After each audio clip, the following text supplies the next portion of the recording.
ಎಲ್ಲರಿಗೂ ನಮಸ್ಕಾರ ಸ್ನೇಹಿತರೆ. ಈ ವಿಡಿಯೋದಲ್ಲಿ ನಾವು 2021 ಆಗಸ್ಟ್ ತಿಂಗಳ ಟಾಪ್ 100 ಪ್ರಚಲಿತ ಘಟನೆಗಳಿಗೆ ಸಂಬಂಧಪಟ್ಟಂತಹ ಪ್ರಶ್ನೋತ್ತರಗಳನ್ನು ನೋಡಲಿದ್ದೇವೆ. ಅದರ ಜೊತೆಗೆ ಪ್ರಚಲಿತ ಘಟನೆಗಳಿಗೆ ಸಂಬಂಧಪಟ್ಟಂತಹ GK ಪಾಯಿಂಟ್ಸ್ ಮತ್ತು ಹಿಂದಿನ ಕೆಲವು ಪ್ರಮುಖ ಪ್ರಚಲಿತ ಘಟನೆಗಳನ್ನು ಕೂಡ ಈ ವಿಡಿಯೋದಲ್ಲಿ ನಾನು ಕವರ್ ಮಾಡಿದ್ದೇನೆ. ಅದಲ್ಲದೆ ಆಗಸ್ಟ್ ತಿಂಗಳ ಸಂಪೂರ್ಣ ಪ್ರಚಲಿತ ಘಟನೆಗಳಿಗೆ ಸಂಬಂಧಪಟ್ಟಂತಹ ಪ್ರಶ್ನೋತ್ತರಗಳನ್ನು ಒಳಗೊಂಡಂತಹ PDF ಕೂಡ ಲಭ್ಯವಿದೆ. ಆ PDF ಅನ್ನು ನೀವು ಡೌನ್ಲೋಡ್ ಮಾಡ್ಕೊಳ್ಳೋಕ್ಕೆ ನಮ್ಮ ಟೆಲಿಗ್ರಾಮ್ ಚಾನಲ್, ಅದರ ಹೆಸರು ಏನಪ್ಪ ಅಂದರೆ GK ಟುಡೇ ಕನ್ನಡ ಯೂಟ್ಯೂಬ್ ಅಂತ. ನೀವು ಟೆಲಿಗ್ರಾಮಲ್ಲಿ ಹೋಗಿ ಸರ್ಚ್ ಕೊಟ್ಟರೆ ನಿಮಗೆ ಸಿಗುತ್ತೆ. ಅದಲ್ಲದೆ ನಾನು ಕೆಳಗಡೆ ಡಿಸ್ಕ್ರಿಪ್ಷನಲ್ಲಿ ಟೆಲಿಗ್ರಾಮ್ ಲಿಂಕನ್ನು ಕೂಡ ನೀಡಿರ್ತೀನಿ. ಆ ಮೂಲಕ ಕೂಡ ನೀವು ಹೋಗಿ ಡೌನ್ಲೋಡ್ ಮಾಡ್ಕೋಬೋದು. ಓಕೆ, ಬನ್ನಿ ಹಾಗಾದರೆ ಟೈಮ್ ವೇಸ್ಟ್ ಮಾಡಿದೆ. ಟಾಪ್ 100 ಪ್ರಚಲಿತ ಘಟನೆ ಪ್ರಶ್ನೋತ್ತರಗಳನ್ನ ನೋಡ್ತಾ ಹೋಗೋಣ.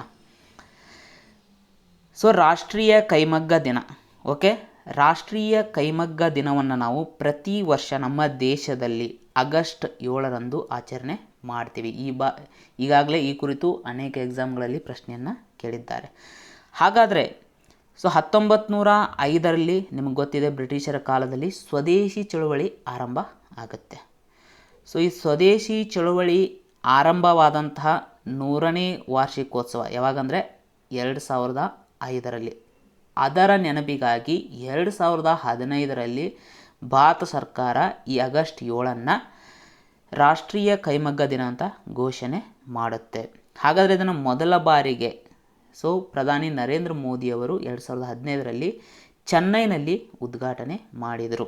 ಓಕೆ, ಇನ್ನು ನೀರಜ್ ಚೋಪ್ರಾ ಇವರಿಗೆ ಒಲಿಂಪಿಕ್ಸ್ನಲ್ಲಿ ಚಿನ್ನದ ಪದಕ ಬಂದಿದೆ. ಈ ಮೂಲಕ ಇವರು ಹಲವು ದಾಖಲೆಗಳನ್ನು ಮಾಡಿದ್ದಾರೆ. ಅದಲ್ಲದೆ ಭಾರತಕ್ಕೆ ಇದೊಂದು ವಿಶೇಷ ಪದಕ ಅಂತ ಕೂಡ ಹೇಳ್ಬೋದು. ಇದರ ಬಗ್ಗೆ ಸ್ವಲ್ಪ ನಾವು ಡೀಪಾಗಿ ನೋಡೋಣ. ಮೊದಲನೇದಾಗಿ ನೀರಜ್ ಚೋಪ್ರಾ ಅವರು ರೀಸೆಂಟಾಗಿ ಜಪಾನಿನ ರಾಜಧಾನಿ ಆದಂತಹ ಟೋಕಿಯೋದಲ್ಲಿ ನಡೆದಂತಹ ಒಲಿಂಪಿಕ್ಸ್ನಲ್ಲಿ ಜಾವೆಲಿನ್ ಎಸೆತದ ಆಟದಲ್ಲಿ ಇವರು ಚಿನ್ನದ ಪದಕವನ್ನು ಪಡ್ಕೊಂಡಿದ್ದಾರೆ. ಒಟ್ಟು 87.58 ಮೀಟರ್ ದೂರವನ್ನು ಎಸೆಯುವುದರ ಮೂಲಕ ಇವರು ಚಿನ್ನದ ಪದಕವನ್ನು ಪಡ್ಕೊಂಡಿದ್ದಾರೆ. ಅದಲ್ಲದೆ ಇವರು ಒಂದು ದಾಖಲೆಯನ್ನು ಕೂಡ ಮಾಡಿದ್ದಾರೆ. ಏನಂದರೆ ಅಭಿನವ್ ಬಿಂದ್ರಾರವರ ನಂತರ ವೈಯಕ್ತಿಕ ವಿಭಾಗದಲ್ಲಿ ಒಲಿಂಪಿಕ್ಸ್ನಲ್ಲಿ ಚಿನ್ನ ಗಳಿಸಿದ ವ್ಯಕ್ತಿ ಅಥವಾ ಎರಡನೇ ವ್ಯಕ್ತಿ ಅಂತ ಇವರು ಅನಿಸಿಕೊಂಡಿದ್ದಾರೆ. ಅದಲ್ಲದೆ ಅಥ್ಲೀಟ್ ವಿಭಾಗದಲ್ಲಿ ವೈಯಕ್ತಿಕವಾಗಿ ಚಿನ್ನ ಗೆದ್ದ ಭಾರತದ ಮೊದಲ ವ್ಯಕ್ತಿ, ಒಲಿಂಪಿಕ್ಸ್ನಲ್ಲಿ ಅಥ್ಲೀಟ್ ವಿಭಾಗದಲ್ಲಿ ವೈಯಕ್ತಿಕವಾಗಿ ಚಿನ್ನ ಗೆದ್ದ ಭಾರತದ ಮೊದಲ ವ್ಯಕ್ತಿ ಎನ್ನುವಂಥ ದಾಖಲೆಯನ್ನು ಕೂಡ ಇವರು ಮಾಡಿದ್ದಾರೆ. ಇವರು ಹರಿಯಾಣ ರಾಜ್ಯದವರು. ಓಕೆ, ಇಸ್ರೋ ನಾಸಾ ಜಂಟಿ ಮಿಷನ್ ನಿಸಾರ್.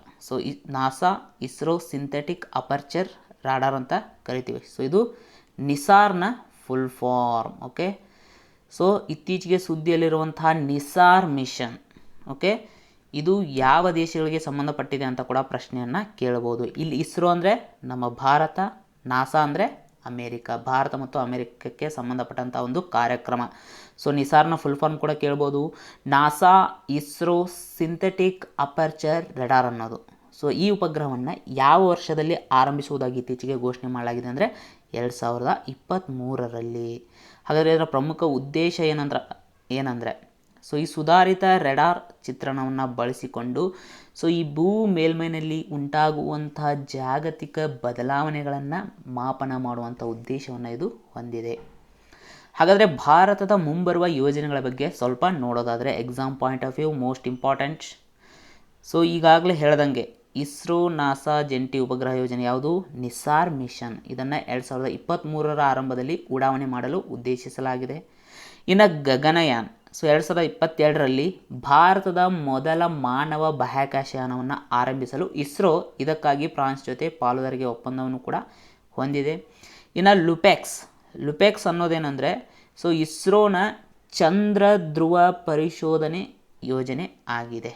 ಓಕೆ, ಇಸ್ರೋನ ಚಂದ್ರನ ಧ್ರುವ ಪ್ರದೇಶಗಳ ಪರಿಶೋಧನಾ ಮಿಷನ್ ಅಥವಾ ಪರಿಶೋಧನಾ ಕಾರ್ಯಕ್ರಮ. ಅದರ ಹೆಸರು ಲುಪೆಕ್ಸ್. ಇದನ್ನು ಜಾಕ್ಸಾ ಸಹಯೋಗದಲ್ಲಿ, ಜಾಕ್ಸಾ ಅನ್ನೋದು ಜಪಾನ್ ದೇಶದ ಬಾಹ್ಯಾಕಾಶ ಸಂಸ್ಥೆ, ಇದರ ಸಹಯೋಗದಲ್ಲಿ ಕೈಗೊಳ್ಳಲಾಗುವುದು. ಇನ್ನು ಆದಿತ್ಯ L1 ಎನ್ನುವುದು ಭಾರತದ ಮೊದಲ ಸೌರ ಮಿಷನ್.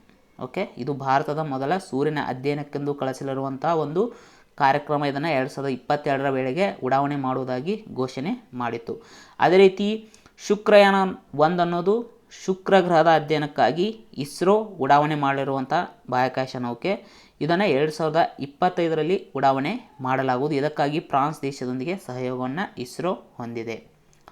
19 ವರ್ಷದ ಪರ್ವತಾರೋಹಿ ಶಹರೋಜ್ ಕಾಶಿಫ್ K2 ಪರ್ವತವನ್ನು ಏರಿದ ವಿಶ್ವದ ಅತ್ಯಂತ ಕಿರಿಯ ವ್ಯಕ್ತಿ ಎನಿಸಿಕೊಂಡಿದ್ದಾರೆ. ಅವರು ಯಾವ ದೇಶದವರು? ಶಹರೋಜ್ ಕಾಶಿಫ್ ಇವರು K2. ಸೊ K2 ಪರ್ವತನ ನಾವು ಮೌಂಟ್ ಗ್ಯಾಡ್ವಿನ್ ಆಸ್ಟಿನ್ ಅಂತ ಕೂಡ ಕರಿತೀವಿ. ಈ ಪರ್ವತವನ್ನು ಏರಿದ ವಿಶ್ವದ ಅತ್ಯಂತ ಕಿರಿಯ ವ್ಯಕ್ತಿ. ಸೊ ಇವರು ಪಾಕಿಸ್ತಾನ ದೇಶದವರು.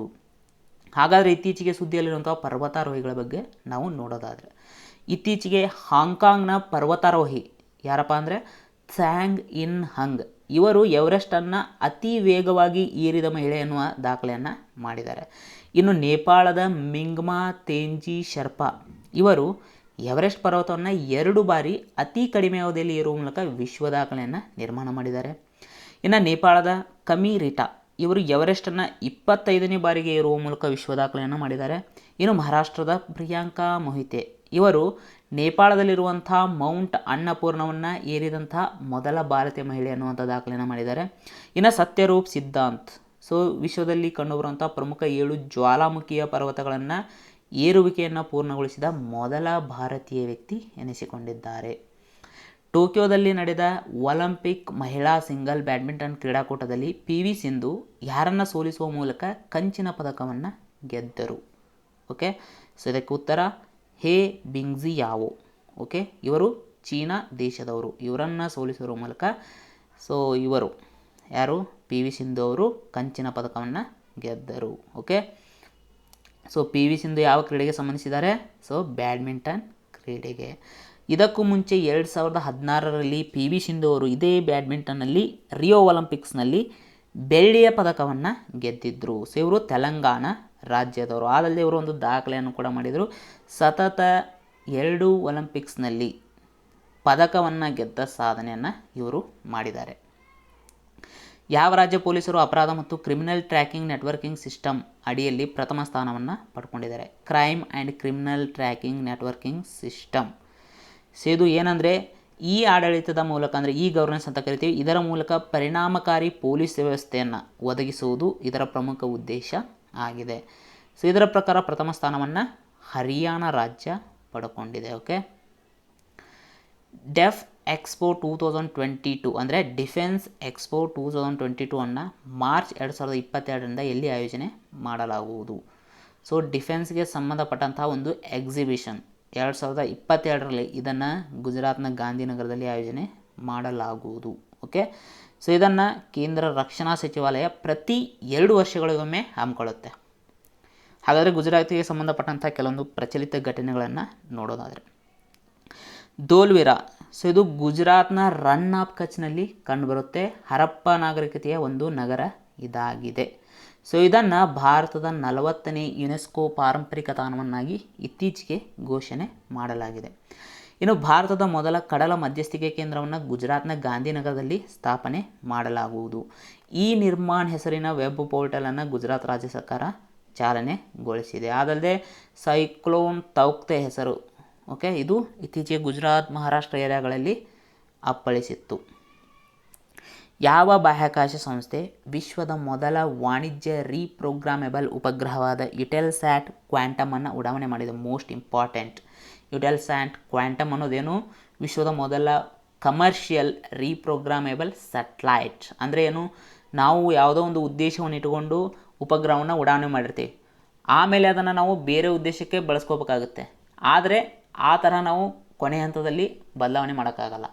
ಆದರೆ ಈ ಯುಟೆಲ್ಸ್ಯಾಟ್ ಕ್ವಾಂಟಮ್ನ ಉದ್ದೇಶ ಏನಂದರೆ, ಸೊ ನೀವು ಯಾವುದೋ ಒಂದು ಉದ್ದೇಶಕ್ಕಂತ ಉಪಗ್ರಹವನ್ನು ಉಡಾವಣೆ ಮಾಡಿರ್ತೀರ, ಮತ್ತೆ ಅದನ್ನು ನಾವು ನಮಗೆ ಬೇಕಾದ ಉದ್ದೇಶಕ್ಕೆ ಪರಿವರ್ತನೆ ಮಾಡಬಹುದು. ಹಾಗಾದರೆ ಇದನ್ನು ಉಡಾವಣೆ ಮಾಡಿದಂಥ ಸಂಸ್ಥೆ ಯಾವುದಂದರೆ European space agency.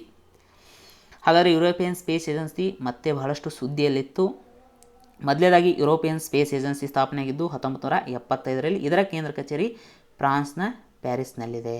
Okay, so ಈಗಾಗಲೇ ಹೇಳ್ದಂಗೆ ವಿಶ್ವದ ಮೊದಲ ವಾಣಿಜ್ಯ ರೀಪ್ರೋಗ್ರಾಮೇಬಲ್ ಉಪಗ್ರಹವನ್ನು ಇದು ಉಡಾವಣೆ ಮಾಡಿದೆ.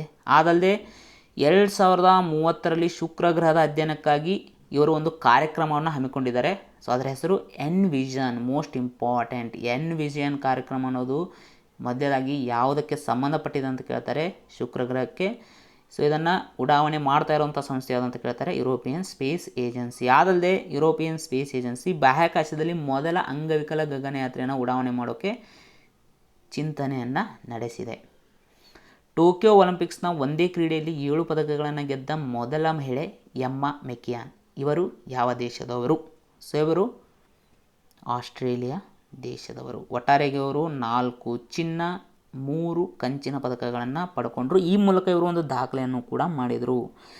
ಏನಂದರೆ 7 ಪದಕಗಳನ್ನು, ಅಂದರೆ ಒಂದೇ ಒಲಿಂಪಿಕ್ಸ್ನಲ್ಲಿ 7 ಪದಕಗಳನ್ನು ಗೆದ್ದಂತಹ ಮೊದಲ ಮಹಿಳಾ ಈಜುಗಾರ್ತಿ ಇವರಾಗಿದ್ದಾರೆ. ಓಕೆ. ಸಿಯಾಚಿನ್ ಗ್ಲೇಸಿಯರನ್ನು ವಿಕಲಚೇತನರ ತಂಡವು ಪರಿಣಿತ ತಂಡದ ಸಹಾಯದಿಂದ ಏರಲು ಸಿದ್ಧತೆಯನ್ನು ನಡೆಸ್ತಾ ಇದೆ. ಈ ಕಾರ್ಯಾಚರಣೆಗೆ ಏನೆಂದು ಹೆಸರಿಡಲಾಗಿದೆ? ನಿಮಗೆ ಈಗಾಗಲೇ ಗೊತ್ತಿದೆ, ಸಿಯಾಚಿನ್ ಅನ್ನೋದು ಸೊ ಈ ಲಡಾಖ್ ಕೇಂದ್ರಾಡಳಿತ ಪ್ರದೇಶದಲ್ಲಿ ಕಂಡುಬರುವಂಥ ಒಂದು ಏರಿಯಾ. ಸೊ ಸಿಯಾಚಿನ್ ಏನಿದೆ, ಸೊ ಇದು ವಿಶ್ವದ ಅತಿ ಎತ್ತರದ ಯುದ್ಧ ಭೂಮಿ ಅಂತ ಕರೆಸಿಕೊಳ್ಳಲ್ಪಡುತ್ತೆ. ಓಕೆ. ಅದಲ್ಲದೆ ಸೊ ಈಗಾಗಲೇ ಹೇಳ್ದಂಗೆ ಸೊ ಈ ಸಿಯಾಚಿನ್ ಗ್ಲೇಷಿಯರನ್ನು ವಿಕಲಚೇತನರ ತಂಡವು ಪರಿಣಿತ ತಂಡ ಸಹಾಯದಿಂದ ಏರಲು ಸಿದ್ಧತೆಯನ್ನು ನಡೆಸ್ತಾ ಇದೆ. ಈ ಕಾರ್ಯಾಚರಣೆಗೆ ಆಪರೇಷನ್ ಬ್ಲೂ ಫ್ರೀಡಮ್ ಅಂತ ಹೆಸರನ್ನು ಇಡಲಾಗಿದೆ. ಹಾಗಾದರೆ ಇತ್ತೀಚೆಗೆ ಸುದ್ದಿಯಲ್ಲಿರುವಂಥ ಕೆಲವೊಂದು ಪ್ರಮುಖ ಕಾರ್ಯಾಚರಣೆಗಳ ಬಗ್ಗೆ ನಾವು ನೋಡೋದಾದರೆ, ಆಪರೇಷನ್ ಕೋಜಿತ್. ಸೊ ಇದು ಭಾರತದಲ್ಲಿ ಕೋವಿಡ್-19 ವಿರುದ್ಧ ಹೋರಾಡಲು ಸಶಸ್ತ್ರ ಪಡೆಗಳಿಂದ ಆರಂಭ ಮಾಡಲಾಗಿದೆ. ಸಮುದ್ರ ಸೇತು 2. ಸೊ ಇದು ಇತರ ದೇಶಗಳಿಂದ ಭಾರತಕ್ಕೆ ಆಮ್ಲಜನಕ ತುಂಬಿದ ಕಂಟೈನರ್ಗಳ ವೇಗದ ಸಾಗಾಟಕ್ಕಾಗಿ ಭಾರತೀಯ ನೌಕಾಪಡೆ ಆರಂಭ ಮಾಡಿದೆ. ಆಪರೇಷನ್ ಮೈ ಸಹೇಲಿ. ಇದನ್ನು ಮಹಿಳಾ ಪ್ರಯಾಣಿಕರ ಸುರಕ್ಷತೆಯನ್ನು ಖಚಿತಪಡಿಸಿಕೊಳ್ಳಲು ಆಗ್ನೇಯ ರೈಲ್ವೆ ಆರಂಭಿಸಿದೆ. Operation vanilla. ಸೊ ಇದನ್ನು ಚಂಡಮಾರುತ ಪೀಡಿತ ಮಡಗಾಸ್ಕರ್ ದೇಶಕ್ಕೆ ಭಾರತೀಯ ನೌಕಾಪಡೆ ಸಹಾಯವನ್ನು ಮಾಡೋಕ್ಕೆ ಸೊ ಈ ಆಪರೇಷನ್ ವೆನಿಲಾವನ್ನು ಕೈಗೊಂಡಿತ್ತು. ಆಪರೇಷನ್ ನಮಸ್ತೆ. ಭಾರತೀಯ ಸೇನಾ ಮುಖ್ಯಸ್ಥರಾದಂತಹ ಮನೋಜ್ ಮುಕುಂದ್ ಸೊ ಇವರು ಕೋವಿಡ್-19 ಎದುರಿಸಲು ಸೊ ಆ ಸಮಯದಲ್ಲಿ ಆರಂಭ ಮಾಡಿದಂಥ ಒಂದು ಕಾರ್ಯಾಚರಣೆ ಇದಾಗಿದೆ. ಆಪರೇಷನ್ ಸಮುದ್ರ ಸೇತು. ಸೊ ಭಾರತೀಯ ನೌಕಾಪಡೆಯು ಭಾರತೀಯ ನಾಗರಿಕರನ್ನು ವಿದೇಶದಿಂದ ವಾಪಸ್ ಕರೆತರಲು ಕೈಗೊಂಡಂತಹ ಕಾರ್ಯಾಚರಣೆಯೇ ಸೊ ಈ ಆಪರೇಷನ್ ಸಮುದ್ರ ಸೇತು. QS ಅತ್ಯುತ್ತಮ ವಿದ್ಯಾರ್ಥಿ ನಗರಗಳ ಶ್ರೇಯಾಂಕದ ಇತ್ತೀಚಿನ ಆವೃತ್ತಿಯಲ್ಲಿ ಯಾವ ನಗರವು ವಿಶ್ವದ ಅತ್ಯುತ್ತಮ ವಿದ್ಯಾರ್ಥಿ ನಗರವಾಗಿ ಹೊರಹೊಮ್ಮಿದೆ ಅಂದರೆ ಅದು ಲಂಡನ್. ಸತತ 3ನೇ ಬಾರಿಗೆ ಈ ಸಾಧನೆಯನ್ನು ಇದು ಮಾಡಿದೆ. ಯಾವ ಹಣಕಾಸು ಸಂಸ್ಥೆಯು ದೀರ್ಘಾವಧಿಯ ಅಣೆಕಟ್ಟು ಸುರಕ್ಷತೆಗಾಗಿ ಅಣೆಕಟ್ಟು ಪುನರ್ವಸತಿ ಮತ್ತು ಸುಧಾರಣೆ ಯೋಜನೆ, ಅಂದರೆ ಶಾರ್ಟ್ ಆಗಿ ನಾವು ಡ್ರಿಪ್ ಯೋಜನೆ ಅಂತ ಕರಿತೀವಿ. ಸೊ ಡ್ರಿಪ್ನ ಫುಲ್ ಫಾರ್ಮ್ ಏನು? Dam rehabilitation and improvement project. So ಇದಕ್ಕಾಗಿ ಭಾರತದಲ್ಲಿ $750 ಮಿಲಿಯನ್ ಅಮೆರಿಕನ್ ಡಾಲರ್ ಧನ ಸಹಾಯವನ್ನು ನೀಡಲಿದೆ. ಮೋಸ್ಟ್ ಇಂಪಾರ್ಟೆಂಟ್, ಮೊದಲೇದಾಗಿ ಡ್ರಿಪ್ ಯೋಜನೆ ಯಾವ ಸಂಸ್ಥೆಗೆ ಸಂಬಂಧಿಸಿದೆ ಅಂತ ಕೇಳ್ತಾರೆ, ವಿಶ್ವ ಬ್ಯಾಂಕ್. ಓಕೆ. ಇದರ ಪ್ರಮುಖ ಉದ್ದೇಶ ಏನಂದರೆ ಭಾರತದಲ್ಲಿ ಪ್ರಸ್ತುತ ಅಸ್ತಿತ್ವದಲ್ಲಿರುವಂಥ ಅಣೆಕಟ್ಟುಗಳ ಸುರಕ್ಷತೆ ಮತ್ತು ಕಾರ್ಯಕ್ಷಮತೆಯನ್ನು ಕಾಪಾಡಿಕೊಳ್ಳೋದು ಇದರ ಪ್ರಮುಖ ಉದ್ದೇಶ. ಹಾಗಾದರೆ ವಿಶ್ವ ಬ್ಯಾಂಕ್ ಮತ್ತೆ ಯಾವ ವಿಷಯಗಳಿಗೆ ಸುದ್ದಿಯಲ್ಲಿತ್ತು? ಸೊ ಸಾಲ್ಟ್ ಪ್ರೋಗ್ರಾಮ್, ಇದು ಆಂಧ್ರ ಪ್ರದೇಶ ರಾಜ್ಯಕ್ಕೆ ಸಂಬಂಧಪಟ್ಟಿದೆ. ಸೊ ಈ ಕಾರ್ಯಕ್ರಮವನ್ನು ವಿಶ್ವ ಬ್ಯಾಂಕ್ ನೆರವಿನಿಂದ ಅದು ಹಮ್ಮಿಕೊಳ್ತಾ ಇದೆ. ವಿಶ್ವ ಬ್ಯಾಂಕ್ ಇತ್ತೀಚೆಗೆ ಒಂದು ವರದಿಯನ್ನು ಬಿಡುಗಡೆ ಮಾಡಿತ್ತು. ಅದರ ಹೆಸರು ಏನಪ್ಪ ಅಂದರೆ migration and development brief. So migration and development brief ಎನ್ನುವಂಥ ವರದಿಯನ್ನು ಯಾವ ಸಂಸ್ಥೆ ಇತ್ತೀಚೆಗೆ ಬಿಡುಗಡೆಗೊಳಿಸುತ್ತಂಥ ಪ್ರಶ್ನೆಯನ್ನು ಕೇಳಬಹುದು. ಅದೇ ರೀತಿ ಗ್ರೀನ್ ಆ್ಯಂಡ್ ರೆಸಿಲಿಯಂಟ್ ಕೇರಳ ಪ್ರೋಗ್ರಾಮ್ಗಾಗಿ ವಿಶ್ವ ಬ್ಯಾಂಕ್ $125 ಮಿಲಿಯನ್ ಅಮೆರಿಕನ್ ಡಾಲರ್ ಧನ ಸಹಾಯವನ್ನು ನೀಡಲಿದೆ. ಅದಲ್ಲದೆ 2022ರವರೆಗೆ ಕರೋನಾಗೆ ಸಂಬಂಧಪಟ್ಟಂತಹ ಕಾರ್ಯಕ್ರಮಗಳಿಗೆ ಒಟ್ಟಾರೆಯಾಗಿ $20 ಬಿಲಿಯನ್ ಹಣವನ್ನು ಖರ್ಚು ಮಾಡುವುದಾಗಿ ವಿಶ್ವ ಬ್ಯಾಂಕ್ ಘೋಷಣೆ ಮಾಡಿದೆ. ಅದಲ್ಲದೆ ಮಿಜೋರಾಂನಲ್ಲಿ ಆರೋಗ್ಯ ಸೇವೆಗಳನ್ನು ಸುಧಾರಿಸೋಕೆ $32 ಮಿಲಿಯನ್ ಅಮೆರಿಕನ್ ಡಾಲರ್ ಹಣವನ್ನು ನೀಡಿದೆ. ನಾಗಾಲ್ಯಾಂಡ್ನಲ್ಲಿ ಶಿಕ್ಷಣದ ಗುಣಮಟ್ಟವನ್ನು ಸುಧಾರಿಸಲು $68 ಮಿಲಿಯನ್. ನೆಕ್ಸ್ಟ್ ಪಶ್ಚಿಮ ಬಂಗಾಳದಲ್ಲಿ ಜಲಮಾರ್ಗಗಳನ್ನು ಸುಧಾರಿಸಲು $105 ಮಿಲಿಯನ್ ಸೊ ಅಮೇರಿಕನ್ ಡಾಲರ್ ಹಣವನ್ನು ನೀಡಿದೆ. ಅದೇ ರೀತಿ ವಿಶ್ವ ಬ್ಯಾಂಕ್ ಒಂದು ಪ್ರಸಿದ್ಧ ವರದಿಯನ್ನು ಬಿಡುಗಡೆ ಮಾಡುತ್ತೆ. ಅದರ ಹೆಸರು ಏನಪ್ಪ ಅಂದರೆ ವರ್ಲ್ಡ್ ಡೆವಲಪ್ಮೆಂಟ್ ರಿಪೋರ್ಟ್. ಹಾಗಾದರೆ ವಿಶ್ವ ಬ್ಯಾಂಕ್ ಬಗ್ಗೆ ಹೇಳೋದಾದರೆ ಇದು ಸ್ಥಾಪನೆಯಾಗಿದ್ದು 1944ರಲ್ಲಿ. ಇದರ ಕೇಂದ್ರ ಕಚೇರಿ ವಾಷಿಂಗ್ಟನ್ DC ಯಲ್ಲಿದೆ. ಸೊ ಇದರ ಪ್ರಸ್ತುತ ಮುಖ್ಯಸ್ಥರು ಡೇವಿಡ್ ಮಲ್ಪಾಸ್. ವಿಶ್ವದ ಅತಿ ದೊಡ್ಡ ನೀಲಿ ಮಣಿ, ಸೊ ಇದೊಂದು ಅಮೂಲ್ಯ ರತ್ನ, ಇದು ಯಾವ ದೇಶದಲ್ಲಿ ಇತ್ತೀಚೆಗೆ ಪತ್ತೆಯಾಗಿದೆ? ಸೊ ಶ್ರೀಲಂಕಾದಲ್ಲಿ ಇತ್ತೀಚೆಗೆ ಪತ್ತೆಯಾಗಿದೆ. ಎಲ್ಲಿ ಅಂದರೆ ಶ್ರೀಲಂಕಾದ ರತ್ನಾಪುರ ಎಂಬಲ್ಲಿ. ಆದರೆ ಶ್ರೀಲಂಕಾ ಬಗ್ಗೆ ಸ್ವಲ್ಪ ನೋಡೋದಾದರೆ, ಸೊ ಶ್ರೀಲಂಕಾದ ರಾಜಧಾನಿ ಲೆಜಿಸ್ಲೇಟಿವ್, ಓಕೆ, ಲೆಜಿಸ್ಲೇಟಿವ್ ಅಂದರೆ ಶಾಸಕಾಂಗೀಯ ರಾಜಧಾನಿ ಅಂತ ಜಯವರ್ಧನೆಪುರ ಕೋಟೆಯನ್ನು ಕರಿತೀವಿ. ಇನ್ನು ಕೊಲಂಬೋವನ್ನು ಕಾರ್ಯಾಂಗೀಯ ಮತ್ತು ನ್ಯಾಯಾಂಗೀಯ ರಾಜಧಾನಿ ಅಂತ ಕರಿತೀವಿ. ಸೊ ಶ್ರೀಲಂಕಾದ ಕರೆನ್ಸಿ ರುಪಿ. ಶ್ರೀಲಂಕಾದ ಅಧ್ಯಕ್ಷರು ಗೊತಬಯ ರಾಜಪಕ್ಷ. ಶ್ರೀಲಂಕಾದ ಪ್ರಧಾನಿ ಮಹಿಂದ ರಾಜಪಕ್ಷ. ಇನ್ನು ಶ್ರೀಲಂಕಾ ಮತ್ತು ಭಾರತದ ನಡುವೆ ಕೈಗೊಳ್ಳುವಂಥ ಒಂದು ಜಂಟಿ ಮಿಲಿಟರಿ ಅಭ್ಯಾಸ ಮಿತ್ರಶಕ್ತಿ. ಅದಲ್ಲದೆ ಶ್ರೀಲಂಕಾ ಮತ್ತು ಭಾರತ ನಡುವೆ ಕೈಗೊಳ್ಳುವಂಥ ಒಂದು ನೌಕಾ ಅಭ್ಯಾಸ ಸ್ಲಿನ್ಯಾಕ್ಸ್. ಯಾರು ಇತ್ತೀಚೆಗೆ ಅಂತಾರಾಷ್ಟ್ರೀಯ ಕ್ರಿಕೆಟ್ನಲ್ಲಿ ಕ್ಯಾಲೆಂಡರ್ ವರ್ಷವೊಂದರಲ್ಲಿ ಅತಿ ಹೆಚ್ಚು T20 ರನ್ ಗಳಿಸಿ ಹೊಸ ವಿಶ್ವ ದಾಖಲೆಯನ್ನು ಸೃಷ್ಟಿಸಿದರು? ಸೊ ಇತ್ತೀಚೆಗೆ ಈ ಸಾಧನೆಯನ್ನು ಮೊಹಮ್ಮದ್ ರಿಜ್ವಾನ್, ಪಾಕಿಸ್ತಾನದ ಒಬ್ಬ ವಿಕೆಟ್ ಕೀಪರ್ ಮತ್ತು ಬ್ಯಾಟ್ಸ್ಮನ್, ಇವರು 2021ರಲ್ಲಿ ಅಂದರೆ ಒಂದೇ ವರ್ಷದಲ್ಲಿ 752 ರನ್ಗಳನ್ನು ಗಳಿಸಿದ್ದಾರೆ ಕೇವಲ 14 ಇನ್ನಿಂಗ್ಸ್ಗಳಲ್ಲಿ. ಸೊ ಇದು ವಿಶ್ವ ದಾಖಲೆ. ಕೇಂದ್ರ ಸರ್ಕಾರವು ಯಾವ ತಿದ್ದುಪಡಿ ಮಸೂದೆ ಮೂಲಕ ರಾಜ್ಯಗಳಿಗೆ ಮತ್ತು ಕೇಂದ್ರಾಡಳಿತ ಪ್ರದೇಶಗಳಿಗೆ ತಮ್ಮಲ್ಲಿನ OBC ಪಟ್ಟಿಯನ್ನು ನಿರ್ಧರಿಸುವ ಹಕ್ಕನ್ನು ಮರಳಿಸಿದೆ? ಸೊ ಏನು ಮಾಡಿತ್ತಂದರೆ ಕೇಂದ್ರ ಸರ್ಕಾರ 102ನೇ ಸಂವಿಧಾನ ತಿದ್ದುಪಡಿ ಕಾಯ್ದೆ 2018ರ ಮೂಲಕ ಸೊ ರಾಜ್ಯಗಳಿಗೆ ತಮ್ಮ OBC ಅಂದರೆ ಇತರೆ ಹಿಂದುಳಿದ ವರ್ಗಗಳ ಪಟ್ಟಿಯನ್ನು ನಿರ್ಧರಿಸುವಂಥ ಹಕ್ಕನ್ನು ಏನು ಮಾಡಿತ್ತಂದರೆ ಕಸಿದುಕೊಂಡಿತ್ತು ಅಥವಾ ಹಿಂಪಡೆದುಕೊಂಡಿತ್ತು. ಆದರೆ ಈಗ ಮತ್ತೆ ಸೊ 127ನೇ ಸಂವಿಧಾನ ತಿದ್ದುಪಡಿ ಮಸೂದೆ ಮೂಲಕ, ಅದು 105ನೇ ತಿದ್ದುಪಡಿಯಾಗಿ ಸೊ ರಾಷ್ಟ್ರಪತಿಗಳಿಂದ ಅಂಕಿತವನ್ನು ಪಡ್ಕೊಂಡಿದೆ. ಸೊ ಅದರ ಮೂಲಕ ಮತ್ತೆ OBC ಪಟ್ಟಿಯನ್ನು ನಿರ್ಧರಿಸುವಂಥ ರಾಜ್ಯ ಮತ್ತು ಕೇಂದ್ರಾಡಳಿತ ಪ್ರದೇಶಗಳ ಹಕ್ಕನ್ನು ಕೇಂದ್ರ ಸರ್ಕಾರ ಮತ್ತೆ ಮರಳಿಸಿದೆ. ಹಾಗಾದರೆ ಇತ್ತೀಚಿನ ತಿದ್ದುಪಡಿಗಳ ಬಗ್ಗೆ ಸ್ವಲ್ಪ ನೋಡೋಣ. ಎಕ್ಸಾಮ್ಗಳಲ್ಲಿ ಕೇಳ್ತಾ ಇರ್ತಾರೆ. ಸಂವಿಧಾನದ 101ನೇ ತಿದ್ದುಪಡಿ ಕಾಯ್ದೆ 2017 ಯಾವುದಕ್ಕೆ ಸಂಬಂಧಪಟ್ಟಿದೆ ಅಂದರೆ ಸರಕು ಮತ್ತು ಸೇವಾ ತೆರಿಗೆ GST ಅಂತ ನಾವು ಕರಿತೀವಿ. ಓಕೆ, ಇನ್ನು ಸಂವಿಧಾನದ 102ನೇ ತಿದ್ದುಪಡಿ ಕಾಯ್ದೆ 2018 ಇದು ಎದಕ್ಕೆ ಸಂಬಂಧಪಟ್ಟಿದೆ ಅಂದರೆ ಹಿಂದುಳಿದ ವರ್ಗಗಳ ರಾಷ್ಟ್ರೀಯ ಆಯೋಗಕ್ಕೆ ಸಾಂವಿಧಾನಿಕ ಸ್ಥಾನಮಾನ ನೀಡಲಾಗಿದೆ. ಇನ್ನು ಸಂವಿಧಾನದ 103ನೇ ತಿದ್ದುಪಡಿ 2019 ಸೊ ಇದು ಆರ್ಥಿಕವಾಗಿ ಹಿಂದುಳಿದಂತಹ ಜನರಲ್ ಕ್ಯಾಟಗರಿ ವ್ಯಕ್ತಿಗಳಿಗೆ ಅಥವಾ ವರ್ಗಗಳಿಗೆ ಸೊ 10% ಮೀಸಲಾತಿಯನ್ನು ಒದಗಿಸಿದೆ. ಓಕೆ, ಅಂದರೆ ಜನರಲ್ ಕ್ಯಾಟಗರಿಯಲ್ಲಿ ಆರ್ಥಿಕವಾಗಿ ಹಿಂದುಳಿದಂಥವರಿಗೆ 10% ಮೀಸಲಾತಿಯನ್ನು ಒದಗಿಸಲು ಅವಕಾಶ ಮಾಡಿಕೊಟ್ಟಂತಹ ಸಂವಿಧಾನ ತಿದ್ದುಪಡಿ ಕಾಯ್ದೆ ಯಾವುದಂದರೆ 103ನೇ ತಿದ್ದುಪಡಿ ಕಾಯ್ದೆ 2019. ಇನ್ನು ಸಂವಿಧಾನದ 104ನೇ ತಿದ್ದುಪಡಿ ಕಾಯ್ದೆ 2020 ಇದು ಲೋಕಸಭೆ ಮತ್ತು ರಾಜ್ಯಗಳ ವಿಧಾನಸಭೆಗಳಲ್ಲಿ SC ಮತ್ತು STಗಳಿಗೆ ಮತ್ತೆ 10 ವರ್ಷಗಳ ಮೀಸಲಾತಿಯನ್ನು ವಿಸ್ತರಣೆ ಮಾಡಿದೆ. ಇತ್ತೀಚೆಗೆ ಜಿಯೋಲಾಜಿಕಲ್ ಸರ್ವೆ ಆಫ್ ಇಂಡಿಯಾದ ಮೊದಲ ಮಹಿಳಾ ನಿರ್ದೇಶಕರಾಗಿ ಯಾರು ನೇಮಕಗೊಂಡಿದ್ದಾರೆ? ಜಿಯೋಲಾಜಿಕಲ್ ಸರ್ವೆ ಆಫ್ ಇಂಡಿಯಾ ಇದು 1916ರಲ್ಲಿ ಸ್ಥಾಪನೆಯಾಗಿತ್ತು. ಇದರ ಕೇಂದ್ರ ಕಚೇರಿ ಕೋಲ್ಕತ್ತಾದಲ್ಲಿದೆ. ಸೊ ಇದರ ಮೊದಲ ಮಹಿಳಾ ನಿರ್ದೇಶಕರಾಗಿ ಇತ್ತೀಚೆಗೆ ಧೃತಿ ಬ್ಯಾನರ್ಜಿ ಅವರು ನೇಮಕಗೊಂಡಿದ್ದಾರೆ. ಹಾಗಾದರೆ ಇತ್ತೀಚೆಗೆ ಸುದ್ದಿಯಲ್ಲಿರುವಂಥ ಕೆಲವು ವ್ಯಕ್ತಿಗಳನ್ನು ನೋಡೋಣ. ಖ್ಯಾತ ಲೇಖಕಿ ಮತ್ತು ಪದ್ಮಶ್ರೀ ಪುರಸ್ಕೃತೆ ಡೋಗ್ರಿಯ ಮೊದಲ ಆಧುನಿಕ ಮಹಿಳಾ ಕವಿ. ಸೊ ಇವರು ಹೆಸರೇನಪ್ಪ ಅಂದರೆ ಪದ್ಮಾ ಸಚದೇವ್. ಇವರು ಮುಂಬೈನಲ್ಲಿ ಇತ್ತೀಚೆಗೆ ನಿಧನರಾದರು. ಅವರು 1971ರಲ್ಲಿ ಸಾಹಿತ್ಯ ಅಕಾಡೆಮಿ ಪ್ರಶಸ್ತಿಯನ್ನು ಪಡ್ಕೊಂಡಿದ್ದರು. ಅದಲ್ಲದೆ ಹಿಂದಿ ಭಾಷೆಯಲ್ಲಿ ಅನೇಕ ಪುಸ್ತಕಗಳನ್ನು ಕೂಡ ಬರೆದಿದ್ದರು. ಇನ್ನು ಖ್ಯಾತ ಕಥಕ್ಕಳಿ ಕಲಾವಿದ ನೆಲ್ಲಿಯೋಡ್ ವಾಸುದೇವನ್ ನಂಬೂದರಿ ಇವರು ಇತ್ತೀಚೆಗೆ ನಿಧನರಾಗಿದ್ದಾರೆ. ಅವರು ಕೂಡ ಸಂಗೀತ ನಾಟಕ ಅಕಾಡೆಮಿ ಪ್ರಶಸ್ತಿಯನ್ನು ಪಡೆದಿದ್ದರು. ಇನ್ನು ಭಾರತ ಸರ್ಕಾರವು LICಯ ಲೈಫ್ ಇನ್ಶೂರೆನ್ಸ್ ಕಾರ್ಪೊರೇಷನ್ ಆಫ್ ಇಂಡಿಯಾದ ಹೊಸ ವ್ಯವಸ್ಥಾಪಕ ನಿರ್ದೇಶಕರನ್ನಾಗಿ ಮಿನಿ ಐಪೆ ಅವರನ್ನು ನೇಮಕ ಮಾಡಿದೆ.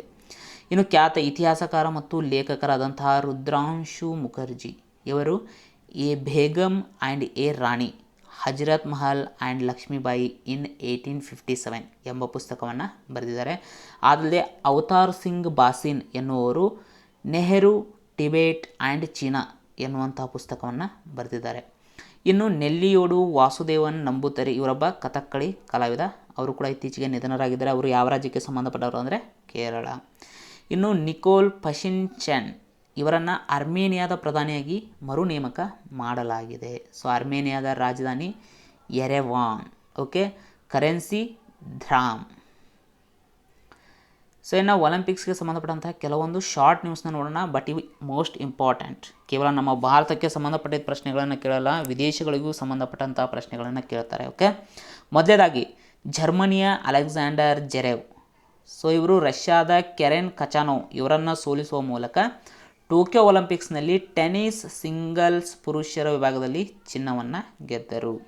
ಇನ್ನು ಟೋಕಿಯೋ ಒಲಿಂಪಿಕ್ಸ್ನಲ್ಲಿ ಪುರುಷರ 100 ಮೀಟರ್ಸ್ ಓಟದಲ್ಲಿ ಚಿನ್ನದ ಪದಕವನ್ನು ಯಾರು ಪಡ್ಕೊಂಡಿದ್ದಾರೆ ಅಂದರೆ ಇಟಲಿಯ ಮಾರ್ಸೆಲ್ ಜೇಕಬ್ಸ್. ಬೆಲಿಂಡಾ ಬೆನ್ಸಿಕ್ ಇವರು ಸ್ವಿಟ್ಜರ್ಲ್ಯಾಂಡ್ನವರು. ಇವರು ಜಕ್ ಗಣರಾಜ್ಯದ ಮಾರ್ಕೆಟಾ ವೊಂಡ್ರೋಸೋವಾ ಇವರನ್ನು ಸೋಲಿಸುವ ಮೂಲಕ ಒಲಿಂಪಿಕ್ಸ್ ಟೆನ್ನಿಸ್ ಮಹಿಳಾ ಸಿಂಗಲ್ಸ್ನಲ್ಲಿ ಚಿನ್ನ ಗೆದ್ದ ಸಾಧನೆ ಮಾಡಿದ್ದಾರೆ. ಈ ಮೂಲಕ ಒಲಿಂಪಿಕ್ಸ್ನಲ್ಲಿ ಟೆನ್ನಿಸ್ ಮಹಿಳಾ ಸಿಂಗಲ್ಸ್ನಲ್ಲಿ ಚಿನ್ನ ಗೆದ್ದ ಮೊದಲ ಸ್ವಿಟ್ಜರ್ಲ್ಯಾಂಡ್ ಮಹಿಳೆ ಎನ್ನುವಂಥ ದಾಖಲೆಯನ್ನು ಕೂಡ ಇವರು ಬರೆದರು. ಇನ್ನು ಎಲೆನ್ ಥಾಮ್ಸನ್ ಹೆರಾ ಇವರು ಟೋಕಿಯೋ ಒಲಿಂಪಿಕ್ಸ್ನಲ್ಲಿ ಮಹಿಳಾ ಅಥ್ಲೆಟಿಕ್ಸ್ನಲ್ಲಿ 100 ಮೀಟರ್ ಓಟದಲ್ಲಿ ಚಿನ್ನದ ಪದಕವನ್ನು ಗೆದ್ದಿದ್ದಾರೆ. ಇವರು ಯಾವ ದೇಶದವರು ಅಂದರೆ ಜಮೈಕಾ. ಆಲ್ಮೋಸ್ಟ್ ಈ ರನ್ನಿಂಗ್ನಲ್ಲಿ ಯಾರು ಫಾಸ್ಟ್ ಇರ್ತಾರಲ್ಲ ಅವರೆಲ್ಲ ಜಮೈಕಾದವರು. ಓಕೆ, ಇನ್ನು ವಂದನಾ ಕಟರೆ ಇವರೊಬ್ಬ ಭಾರತದ ಫೀಲ್ಡ್ ಹಾಕಿ ಆಟಗಾರ್ತಿ. ಒಲಿಂಪಿಕ್ಸ್ನಲ್ಲಿ ಹ್ಯಾಟ್ರಿಕ್ ಸಾಧಿಸಿದ ದೇಶದ ಮೊದಲ ಮಹಿಳೆ ಎನ್ನುವಂಥ ದಾಖಲೆನ ಮಾಡಿದ್ದಾರೆ. ಅಂದರೆ ಹಾಕಿಯಲ್ಲಿ ಇವರು ಒಲಿಂಪಿಕ್ಸ್ನಲ್ಲಿ ಸತತವಾಗಿ 3 ಗೋಲುಗಳನ್ನು ಬಾರಿಸಿದಂತಹ ಸಾಧನೆಯನ್ನು ಮಾಡಿದ್ದಾರೆ ವಂದನಾ ಕಟಾರಿಯಾ. ಇವರು ಯಾವ ಕ್ರೀಡೆಗೆ ಸಂಬಂಧಿಸಿದ್ದಾರೆ ಅಂತ ಕೂಡ ಪ್ರಶ್ನೆಯನ್ನು ಕೇಳಬಹುದು, ಹಾಕಿ. ಇನ್ನು 2020 ಒಲಿಂಪಿಕ್ಸ್ನಲ್ಲಿ ಗರಿಷ್ಠ ಚಿನ್ನದ ಪದಕ ಗೆದ್ದವರು ಯಾರು ಅಂತ ಕೂಡ ಪ್ರಶ್ನೆಯನ್ನು ಕೇಳಬಹುದು. ಸೊ ಅವ್ರು ಯಾರಂದರೆ ಕೇಲೆಬ್ ಡ್ರೆಸೆಲ್. ಓಕೆ, ಇವರು ಅಮೇರಿಕಾದವರು. ಒಟ್ಟು 5 ಚಿನ್ನದ ಪದಕಗಳನ್ನು ಈಜಿನಲ್ಲಿ ಇವರು ಪಡ್ಕೊಂಡಿದ್ದಾರೆ. ಭಾರತ ಸರ್ಕಾರವು ರಾಜೀವ್ ಗಾಂಧಿ ಖೇಲ್ ರತ್ನ ಪ್ರಶಸ್ತಿಯನ್ನು ಯಾವ ಪ್ರಸಿದ್ಧ ಆಟಗಾರನ ಹೆಸರಿನಲ್ಲಿ ಮರುನಾಮಕರಣ ಮಾಡಿದೆ? ಸೊ ಮೇಜರ್ ಧ್ಯಾನ್ ಚಂದ್ ಇವರ ಹೆಸರಿನಲ್ಲಿ ಈ ರಾಜೀವ್ ಗಾಂಧಿ ಖೇಲ್ ರತ್ನ ಪ್ರಶಸ್ತಿ ಹೆಸರನ್ನು ಬದಲಾವಣೆ ಮಾಡಲಾಗಿದೆ. ಹಾಗಾದರೆ ರಾಜೀವ್ ಗಾಂಧಿ ಖೇಲ್ ರತ್ನ ಪ್ರಶಸ್ತಿಗೆ ಸಂಬಂಧಪಟ್ಟಂತೆ ನೋಡೋಣ. ಇದನ್ನು ಸ್ಥಾಪನೆ ಮಾಡಿದ್ದು 1991-92ನೇ ಸಾಲಿನಲ್ಲಿ. ಈ ಪ್ರಶಸ್ತಿಯನ್ನು ಮೊದಲು ಪಡೆದವರು ಚೆಸ್ ಆಟಗಾರ ವಿಶ್ವನಾಥನ್ ಆನಂದ್ ಅವರು. ಇದರ ಅಡಿಯಲ್ಲಿ ಪ್ರಸ್ತುತ ಕೊಡಲಾಗುವಂತಹ ಬಹುಮಾನದ ಮೊತ್ತ 25 ಲಕ್ಷ ರೂಪಾಯಿ. ಈ ಮುಂಚೆ 7.5 ಲಕ್ಷ ರೂಪಾಯಿ ಕೊಡ್ತಿದ್ರು, ರೀಸೆಂಟಾಗಿ 25 ಲಕ್ಷಕ್ಕೆ ಏರಿಕೆ ಮಾಡಲಾಗಿದೆ. ಹಾಗಾದರೆ ಮೇಜರ್ ಧ್ಯಾನ್ ಚಂದ್ ಅವರ ಬಗ್ಗೆ ಸ್ವಲ್ಪ ನೋಡೋಣ. ಮೇಜರ್ ಧ್ಯಾನ್ ಚಂದ್ ಇವರನ್ನು ನಾವು ಹಾಕಿ ಮಾಂತ್ರಿಕ ಅಥವಾ ಇಂಗ್ಲೀಷ್ನಲ್ಲಿ ದ ವಿಜಾರ್ಡ್ ಅಂತ ಕರಿತೀವಿ. 1928ರಲ್ಲಿ ಒಲಿಂಪಿಕ್ಸ್ನಲ್ಲಿ ಭಾರತ ಹಾಕಿಯಲ್ಲಿ ಮೊಟ್ಟ ಮೊದಲ ಚಿನ್ನದ ಪದಕವನ್ನು ಪಡೆಯುತ್ತೆ. ಆಮೇಲೆ 1932ರ ಒಲಿಂಪಿಕ್ಸ್ನಲ್ಲೂ ಪಡೆಯುತ್ತೆ, 1936ರ ಒಲಿಂಪಿಕ್ಸ್ನಲ್ಲೂ ಪಡೆಯುತ್ತೆ. ಅಂದರೆ ಹ್ಯಾಟ್ರಿಕ್ ಸಾಧನೆಯನ್ನು ಹಾಕಿಯಲ್ಲಿ ಭಾರತ ಮಾಡಿದೆ. ಮೇಜರ್ ಧ್ಯಾನ್ ಚಂದ್ ಇವರು ಅಲಹಾಬಾದ್ನವರು. ಇವರ ಆತ್ಮಚರಿತ್ರೆ ಯಾವುದಂದರೆ ಗೋಲ್. ಈ ಆತ್ಮಚರಿತ್ರೆಯಲ್ಲಿ ಅವರು ತಾವು ಒಟ್ಟಾರೆಯಾಗಿ 185 ಪಂದ್ಯಗಳನ್ನು ಆಡಿ 570 ಗೋಲುಗಳನ್ನು ಬಾರಿಸಿದ್ದಾಗಿ ಹೇಳಿಕೊಂಡಿದ್ದಾರೆ. ಇವರಿಗೆ 1956ರಲ್ಲಿ ಪದ್ಮಭೂಷಣ ಪ್ರಶಸ್ತಿ ಕೂಡ ದೊರೆತಿದೆ. ಆದಲ್ಲದೆ ಇವರ ಜನ್ಮದಿನದ ನೆನಪಿನಲ್ಲಿ ಪ್ರತಿ ವರ್ಷ ಆಗಸ್ಟ್ 29 ನಾವು ರಾಷ್ಟ್ರೀಯ ಕ್ರೀಡಾ ದಿನ ಅಂತ ಕೂಡ ಆಚರಣೆ ಮಾಡ್ತೀವಿ. ಆದಲ್ಲದೆ ಧ್ಯಾನ್ ಚಂದ್ ರಾಷ್ಟ್ರೀಯ ಕ್ರೀಡಾಂಗಣ ಎಲ್ಲಿದೆ ಅಂತ ಪ್ರಶ್ನೆಯನ್ನು ಕೇಳಬಹುದು, ನವದೆಹಲಿಯಲ್ಲಿ ಇದೆ. PM ದಕ್ಷ್ ಯೋಜನೆಯನ್ನು ಯಾವ ಸಚಿವಾಲಯ ಜಾರಿಗೊಳಿಸುತ್ತದೆ? ಮೊದಲೇದಾಗಿ PM ದಕ್ಷ್ ಇದರ ಫುಲ್ ಫಾರ್ಮನ್ನು ತಿಳ್ಕೊಳ್ಳೋಣ. ಪ್ರಧಾನಮಂತ್ರಿ ದಕ್ಷತಾ ಔರ್ ಕೌಶಲ್ಯತಾ ಸಂಪನ್ನ ಹಿತಗ್ರಾಹಿ ಇದರ ಫುಲ್ ಫಾರ್ಮ್. ಇಲ್ಲಿ ದಕ್ಷತೆ ಕೌಶಲ್ಯತೆ ಅನ್ನೋ ವರ್ಡ್ಗಳು ಬಂದು, ಅಂದರೆ ಇದು ಪ್ರಮುಖವಾಗಿ ಯಾವುದಕ್ಕೆ ಸಂಬಂಧಪಟ್ಟಿದೆ ಅಂದರೆ ಕೌಶಲ್ಯ ಅಭಿವೃದ್ಧಿ ಅಥವಾ ಸ್ಕಿಲ್ ಡೆವಲಪ್ಮೆಂಟ್ಗೆ ಸಂಬಂಧಪಟ್ಟಂಥ ಕಾರ್ಯಕ್ರಮ ಆಗಿದೆ. ಈ ಯೋಜನೆಯನ್ನು ministry of social justice and empowerment ಸಾಮಾಜಿಕ ನ್ಯಾಯ ಮತ್ತು ಸಬಲೀಕರಣ ಸಚಿವಾಲಯ ಜಾರಿಗೊಳಿಸ್ತಾ ಇದೆ.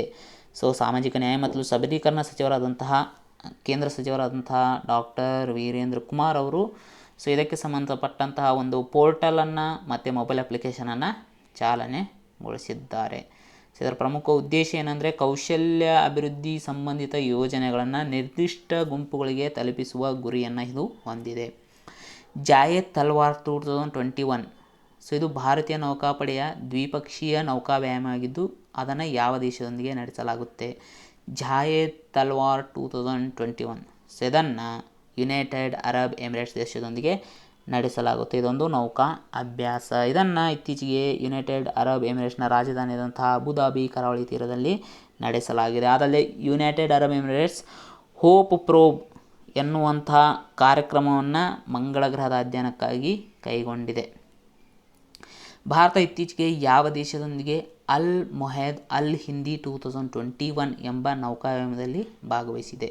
ಅಲ್ ಮೊಹೆದ್ ಅಲ್ ಹಿಂದಿ, ಸೊ ಇದು ಭಾರತ ಮತ್ತು ಸೌದಿ ಅರೇಬಿಯಾ ನಡೆಯುವಂಥ ನೌಕಾ ಅಭ್ಯಾಸ ಆಗಿದೆ. ಸೌದಿ ಅರೇಬಿಯಾದ ಬಂದರ ಆದಂತಹ ಅಲ್ ಜುಬೆಲ್, ಸೊ ಇಲ್ಲಿ ಇದನ್ನು ಹಮ್ಮಿಕೊಳ್ಳಲಾಗಿತ್ತು. ಸೊ ಭಾರತದಿಂದ INS ಕೊಚ್ಚಿ ಹಡಗು ಭಾಗವಹಿಸಿತ್ತು. ಜೈರ್ ಅಲ್ ಬಹರ್, ಇದನ್ನು ಇಂಗ್ಲೀಷ್ನಲ್ಲಿ ನಾವು ರೋರ್ ಆಫ್ ದಿ ಸಿ ಅಂತ ಕರಿತೀವಿ. ಸೊ ಇದೊಂದು ಸಾಗರ ಅಭ್ಯಾಸ. ಇದನ್ನು ಭಾರತ ಯಾವ ದೇಶದೊಂದಿಗೆ ಕೈಗೊಳ್ಳುತ್ತದೆ? ಜೈರ್ ಅಲ್ ಬಹರ್ ಎಂಬ ಸಾಗರಯಾನ ಅಭ್ಯಾಸವನ್ನು ಭಾರತ ಕತಾರ್ ದೇಶದೊಂದಿಗೆ ಕೈಗೊಳ್ಳುತ್ತೆ. ಸೊ ಪರ್ಷಿಯನ್ ಗಲ್ಫ್ ಬಳಿ ಇದನ್ನು ರೀಸೆಂಟಾಗಿ ಹಮ್ಮಿಕೊಳ್ಳಲಾಗಿತ್ತು. ಭಾರತದಿಂದ INS ತ್ರಿಕಂಡ್ ಎನ್ನುವಂಥ ಹಡಗು ಭಾಗವಹಿಸಿತ್ತು. ಹಾಗಾದರೆ ಭಾರತವು ವಿವಿಧ ದೇಶಗಳೊಂದಿಗೆ ಕೈಗೊಳ್ಳುವಂತಹ ನೌಕಾ ಅಭ್ಯಾಸಗಳ ಪಟ್ಟಿಯನ್ನು ಇಲ್ಲಿ ನೀಡಲಾಗಿದೆ. ಸೊ ನಾನು ಶಾರ್ಟಾಗಿ ಫಾಸ್ಟಾಗಿ ಹೇಳ್ತಾ ಹೋಗ್ತೀನಿ. ಸೊ ಮೊದಲನೇದಾಗಿ ಭಾರತವು ವರುಣ ಎಂಬ ನೌಕಾ ಅಭ್ಯಾಸವನ್ನು ಫ್ರಾನ್ಸ್ ದೇಶದೊಂದಿಗೆ, ಸ್ಲಿನೆಕ್ಸನ್ನು ಶ್ರೀಲಂಕಾ ದೇಶದೊಂದಿಗೆ, ಇಂದ್ರ ಇದನ್ನು ರಷ್ಯಾ ದೇಶದೊಂದಿಗೆ, ಮಲಬಾರ್ ಇದನ್ನು ಜಪಾನ್ ಮತ್ತು ಅಮೇರಿಕಾ, ಜಪಾನ್ ಮತ್ತು ಆಸ್ಟ್ರೇಲಿಯಾದೊಂದಿಗೆ, ಸಿಂಬೆಕ್ಸ್ ಸೊ ಇದನ್ನು ಸಿಂಗಾಪುರ್ನೊಂದಿಗೆ, IBSAMAR ಇದನ್ನು ಬ್ರೆಜಿಲ್ ಮತ್ತು ಸೌತ್ ಆಫ್ರಿಕಾ ದೇಶಗಳೊಂದಿಗೆ, ಕೊಂಕನ್ ಇದನ್ನು ಬ್ರಿಟನ್ ದೇಶದೊಂದಿಗೆ, ಆಸ್ ಇಂಡೆಕ್ಸ್ ಇದನ್ನು ಆಸ್ಟ್ರೇಲಿಯಾದೊಂದಿಗೆ, ಸಹಯೋಗ್ ಕೈಜಿನ್ ಸೊ ಇದನ್ನು ಜಪಾನ್ನೊಂದಿಗೆ, ನಸೀಮ್ ಅಲ್ ಬಹರ್ ಸೊ ಇದನ್ನು ಒಮನ್ ದೇಶದೊಂದಿಗೆ ಕೈಗೊಳ್ಳುತ್ತೆ. 2020 ಟೋಕಿಯೋ ಬೇಸಿಗೆ ಒಲಿಂಪಿಕ್ಸ್ನಲ್ಲಿ ಭಾರತೀಯ ತಂಡ ಒಟ್ಟಾರೆಯಾಗಿ ಎಷ್ಟು ಪದಕಗಳನ್ನು ಗೆದ್ದಿದೆ?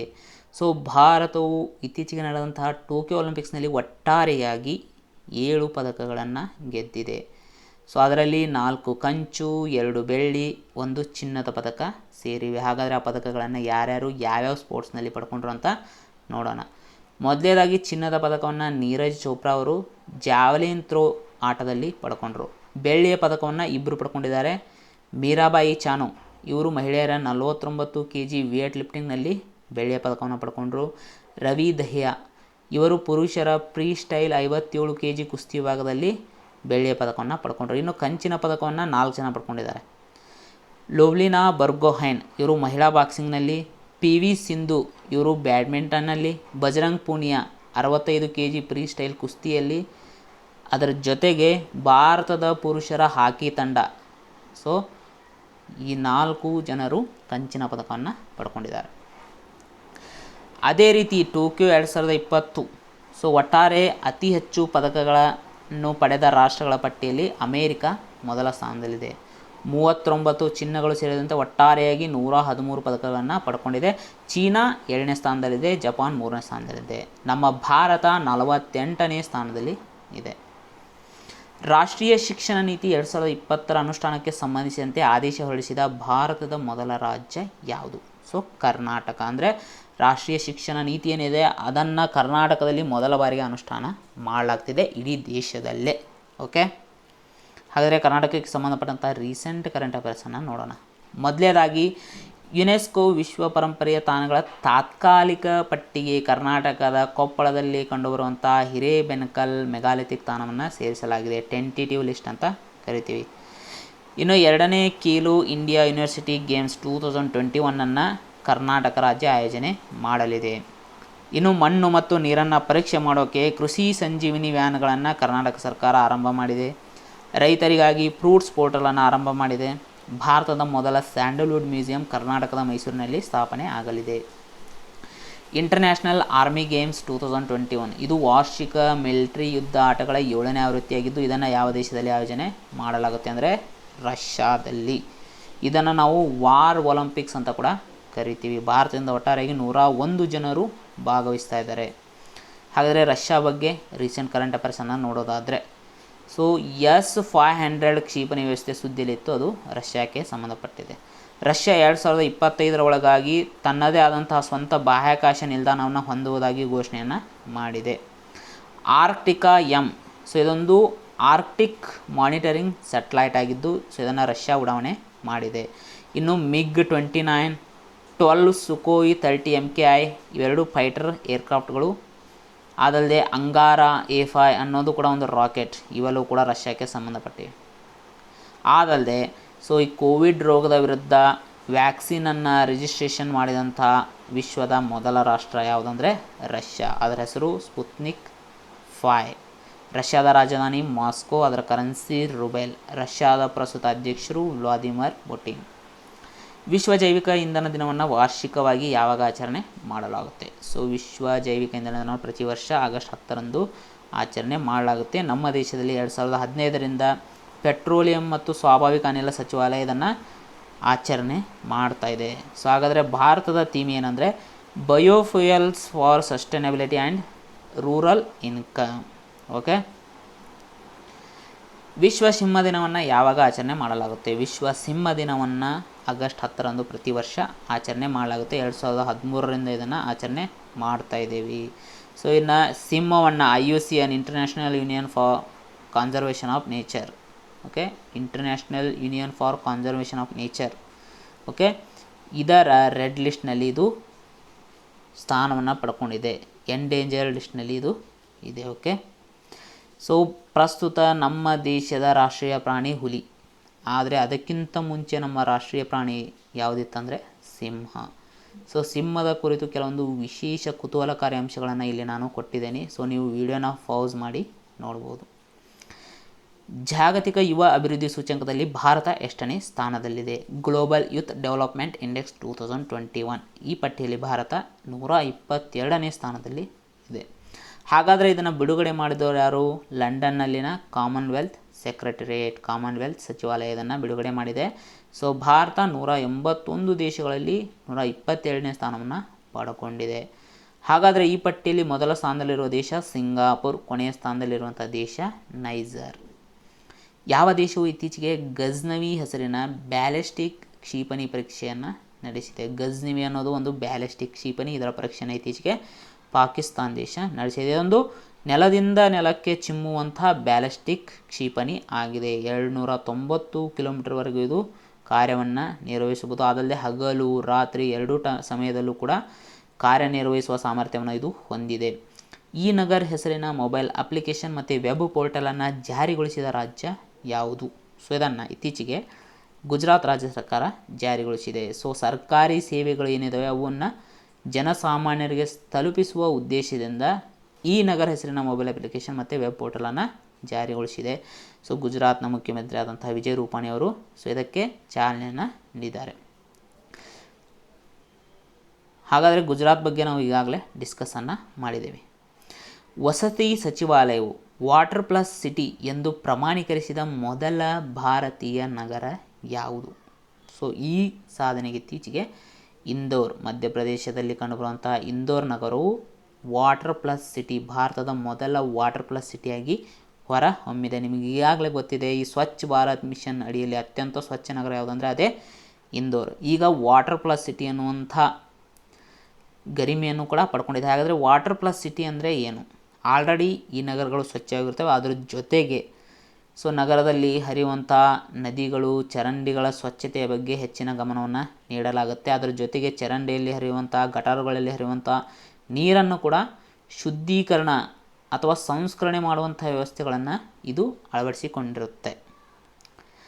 ಸ್ಕೈಟ್ರ್ಯಾಕ್ಸ್ ವರ್ಲ್ಡ್ ಏರ್ಪೋರ್ಟ್ ಅವಾರ್ಡ್ಸ್ನಲ್ಲಿ ವಿಶ್ವದ ಅತ್ಯುತ್ತಮ ವಿಮಾನ ನಿಲ್ದಾಣ ಎಂಬ ಪ್ರಶಸ್ತಿ ಪಡೆದುಕೊಂಡ ವಿಮಾನ ನಿಲ್ದಾಣ ಯಾವುದು?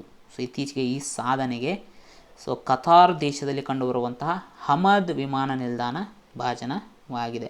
ಇನ್ನು ನಮ್ಮ ದೆಹಲಿಯಲ್ಲಿರುವಂತಹ ಇಂದಿರಾ ಗಾಂಧಿ ಅಂತಾರಾಷ್ಟ್ರೀಯ ವಿಮಾನ ನಿಲ್ದಾಣವು so best airport in India and central Asia, ಅಂದರೆ ಮಧ್ಯ ಏಷ್ಯಾ ಮತ್ತು ಭಾರತದಲ್ಲಿ ಅತ್ಯುತ್ತಮ ವಿಮಾನ ನಿಲ್ದಾಣವಾಗಿ ದೆಹಲಿಯ ಇಂದಿರಾ ಗಾಂಧಿ ಅಂತಾರಾಷ್ಟ್ರೀಯ ವಿಮಾನ ನಿಲ್ದಾಣ ಹೊರಹೊಮ್ಮಿದೆ. ಸತತ 3ನೇ ಬಾರಿಗೆ ಈ ಸಾಧನೆಯನ್ನು ಇದು ಮಾಡಿದೆ. ಹಾಗಾದರೆ ನಿಮಗೊಂದು ಪ್ರಶ್ನೆ, ಚಾಂಗಿ ವಿಮಾನ ನಿಲ್ದಾಣ ಯಾವ ದೇಶದಲ್ಲಿ ಕಂಡುಬರುತ್ತೆ? ನಿಮ್ಮ ಉತ್ತರನ ಕಮೆಂಟ್ ಬಾಕ್ಸಲ್ಲಿ ಕಮೆಂಟ್ ಮಾಡಿ. ಪ್ರತಿ ವರ್ಷ ವಿಶ್ವ ಆನೆ ದಿನವನ್ನು ಯಾವಾಗ ಆಚರಣೆ ಮಾಡಲಾಗುತ್ತೆ? ಸೊ ಪ್ರತಿ ವರ್ಷ ವಿಶ್ವ ಆನೆ ದಿನವನ್ನು ಸೊ ಆಗಸ್ಟ್ 12ರಂದು ಆಚರಣೆ ಮಾಡಲಾಗುತ್ತೆ. ಸೊ ಆನೆಯ ಕುರಿತಂತೆ ಇಲ್ಲಿ ಸೊ ಕೆಲವೊಂದು ವಿಷಯಗಳನ್ನು ನೀಡಲಾಗಿದೆ. ಮೊದಲನೇದಾಗಿ ವಿಶ್ವ ಆನೆ ದಿನವನ್ನು 2012ರಿಂದ ಆಚರಣೆ ಮಾಡಲಾಗ್ತಿದೆ. ಭಾರತದಲ್ಲಿ 2016ರಿಂದ ಆಚರಣೆ ಮಾಡಲಾಗ್ತಿದೆ. ಓಕೆ, ಇನ್ನು ಒಟ್ಟು ನಮ್ಮ ದೇಶದಲ್ಲಿ 27,312 ಆನೆಗಳು ಇವೆ ಅಂತ ಹೇಳಲಾಗ್ತದೆ. ಈ ವರದಿ ಯಾವುದಂದರೆ 2017ರಲ್ಲಿ ನಮ್ಮ ದೇಶದಲ್ಲಿ 7ನೇ ಆನೆಗಣತಿಯನ್ನು ನಡೆಸಲಾಗಿತ್ತು. ಆನೆಗಣತಿಯನ್ನು ಪ್ರತಿ 5 ವರ್ಷಗಳಿಗೊಮ್ಮೆ ನಡೆಸ್ತಾರೆ. 2017ರಲ್ಲಿ ನಡೆದ ಆನೆಗಣತಿಯ ಪ್ರಕಾರ ನಮ್ಮ ದೇಶದಲ್ಲಿ 27,312 ಆನೆಗಳು ಇವೆ. ಹಾಗಾದರೆ ಅತಿ ಹೆಚ್ಚು ಆನೆಗಳು ಎಲ್ಲಿದ್ದಾವೆ, ಯಾವ ರಾಜ್ಯದಲ್ಲಿದ್ದಾವೆ ಅಂದರೆ ಅದು ನಮ್ಮ ಕರ್ನಾಟಕದಲ್ಲಿ. ಒಟ್ಟಾರೆಗೆ 6,049 ಆನೆಗಳಿವೆ. 2ನೇ ಸ್ಥಾನದಲ್ಲಿ ಅಸ್ಸಾಂ, 3ನೇ ಸ್ಥಾನದಲ್ಲಿ ಕೇರಳ ಇದೆ. ಓಕೆ, ಇನ್ನು ಅತಿ ಹೆಚ್ಚು ಆನೆಗಳನ್ನು ಹೊಂದಿರುವಂಥ ಖಂಡ ಯಾವುದಂದರೆ ಅದು ಆಫ್ರಿಕಾ. ಓಕೆ, ಅದಲ್ಲದೆ ನಿಮ್ಗೆ ಗೊತ್ತಿರ್ಬೋದು 2010ರಲ್ಲಿ ಭಾರತ ಸರ್ಕಾರ ಆನೆಗಳನ್ನು ರಾಷ್ಟ್ರೀಯ ಪಾರಂಪರಿಕ ಪ್ರಾಣಿ ಅಂತ ಘೋಷಣೆ ಮಾಡಿದೆ. ಓಕೆ, ಅದಲ್ಲದೆ ಆನೆಗಳಿಗೆ ಸಂಬಂಧಪಟ್ಟಂಥ ಕೆಲವೊಂದು ವಿಶೇಷ ಕುತೂಹಲಕಾರಿ ಅಂಶಗಳನ್ನು ಕೂಡ ಇಲ್ಲಿ ನೀಡಲಾಗಿದೆ. ನೀವು ವಿಡಿಯೋ ಪಾಸ್ ಮಾಡಿ ನೋಡ್ಕೋಬೋದು. ಯಾವ ರಾಜ್ಯವು Indira Gandhi urban credit card ಸ್ಕೀಮನ್ನು ಜಾರಿಗೊಳಿಸಿದೆ? Indira Gandhi urban credit card scheme. ಇದರ ಅಡಿಯಲ್ಲಿ ನಗರ ಪ್ರದೇಶದಲ್ಲಿ ಉದ್ಯೋಗವನ್ನು ಸೃಷ್ಟಿ ಮಾಡೋಕ್ಕೆ 50,000 ಬಡ್ಡಿ ರಹಿತ ಸಾಲವನ್ನು ನೀಡಲಾಗುತ್ತೆ. ಸೊ ಇದನ್ನು ರಾಜಸ್ಥಾನ ಸರ್ಕಾರ ಜಾರಿಗೊಳಿಸಿದೆ. ಆದರೆ ರಾಜಸ್ಥಾನ್ ಬಗ್ಗೆ ಸ್ವಲ್ಪ ನೋಡೋದಾದರೆ, ರೈತರಿಗಾಗಿ ಮುಖ್ಯಮಂತ್ರಿ ಕಿಸಾನ್ ಮಿತ್ರ ಎನರ್ಜಿ ಯೋಜನೆಯನ್ನು ಜಾರಿಗೊಳಿಸಿತ್ತು. ರಾಮ್ಗರ್ ವಿಷಾದರಿ ಇದನ್ನು ರಾಜಸ್ಥಾನದ 4ನೇ ಹುಲಿ ಸಂರಕ್ಷಿತ ತಾಣವನ್ನಾಗಿ ಘೋಷಣೆ ಮಾಡಲಾಗಿದೆ. Most important. ಇನ್ನು ವೇದಿಕ್ ಎಜುಕೇಷನ್ ಮತ್ತು ಸಂಸ್ಕಾರ್ ಬೋರ್ಡನ್ನು ಸ್ಥಾಪನೆ ಮಾಡಿದೆ ರಾಜಸ್ಥಾನ್ ಸರ್ಕಾರ. ದೀನದಲಿತ ಮಕ್ಕಳಿಗಾಗಿ ಉಚಿತ ತರಬೇತಿಯನ್ನು ನೀಡುವುದಕ್ಕಾಗಿ ಮುಖ್ಯಮಂತ್ರಿ ಅನುಪ್ರತಿ ಯೋಜನೆಯನ್ನು ಜಾರಿಗೊಳಿಸಿದೆ. ಎಲ್ಲರಿಗೂ ಉಚಿತ ಆರೋಗ್ಯ ವಿಮೆಯನ್ನು ಒದಗಿಸಿದ ದೇಶದ ಮೊದಲ ರಾಜ್ಯ ಯಾವುದಂದರೆ ಅದು ರಾಜಸ್ಥಾನ್. ಇನ್ನು ರಾಜಸ್ಥಾನದ ಮಾಜಿ ಮುಖ್ಯಮಂತ್ರಿ ಆದಂತಹ ಜಗನ್ನಾಥ್ ಪಹಾಡಿಯಾ ಇತ್ತೀಚೆಗೆ ನಿಧನರಾಗಿದ್ದರು. ಹಾಗಾದರೆ ನಿಮಗೊಂದು ಪ್ರಶ್ನೆ, ರಾಜಸ್ಥಾನದ ಪ್ರಸ್ತುತ ಮುಖ್ಯಮಂತ್ರಿ ಯಾರು?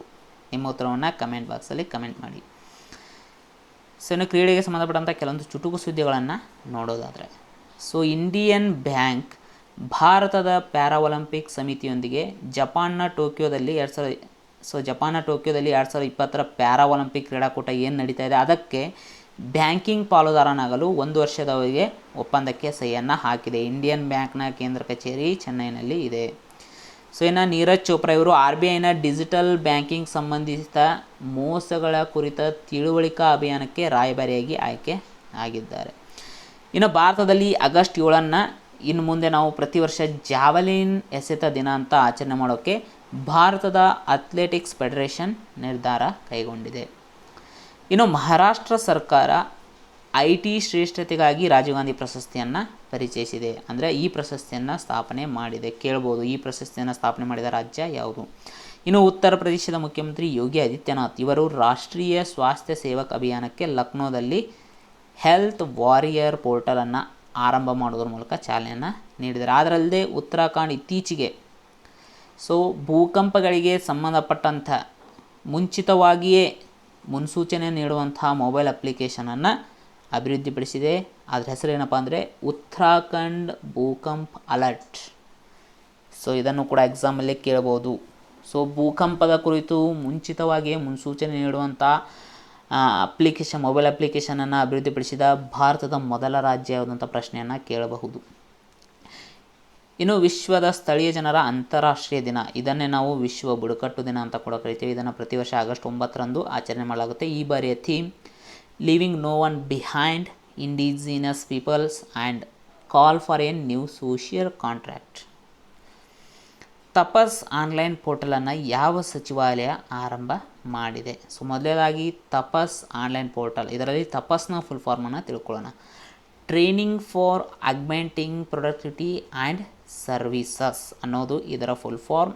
ಈ ಪೋರ್ಟಲನ್ನು ಇತ್ತೀಚೆಗೆ ಸಾಮಾಜಿಕ ನ್ಯಾಯ ಮತ್ತು ಸಬಲೀಕರಣ ಸಚಿವಾಲಯ ಪ್ರಾರಂಭ ಮಾಡಿದೆ.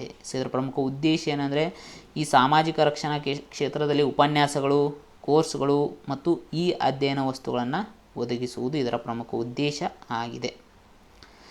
ಉಪಗ್ರಹ ಫೋನ್ಗಳನ್ನು ಅಂದರೆ ಸ್ಯಾಟಲೈಟ್ ಫೋನ್ಗಳನ್ನು ಹೊಂದಿದ ದೇಶದ ಮೊದಲ ರಾಷ್ಟ್ರೀಯ ಉದ್ಯಾನವನ ಯಾವುದು? ಇತ್ತೀಚೆಗೆ ಈ ಸಾಧನೆಗೆ ಕಾಜಿರಂಗ ರಾಷ್ಟ್ರೀಯ ಉದ್ಯಾನವನ ಭಾಜನವಾಗಿದೆ. ಇದು ಅಸ್ಸಾಂ ರಾಜ್ಯದಲ್ಲಿ ಕಂಡುಬರುತ್ತೆ.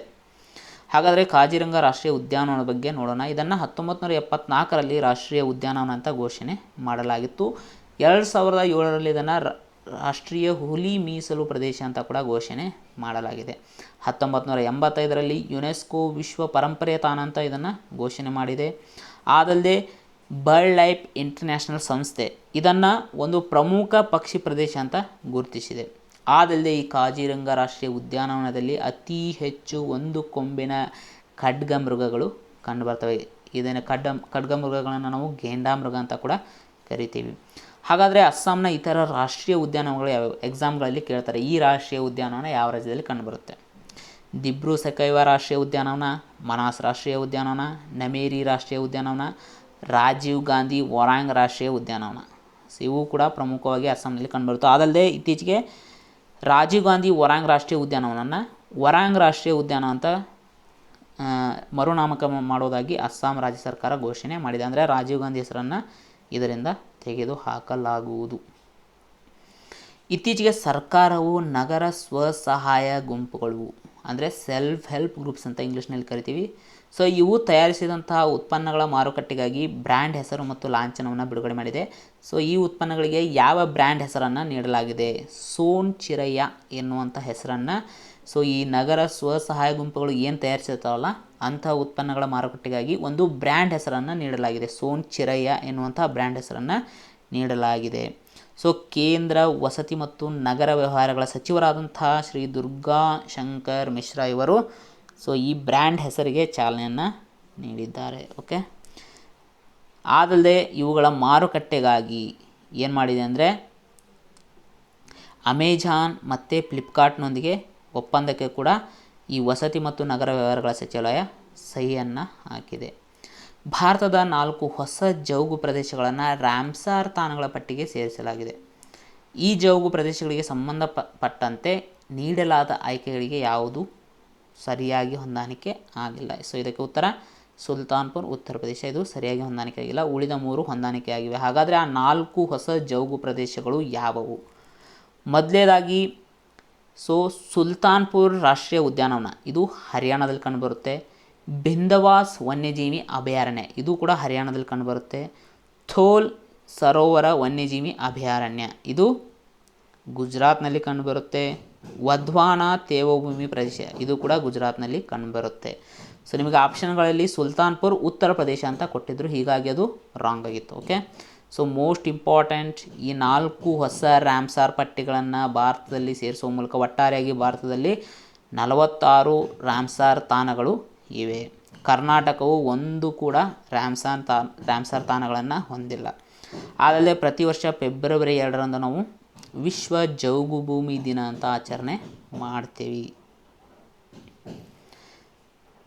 ಸ್ವದೇಶಿ ಜಾನುವಾರು ತಳಿಗಳ ಶುದ್ಧ ತಳಿಗಳ ಸಂರಕ್ಷಣೆಗಾಗಿ ತಯಾರಿಸಿದ ಭಾರತದ ಮೊದಲ ಜಾನುವಾರು ಜಿನೋಮಿಕ್ ಚಿಪ್ನ ಹೆಸರು ಏನು? ಇಂಡಿಗೋ ಎನ್ನುವಂಥ ಜಾನುವಾರು ಜಿನೋಮಿಕ್ ಚಿಪ್ಪನ್ನು ಸ್ವದೇಶಿ ಜಾನುವಾರು ತಳಿಗಳ ಶುದ್ಧ ತಳಿಗಳ ಸಂರಕ್ಷಣೆಗಾಗಿ ಇತ್ತೀಚೆಗೆ ತಯಾರಿಸಲಾಗಿದೆ. Okay, national institute of animal biotechnology ಇದೆಲ್ಲಿದೆ ಅಂದರೆ ಹೈದರಾಬಾದ್ನಲ್ಲಿದೆ. ಸೊ ಅದು ಇದನ್ನು ಇತ್ತೀಚೆಗೆ ಚಾಲನೆಗೊಳಿಸಿದೆ.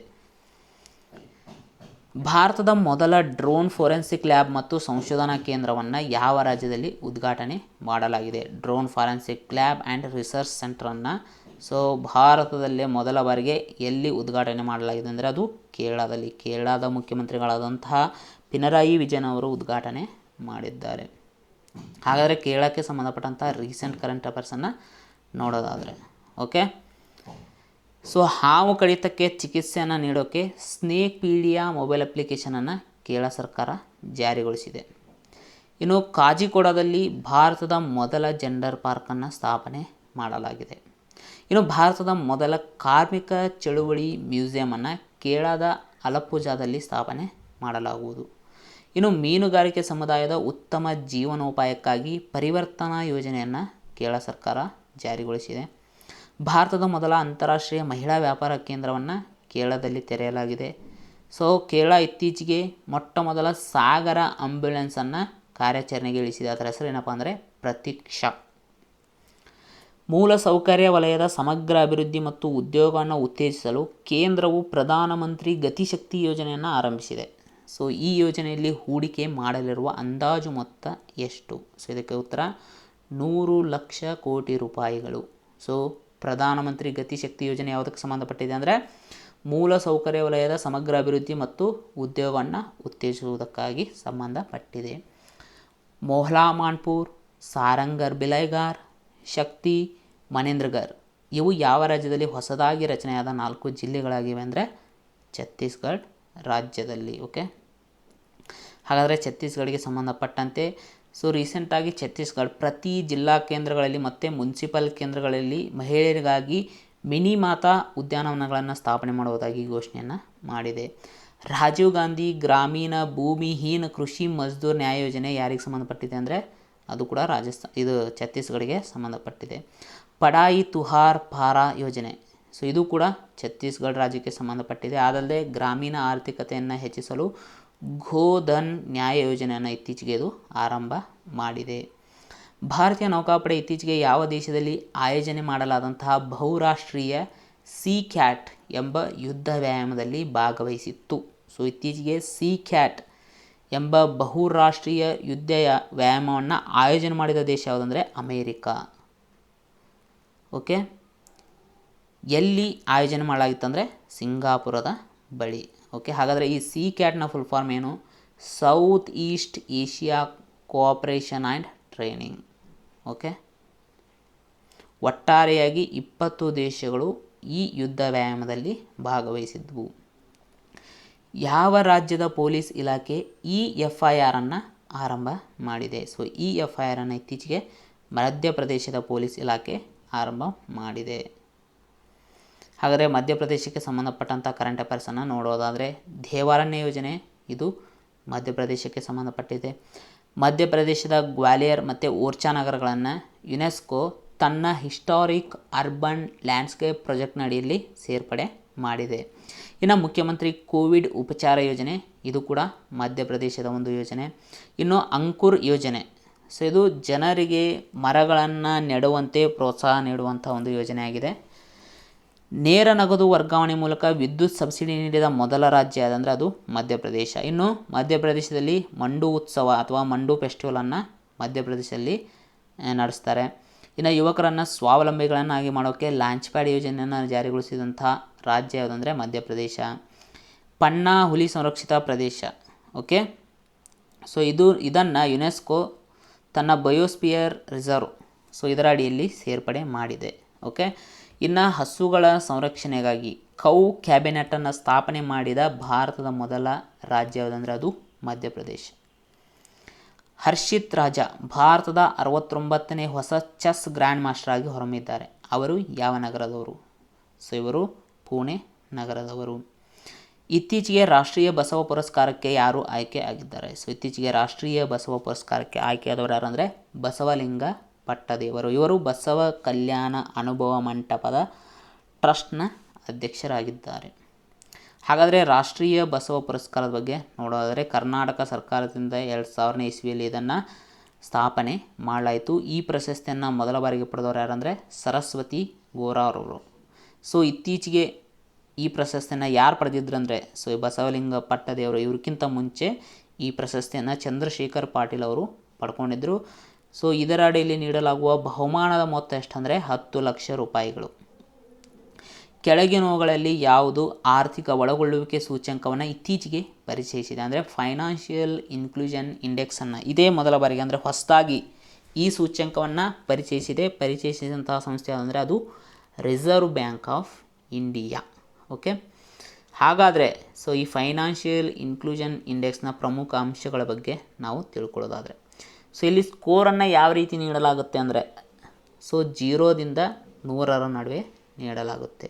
ಸೊ ಇಲ್ಲಿ 0 ಅನ್ನೋದು ಏನನ್ನು ಸೂಚಿಸುತ್ತೆ ಅಂದರೆ ಸೊ ದೇಶದಲ್ಲಿ ಜನರು ಯಾವುದೇ ರೀತಿಯ ಆರ್ಥಿಕತೆಯಲ್ಲಿ ಪಾಲ್ಗೊಳ್ಳುತ್ತಿಲ್ಲ ಎನ್ನುವುದನ್ನು 0 ಸೂಚಿಸಿದರೆ 100 ಅನ್ನೋದು ಏನನ್ನು ಸೂಚಿಸುತ್ತೆ ಅಂದರೆ ಸಂಪೂರ್ಣವಾಗಿ ಜನರು ಸೊ ಆರ್ಥಿಕತೆಯಲ್ಲಿ ತಮ್ಮನ್ನು ತಾವು ತೊಡಗಿಸಿಕೊಂಡಿದ್ದಾರೆ ಅನ್ನೋದನ್ನು ಸೂಚಿಸುತ್ತೆ. ಪ್ರಮುಖವಾಗಿ 3 ಪ್ಯಾರಾಮೀಟರ್ಗಳನ್ನು ಅಥವಾ ನಿಯತಾಂಕಗಳನ್ನು ಸೊ ಇದು ಒಳಗೊಂಡಿದೆ. ಇವುಗಳ ಆಧಾರದ ಮೇಲೆ ಏನು ಮಾಡ್ತಾರೆ ಅಂದರೆ ಸೊ ಈ ಇಂಡೆಕ್ಸನ್ನು ಬಿಡುಗಡೆ ಮಾಡಲಾಗುತ್ತೆ. ಹಾಗಾದರೆ ಆ 3 ನಿಯತಾಂಕಗಳು ಯಾವಂದರೆ, ಒಂದನೇದು ಆಕ್ಸಸ್, ಎರಡನೇದು ಯೂಸೇಜ್, ಮೂರನೇದು ಕ್ವಾಲಿಟಿ. ಓಕೆ, ಇದರ ಒಳಗಡೆ ಇನ್ನೂ 97 ಸೂಚಕಗಳು, ಇತರೆ ಸೂಚಕಗಳು ಸಬ್ ಟೈಟಲ್ ಥರ ಇವೆ. ಓಕೆ, ಹಾಗಾದರೆ RBI ಪ್ರತಿ ವರ್ಷ ಜುಲೈ ತಿಂಗಳಿನಲ್ಲಿ ಈ ಸೂಚ್ಯಂಕವನ್ನು ಬಿಡುಗಡೆ ಮಾಡಲಿದೆ. ಈ ಸೂಚ್ಯಂಕಕ್ಕೆ ಯಾವುದೇ ಆಧಾರ ವರ್ಷ ಇಲ್ಲ.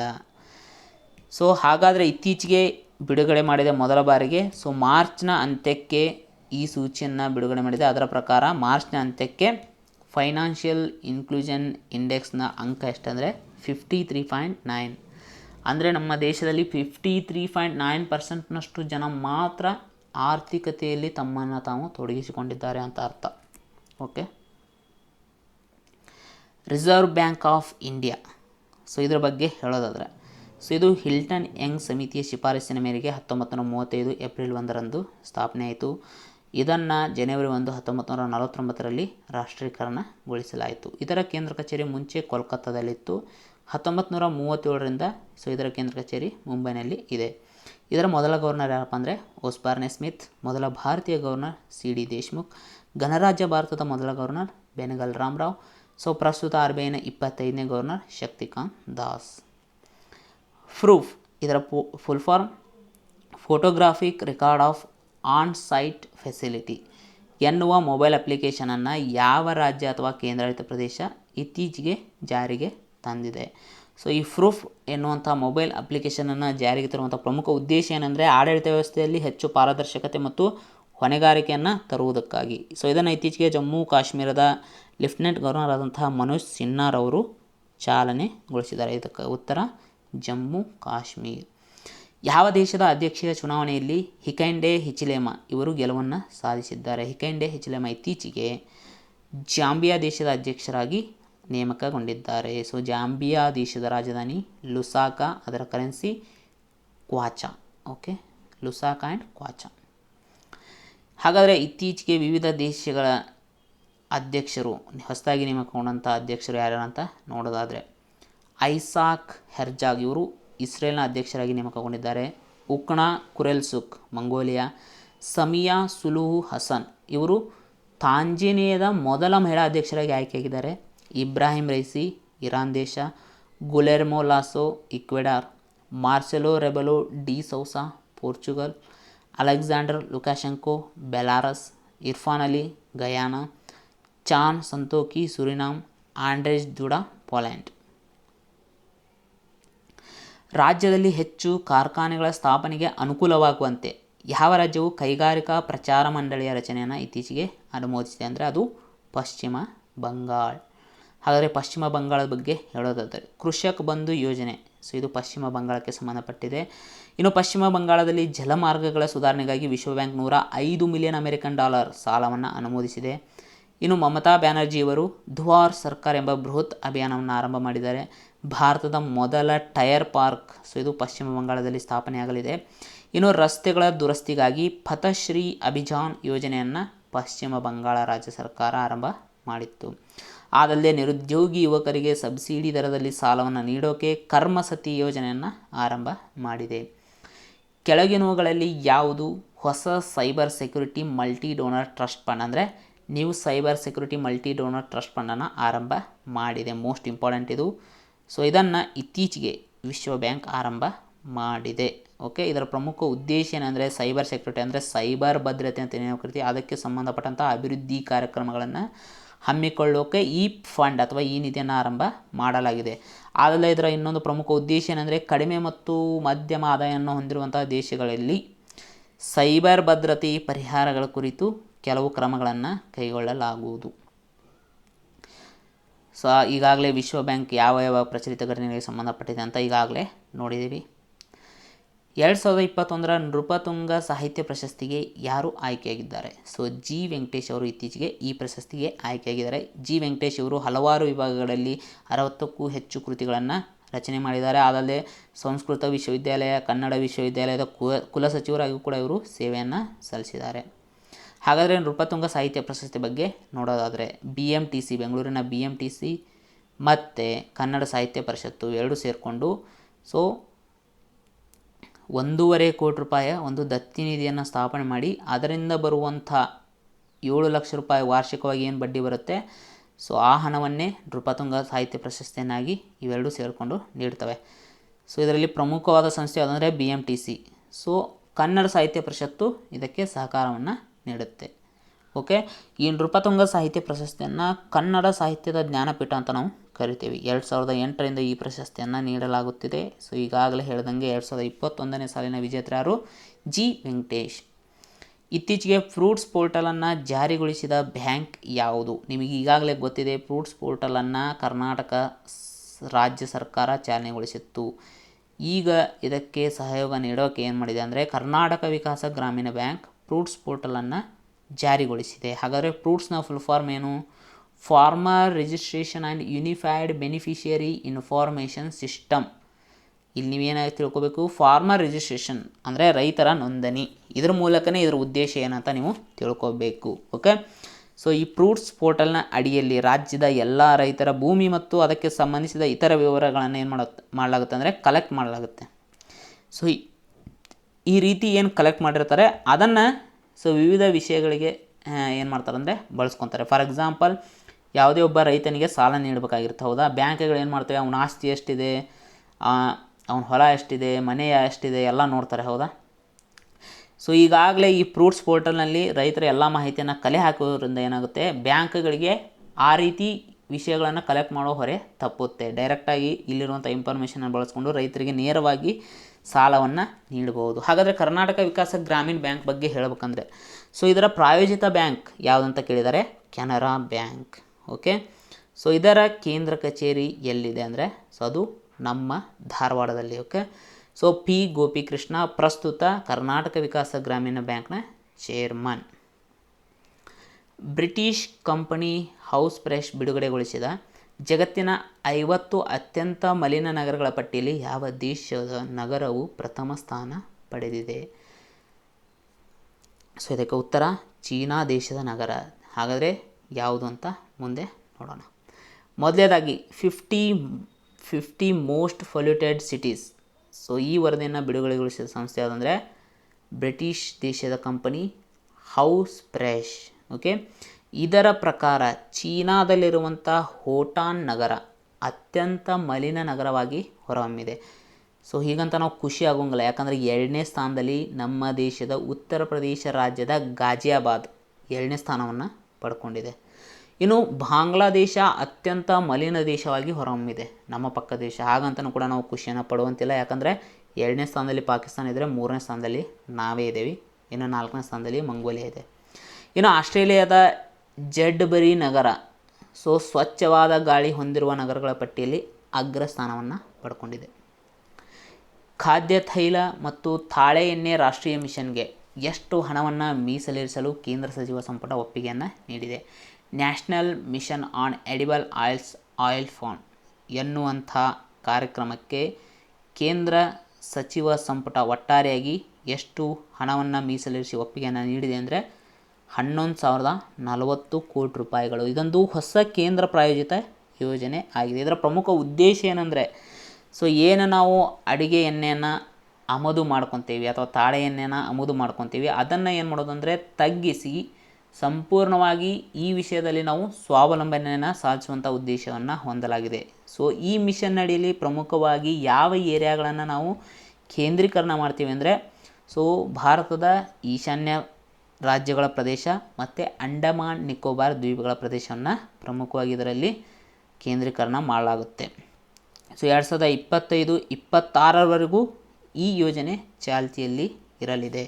ಸೊ ಇದರ ಪ್ರಮುಖ ಉದ್ದೇಶ ಏನಂದರೆ ಸೊ ಈ ಖಾದ್ಯ ತೈಲ ಮತ್ತು ತಾಳೆ ಎಣ್ಣೆ ಉತ್ಪಾದನೆಯನ್ನು ನಮ್ಮ ದೇಶದಲ್ಲಿ ಹೆಚ್ಚಿಸುವುದು. ಜಾಗತಿಕವಾಗಿ ವಿಶ್ವ ಸೊಳ್ಳೆ ದಿನವನ್ನು ಯಾವಾಗ ಆಚರಣೆ ಮಾಡಲಾಗುತ್ತೆ? ಸೊ ವಿಶ್ವ ಸೊಳ್ಳೆ ದಿನವನ್ನು ನಾವು ಪ್ರತಿ ವರ್ಷ ಆಗಸ್ಟ್ 20ರಂದು ಆಚರಣೆ ಮಾಡ್ತೀವಿ. ಇದರ ಪ್ರಮುಖ ಉದ್ದೇಶ ಏನಂದರೆ ಸೊಳ್ಳೆಗಳಿಂದ ಹರಡುವಂಥ ರೋಗಗಳನ್ನು ತಡೆಗಟ್ಟುವ ಉದ್ದೇಶವನ್ನು ಇದು ಹೊಂದಿದೆ. ಈ ಬಾರಿಯ ಥೀಮ್ ಏನಂದರೆ reaching the zero malaria target. Reaching the zero malaria target ಅನ್ನೋದು ಈ ಬಾರಿಯ ಥೀಮ್. ಓಕೆ, ನಿಮಗೆ ಗೊತ್ತಿರ್ಬೋದು 1897ರಲ್ಲಿ ಬ್ರಿಟಿಷ್ ವೈದ್ಯ ಸರ್ ರೊನಾಲ್ಡ್ ರಾಸ್ ಇವರು ಮಲೇರಿಯಾ ರೋಗ ಹರಡೋಕೆ ಅನಾಪಿಲಿಸ್ ಎಂಬಂಥ ಹೆಣ್ಣು ಸೊಳ್ಳೆ ಕಾರಣ ಅಂತ ಪತ್ತೆಯನ್ನು ಹಚ್ಚಿದ್ರು. ಯಾವ ಭಾರತೀಯ ನಾಯಕನ ಜನ್ಮ ದಿನಾಚರಣೆಯ ನೆನಪಿಗಾಗಿ ಭಾರತದಲ್ಲಿ ಸದ್ಭಾವನಾ ದಿವಸನ್ನು ವಾರ್ಷಿಕವಾಗಿ ಆಚರಣೆ ಮಾಡಲಾಗುತ್ತೆ? ಇದ್ರ ಬಗ್ಗೆ ಈಗಾಗಲೇ ನಿಮ್ಗೆ ಗೊತ್ತಿದೆ. ರಾಜೀವ್ ಗಾಂಧಿ ಅವರ ಜನ್ಮ ದಿನಾಚರಣೆಯನ್ನು ನಾವು ಪ್ರತಿ ವರ್ಷ ಏನು ಮಾಡ್ತೀವಿ ಅಂದರೆ ಸದ್ಭಾವನಾ ದಿವಸ ಅಂತ ಆಚರಣೆ ಮಾಡ್ತೀವಿ. ಯಾವಾಗಂದರೆ ಆಗಸ್ಟ್ 20ರಂದು. ಸೊ ಈ ಬಾರಿ ನಾವು ಅಂದರೆ 2021ರಲ್ಲಿ ರಾಜೀವ್ ಗಾಂಧಿ ಅವರ 77ನೇ ಜನ್ಮ ದಿನಾಚರಣೆಯನ್ನು ಆಚರಣೆ ಮಾಡಿದ್ದೀವಿ. ಅವರು ಜನಿಸಿದ್ದು 1944ರಲ್ಲಿ. ಹಾಗಾದರೆ ರಾಜೀವ್ ಗಾಂಧಿ ಕುರಿತು ಸ್ವಲ್ಪ ನೋಡೋಣ. ಯಾಕಂದರೆ GK ರಿಲೇಟೆಡ್ ಪ್ರಶ್ನೆಗಳನ್ನು ಇವ್ರ ಮೇಲೆ ಪದೇ ಪದೇ ಕೇಳ್ತಾ ಇರ್ತಾರೆ. ಇವರ ಒಂದು ಸಾಧನೆ ಏನಂದರೆ ಭಾರತದ ಅತಿ ಕಿರಿಯ ಪ್ರಧಾನಿ, ಅಂದರೆ 40 ವರ್ಷಕ್ಕೆ ಇವರು ಭಾರತದ ಪ್ರಧಾನಿ ಆಗಿದ್ದರು. 1984ರಿಂದ 1989ರವರೆಗೂ ಇವರು ಭಾರತದ ಪ್ರಧಾನಿಯಾಗಿ ಸೇವೆಯನ್ನು ಸಲ್ಲಿಸಿದ್ದಾರೆ. ಸೊ ಇವರ ಸಮಯದಲ್ಲಿ ಅಂದರೆ ಇವರು ಪ್ರಧಾನಿಯಾಗಿದ್ದಂಥ ಸಮಯದಲ್ಲಿ 6ರಿಂದ 12ನೇ ತರಗತಿ ಮಕ್ಕಳಿಗಾಗಿ ಜವಾಹರ್ ನವೋದಯ ವಿದ್ಯಾಲಯಗಳು ಏನಿದ್ದಾವೆ ಅವುಗಳನ್ನು ಪ್ರಾರಂಭ ಮಾಡಲಾಗಿತ್ತು. ಆದಲ್ಲೇ ಇವರ ಕಾಲದಲ್ಲಿ ರಾಷ್ಟ್ರೀಯ ಶಿಕ್ಷಣ ನೀತಿ 1986 ಜಾರಿಗೊಳಿಸಲಾಯಿತು. ಆದಲ್ಲೇ 1986ರಲ್ಲಿ ಮಹಾನಗರ ಟೆಲಿಫೋನ್ ನಿಗಮ್ ಲಿಮಿಟೆಡನ್ನು ಸ್ಥಾಪನೆ ಮಾಡಲಾಯಿತು. ಆದಲ್ಲದೆ ಇಂಡೋ ಶ್ರೀಲಂಕಾ ಶಾಂತಿ ಒಪ್ಪಂದಕ್ಕೆ ರಾಜೀವ್ ಗಾಂಧಿ ಮತ್ತು ಶ್ರೀಲಂಕಾ ಅಧ್ಯಕ್ಷರಾಗಿದ್ದಂತಹ JR ಜಯವರ್ಧನೆ ಸೊ ಅವರು ಜುಲೈ 29, 1987ರಂದು ಕೊಲಂಬೋದಲ್ಲಿ ಸಹಿಯನ್ನು ಹಾಕಲಾಯಿತು. ಇನ್ನು 21 ಮೇ 1991ರಂದು ರಾಜೀವ್ ಗಾಂಧಿ ಅವರು ತಮಿಳುನಾಡಿನ ಚೆನ್ನೈನ ಶ್ರೀ ಪೆರಂಬದೂರಿನಲ್ಲಿ ಹತ್ಯೆ ಆದರು. Most important. ಸೊ ಇವರ ಸಮಾಧಿ ಸ್ಥಳ ವೀರಭೂಮಿ, ಅಂದರೆ ಇವರ ಸಮಾಧಿ ಸ್ಥಳವನ್ನು ನಾವು ವೀರಭೂಮಿ ಅಂತ ಕರಿತೀವಿ. ಆದಲ್ಲದೆ 18ನೇ ವಯಸ್ಸಿಗೆ ಮತದಾನ ಮಾಡುವಂತಹ ವ್ಯವಸ್ಥೆ ಸೊ ಇವರ ಕಾಲದಲ್ಲಿ ಜಾರಿಗೆ ಬಂದಿತು. 1989ರಲ್ಲಿ ಜಾರಿಗೆ ಬಂದಿತ್ತು ಸಂವಿಧಾನದ 61ನೇ ತಿದ್ದುಪಡಿಯ ಮೂಲಕ. ಸೊ ಅದಕ್ಕೂ ಮುಂಚೆ ಮತದಾನ ಮಾಡುವಂಥ ಕನಿಷ್ಠ ವಯಸ್ಸು ಎಷ್ಟಿತ್ತು ಅಂದರೆ 21 ಇತ್ತು. ಅದನ್ನು 18ಕ್ಕೆ ಇಳಿಸಲಾಯಿತು. ಆದಲ್ಲೇ ಪಕ್ಷಾಂತರ ನಿಷೇಧ ಕಾಯ್ದೆಯನ್ನು ಕೂಡ ಇವರ ಕಾಲದಲ್ಲಿ ಜಾರಿಗೆ ತರಲಾಯಿತು. ಹಾಗಾದರೆ ಪಕ್ಷಾಂತರ ನಿಷೇಧ ಕಾಯ್ದೆಗೆ ಸಂಬಂಧಪಟ್ಟಂಥ ಸಂವಿಧಾನದ ತಿದ್ದುಪಡಿ ಯಾವುದು? ಸೊ ನಿಮ್ಮ ಉತ್ತರವನ್ನು ಕಮೆಂಟ್ ಬಾಕ್ಸಲ್ಲಿ ಕಮೆಂಟ್ ಮಾಡಿ.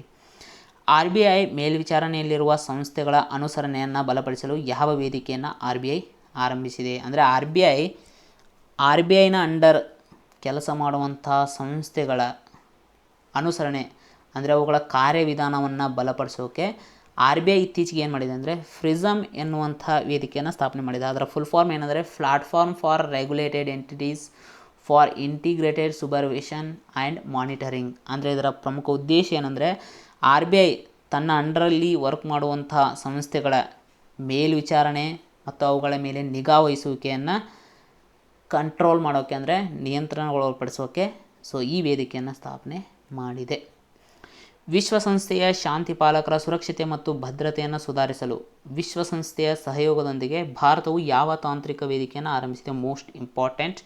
ಸೊ ರೀಸೆಂಟಾಗಿ ಭಾರತ ಇತ್ತೀಚೆಗೆ ಯುನೈಟ್ ಅವೇರ್ ಎನ್ನುವಂಥ ಒಂದು ತಾಂತ್ರಿಕ ವೇದಿಕೆಯನ್ನು ಆರಂಭ ಮಾಡಿದೆ. ಇದರ ಪ್ರಮುಖ ಉದ್ದೇಶ ಏನಪ್ಪ ಅಂದರೆ ವಿಶ್ವದಾದ್ಯಂತ ಕಾರ್ಯನಿರ್ವಹಿಸುತ್ತಿರುವಂಥ ವಿಶ್ವಸಂಸ್ಥೆಯ ಶಾಂತಿ ಪಾಲಕರೇನಿದ್ದಾರೆ ಅವರ ಸುರಕ್ಷತೆ ಮತ್ತು ಭದ್ರತೆಯನ್ನು ಖಚಿತಪಡಿಸುವುದು. ಸೊ ಈ ಯುನೈಟ್ ಅವೇರ್ ವೇದಿಕೆಯಾಗಿ ಭಾರತ $1.64 ಮಿಲಿಯನ್ ಅಮೇರಿಕನ್ ಡಾಲರ್ ಧನ ಸಹಾಯವನ್ನು ಕೂಡ ನೀಡಿದೆ. ಇತ್ತೀಚೆಗೆ ಕೆಳಗಿನ ಯಾವ ಅಂತಾರಾಷ್ಟ್ರೀಯ ಒಕ್ಕೂಟದ ಸದಸ್ಯ ರಾಷ್ಟ್ರಗಳು ರಿಮೋಟ್ ಸೆನ್ಸಿಂಗ್ ಉಪಗ್ರಹ ದತ್ತಾಂಶ ಹಂಚಿಕೆಯಲ್ಲಿ ಸಹಕಾರಕ್ಕಾಗಿ ಒಪ್ಪಂದಕ್ಕೆ ಸಹಿಯನ್ನು ಹಾಕಿವೆ? ಸೊ ಬ್ರಿಕ್ಸ್ ರಾಷ್ಟ್ರಗಳು ಈ ಒಪ್ಪಂದಕ್ಕೆ ಸಹಿಯನ್ನು ಹಾಕಿವೆ. ಸೊ ಇಲ್ಲಿ ಕ್ಲೀನಾಗಿ ಗಮನಿಸಿ, ರಿಮೋಟ್ ಸೆನ್ಸಿಂಗ್ ಉಪಗ್ರಹ ದತ್ತಾಂಶ ಹಂಚಿಕೆಯಲ್ಲಿ ಸಹಕಾರ ಅಂದರೆ ಈ ಬ್ರಿಕ್ಸ್ ರಾಷ್ಟ್ರಗಳು ಏನು ತಮ್ಮ ರಾಷ್ಟ್ರಗಳಲ್ಲಿ ರಿಮೋಟ್ ಸೆನ್ಸಿಂಗ್ ಉಪಗ್ರಹಗಳನ್ನು ಉಡಾವಣೆ ಮಾಡಿರ್ತವೆ. ಆ ಉಪಗ್ರಹಗಳ ಮೂಲಕ ಏನೋ ಇವರು ಇನ್ಫಾರ್ಮೇಷನನ್ನು ಕಲೆಕ್ಟ್ ಮಾಡಿರ್ತವೆ. ಸೊ ಅವುಗಳನ್ನು ಈ ಬ್ರಿಕ್ಸ್ ರಾಷ್ಟ್ರಗಳೊಂದಿಗೆ ಹಂಚಿಕೆ ಮಾಡಿಕೊಳ್ಳೋದು ಈ ಒಪ್ಪಂದದ ಸಾರಾಂಶ. ಹಾಗಾದರೆ ಈ ರೀತಿ ಇನ್ಫಾರ್ಮೇಷನನ್ನು ಹಂಚಿಕೆ ಮಾಡ್ಕೊಳ್ಳೋದ್ರ ಮೂಲಕ ಸೊ ಈಗೇನು ಜಾಗತಿಕ ಹವಾಮಾನ ಬದಲಾವಣೆ ಉಂಟಾಗ್ತದೆ, ಕೆಲವೊಂದು ದೊಡ್ಡ ದೊಡ್ಡ ವಿಪತ್ತುಗಳು ಬರ್ತಾ ಇದ್ದಾವೆ, ಆದಲ್ಲಿ ನಾವು ಪರಿಸರ ಸಂರಕ್ಷಣೆಯನ್ನು ಮಾಡಬೇಕಾದಂಥ ಅನಿವಾರ್ಯತೆಯಲ್ಲಿದ್ದೀವಿ. ಆದಲ್ಲೇ ಸೊ ಪ್ರಸ್ತುತ ಮನುಷ್ಯರು ಅಥವಾ ಮಾನವ ಕುಲ ಎದುರಿಸುತ್ತಿರುವಂಥ ಕೆಲವೊಂದು ಸವಾಲುಗಳನ್ನು ನಿಭಾಯಿಸುವಲ್ಲಿ ಸೊ ಈ ಒಪ್ಪಂದ ಸಹಕಾರಿ ಆಗಲಿದೆ. ಸೊ ರೀಸೆಂಟಾಗಿ ಭಾರತದ ಅಧ್ಯಕ್ಷತೆಯಲ್ಲಿ ಆಗಸ್ಟ್ 18, 2021ರಂದು ಈ ಒಪ್ಪಂದಕ್ಕೆ ಸಹಿಯನ್ನು ಹಾಕಲಾಯಿತು. ಹಾಗಾದರೆ ಬ್ರಿಕ್ಸ್ ಬಗ್ಗೆ ಸ್ವಲ್ಪ ನೋಡೋಣ. ಸೊ ಬ್ರಿಕ್ಸ್ ಅನ್ನೋದು ಮೊದಲು ಬ್ರಿಕ್ ಅಂತ ಮಾತ್ರ ಇತ್ತು. ಓಕೆ, ಈ ಬ್ರಿಕ್ ಎನ್ನುವಂತಹ ಕಲ್ಪನೆಯನ್ನು ಕೊಟ್ಟವ್ರು ಯಾರಪ್ಪ ಅಂದರೆ ಜಿಮ್ ಓನಿಲ್ ಎನ್ನುವರು 2001ರಲ್ಲಿ ಈ ಕಲ್ಪನೆಯನ್ನು ನೀಡ್ತಾರೆ. ಇನ್ನು ಬ್ರಿಕ್ ಸ್ಥಾಪನೆಯಾಗಿದ್ದು 2006ರಲ್ಲಿ. 2006ರಲ್ಲೂ ಸ್ಥಾಪನೆ ಆದರೂ ಕೂಡ ಇದರ ಮೊದಲ ಸಮ್ಮೇಳನ 2009ರಲ್ಲಿ ನಡೆಯುತ್ತೆ. ಎಲ್ಲೆಂದರೆ ರಷ್ಯಾದ ಎಕೆಟೆರಿನ್ಬರ್ಗ್ನಲ್ಲಿ. ಇನ್ನು ಬ್ರಿಕ್ ಅಂತ ಇದ್ದಿದ್ದು ಬ್ರಿಕ್ಸ್ ಅಂತ ಯಾವಾಗಾಯಿತು ಅಂದರೆ 2010ರಲ್ಲಿ.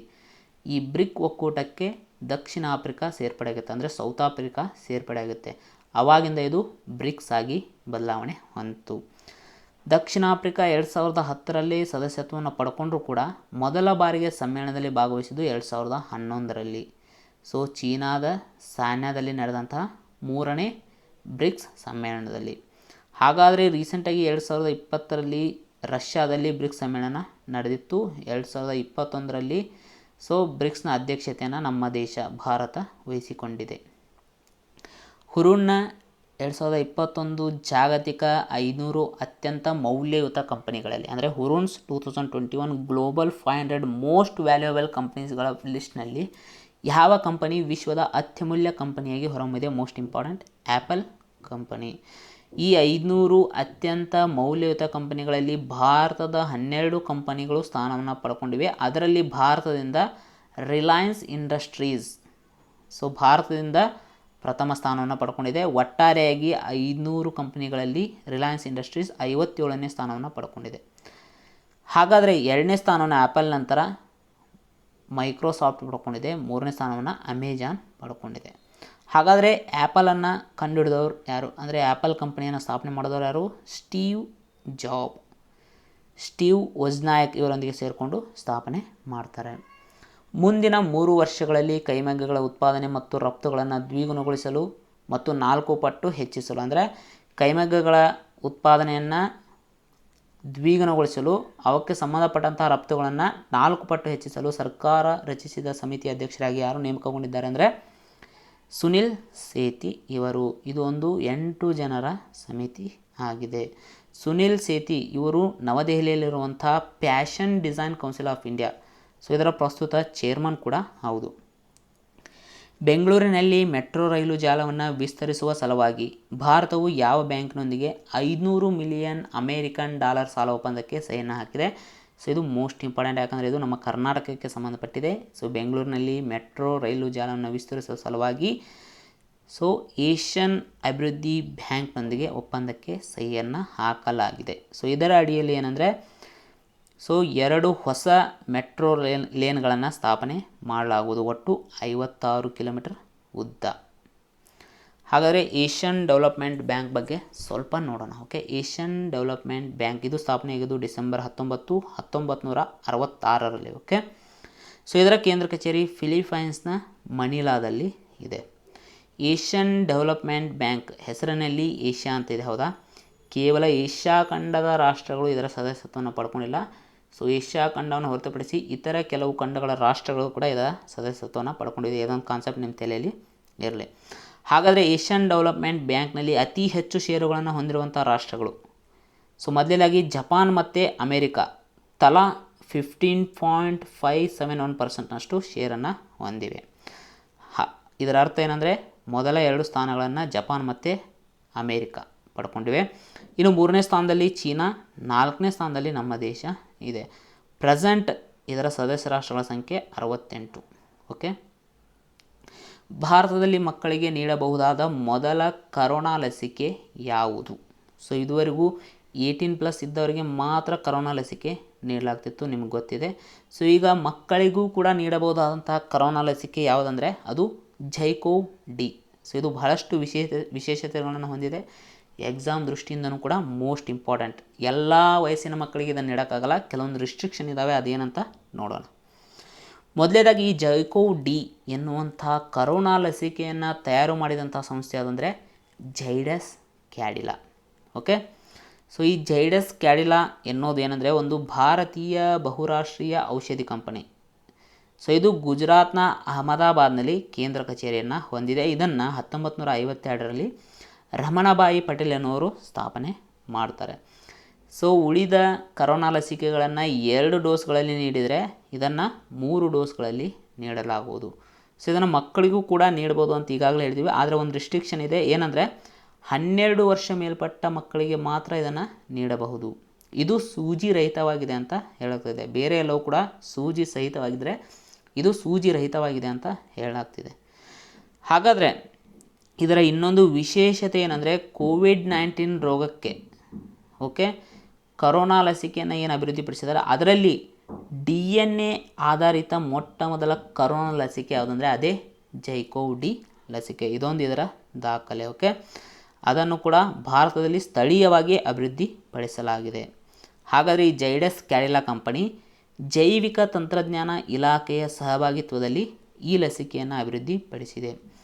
ವಾಂಚುವಾ ಫೆಸ್ಟಿವಲನ್ನು ಪ್ರಮುಖವಾಗಿ ಯಾವ ಬುಡಕಟ್ಟು ಜನರು ಆಚರಣೆ ಮಾಡುವರು? ವಾಂಚುವಾ ಫೆಸ್ಟಿವಲನ್ನು ಪ್ರಮುಖವಾಗಿ ಥೀವಾ ಬುಡಕಟ್ಟು ಜನರು ಆಚರಣೆ ಮಾಡುವರು.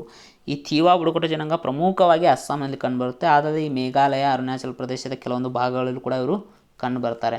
ಸೊ ಈ ಕೃಷಿಯಲ್ಲಿ ಬೆಳೆಗಳಿಗೆ ಯಾವುದೇ ರೋಗ ಮತ್ತು ನೈಸರ್ಗಿಕ ವಿಪತ್ತುಗಳು ಎದುರಾಗದಂತೆ ಮತ್ತು ಒಳ್ಳೆಯ ಫಸಲು ಬರುವಂತೆ ಪ್ರಾರ್ಥನೆ ಮಾಡೋದೇ ಈ ವಾಂಚುವಾ ಫೆಸ್ಟಿವಲ್ನ ಪ್ರಮುಖ ಉದ್ದೇಶ.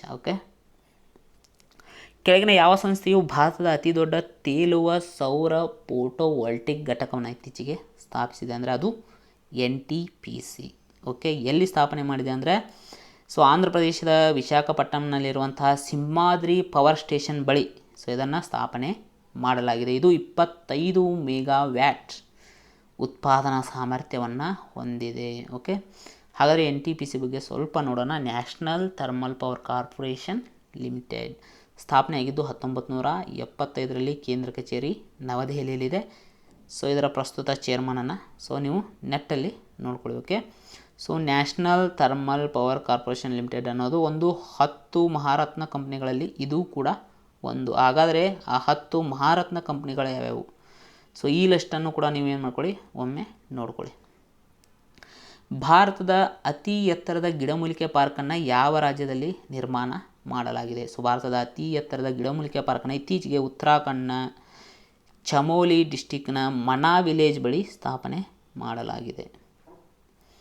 ಸೊ ಹಾಗಾದರೆ ಉತ್ತರಾಖಂಡ್ ಬಗ್ಗೆ ನೋಡೋದಾದರೆ ಸೊ ಇತ್ತೀಚೆಗೆ ಈಗಾಗಲೇ ಹೇಳದಂಗೆ ಭೂಕಂಪ ಮುನ್ಸೂಚನಾ ಮೊಬೈಲ್ ಅಪ್ಲಿಕೇಶನನ್ನು ಚಾಲನೆಗೊಳಿಸಿದ ದೇಶದ ಮೊದಲ ರಾಜ್ಯ. ಅದಲ್ಲದೆ ಉತ್ತರಾಖಂಡ್ನ ನೂತನ ಮುಖ್ಯಮಂತ್ರಿಯಾಗಿ ರೀಸೆಂಟಾಗಿ ಪುಷ್ಕರ್ ಸಿಂಗ್ ಧಮಿ ಅವರು ನೇಮಕಗೊಂಡಿದ್ದರು. ಇಸ್ಮಾಯಿಲ್ ಸಾಬ್ರಿ ಯಾಕೋಬ್ ಇವರನ್ನು ಯಾವ ದೇಶದ ನೂತನ ಪ್ರಧಾನಿಯಾಗಿ ನೇಮಕ ಮಾಡಲಾಗಿದೆ ಅಂದರೆ ಸೊ ಮಲೇಷ್ಯಾ ದೇಶ. ಸೊ ರೀಸೆಂಟಾಗಿ ಮುಹಿಯುದ್ದೀನ್ ಯಾಸಿನ್ ಸೊ ಇವರು ಮಲೇಷ್ಯಾ ಪ್ರಧಾನಿಯಾಗಿದ್ದರು. ಈ ಮುಂಚೆ ಅವರು ತಮ್ಮ ಸಚಿವ ಸ್ಥಾನಕ್ಕೆ ರಾಜೀನಾಮೆಯನ್ನು ನೀಡಿದರು. ಸೊ ಈಗ ಇವರ ನಂತರ ಇಸ್ಮಾಯಿಲ್ ಸಾಬ್ರಿ ಯಾಕೋಬ್ ಅವರು ನೇಮಕಗೊಂಡಿದ್ದಾರೆ. ಸೊ ಇನ್ನು ಮಲೇಷ್ಯಾದ ರಾಜಧಾನಿ ಕೌಲಾಲಂಪುರ್. ಸೊ ಮಲೇಷ್ಯಾದ ಕರೆನ್ಸಿ ಯಾವುದಪ್ಪ ಅಂದರೆ ರಿಂಗಿಟ್.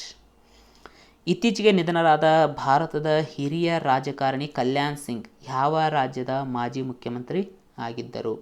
ಸೊ ಕಲ್ಯಾಣ್ ಸಿಂಗ್ ಇವರು ಉತ್ತರ ಪ್ರದೇಶದ ಮಾಜಿ ಮುಖ್ಯಮಂತ್ರಿ ಆಗಿದ್ದರು. ಒಟ್ಟಾರೆಗೆ 2 ಬಾರಿ ಇವರು CM ಆಗಿ ಸೇವೆಯನ್ನು ಸಲ್ಲಿಸಿದ್ದಾರೆ, 2 ಬಾರಿ ಸಂಸದರಾಗಿ ಸೇವೆಯನ್ನು ಸಲ್ಲಿಸಿದ್ದಾರೆ. ಅದಲ್ಲದೆ ರಾಜಸ್ಥಾನ್ ಮತ್ತು ಹಿಮಾಚಲ ಪ್ರದೇಶದ ಗವರ್ನರ್ ಆಗಿಯೂ ಕೂಡ ಇವರು ಸೇವೆಯನ್ನು ಸಲ್ಲಿಸಿದ್ದಾರೆ.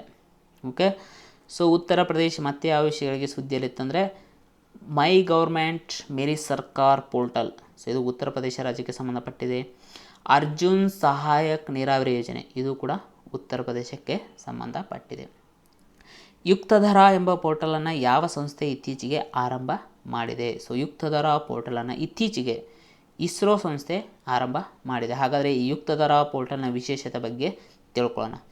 ಸೊ ಈ ಪೋರ್ಟಲನ್ನು ಇಸ್ರೋ ಮತ್ತು ಗ್ರಾಮೀಣ ಅಭಿವೃದ್ಧಿ ಸಚಿವಾಲಯ ಜಂಟಿಯಾಗಿ ಅಭಿವೃದ್ಧಿಪಡಿಸಿದೆ. ಸೊ ಇದರ ಪ್ರಮುಖ ಉದ್ದೇಶ ಏನಂದರೆ ಈ ರಿಮೋಟ್ ಸೆನ್ಸಿಂಗ್ ಮತ್ತು ಗ್ಲೋಬಲ್ ಇನ್ಫಾರ್ಮೇಷನ್ ಸಿಸ್ಟಮ್ ಆಧಾರಿತ ಮಾಹಿತಿಯನ್ನು ಬಳಸ್ಕೊಂಡು ಸೊ ಈ NREGA so Mahatma Gandhi national rural employment guarantee scheme ಅಥವಾ ಆ್ಯಕ್ಟ್ ಏನಿದೆ ಸೊ ಇದರ ಅಡಿಯಲ್ಲಿ ಏನು ಜನರಿಗೆ ಉದ್ಯೋಗವನ್ನು ನೀಡಿರ್ತಾರೆ ಆ ಉದ್ಯೋಗವನ್ನು ನೀಡೋದ್ರ ಮೂಲಕ ಸ್ಥಳೀಯ ಮಟ್ಟದಲ್ಲಿ ಕೆಲವೊಂದು ಆಸ್ತಿಗಳನ್ನು ನಿರ್ಮಾಣ ಮಾಡಿರ್ತಾರೆ. ಸೊ ಅಂತಹ ಆಸ್ತಿಗಳ ಕುರಿತು ಸೊ ನಿಗಾ ವಹಿಸೋಕ್ಕೆ ಮಾಹಿತಿಯನ್ನು ಸ್ಟೋರ್ ಮಾಡೋಕ್ಕೆ ಸೊ ಈ ಯುಕ್ತಧರಾ ಪೋರ್ಟಲನ್ನು ಬಳಸಿಕೊಳ್ಳಲಾಗುತ್ತೆ. ರಾಷ್ಟ್ರೀಯ ನಗದೀಕರಣ ಪೈಪ್ಲೈನ್ ನ್ಯಾಷನಲ್ ಮಾನಿಟೈಸೇಷನ್ ಪೈಪ್ಲೈನನ್ನು ಇತ್ತೀಚೆಗೆ ಹಣಕಾಸು ಸಚಿವೆ ನಿರ್ಮಲಾ ಸೀತಾರಾಮನ್ ಆರಂಭ ಮಾಡಿದ್ದಾರೆ. ಹಾಗಾದರೆ ಈ ಪೈಪ್ಲೈನನ್ನು ಯಾವ ಸಂಸ್ಥೆಯಿಂದ ಅಭಿವೃದ್ಧಿಪಡಿಸಲಾಗಿದೆ? Most important, national monetisation pipeline, ರಾಷ್ಟ್ರೀಯ ನಗರೀಕರಣ ಪೈಪ್ಲೈನ್. ಸೊ ಇದನ್ನು ಯಾವ ಸಂಸ್ಥೆ ಅಭಿವೃದ್ಧಿಪಡಿಸಿದೆ ಅಂದರೆ ನೀತಿ ಆಯೋಗ. ಹಾಗಾದರೆ ಇದರ ಕುರಿತು ಸ್ವಲ್ಪ ಡೀಟೇಲ್ ಆಗಿ ನೋಡೋಣ.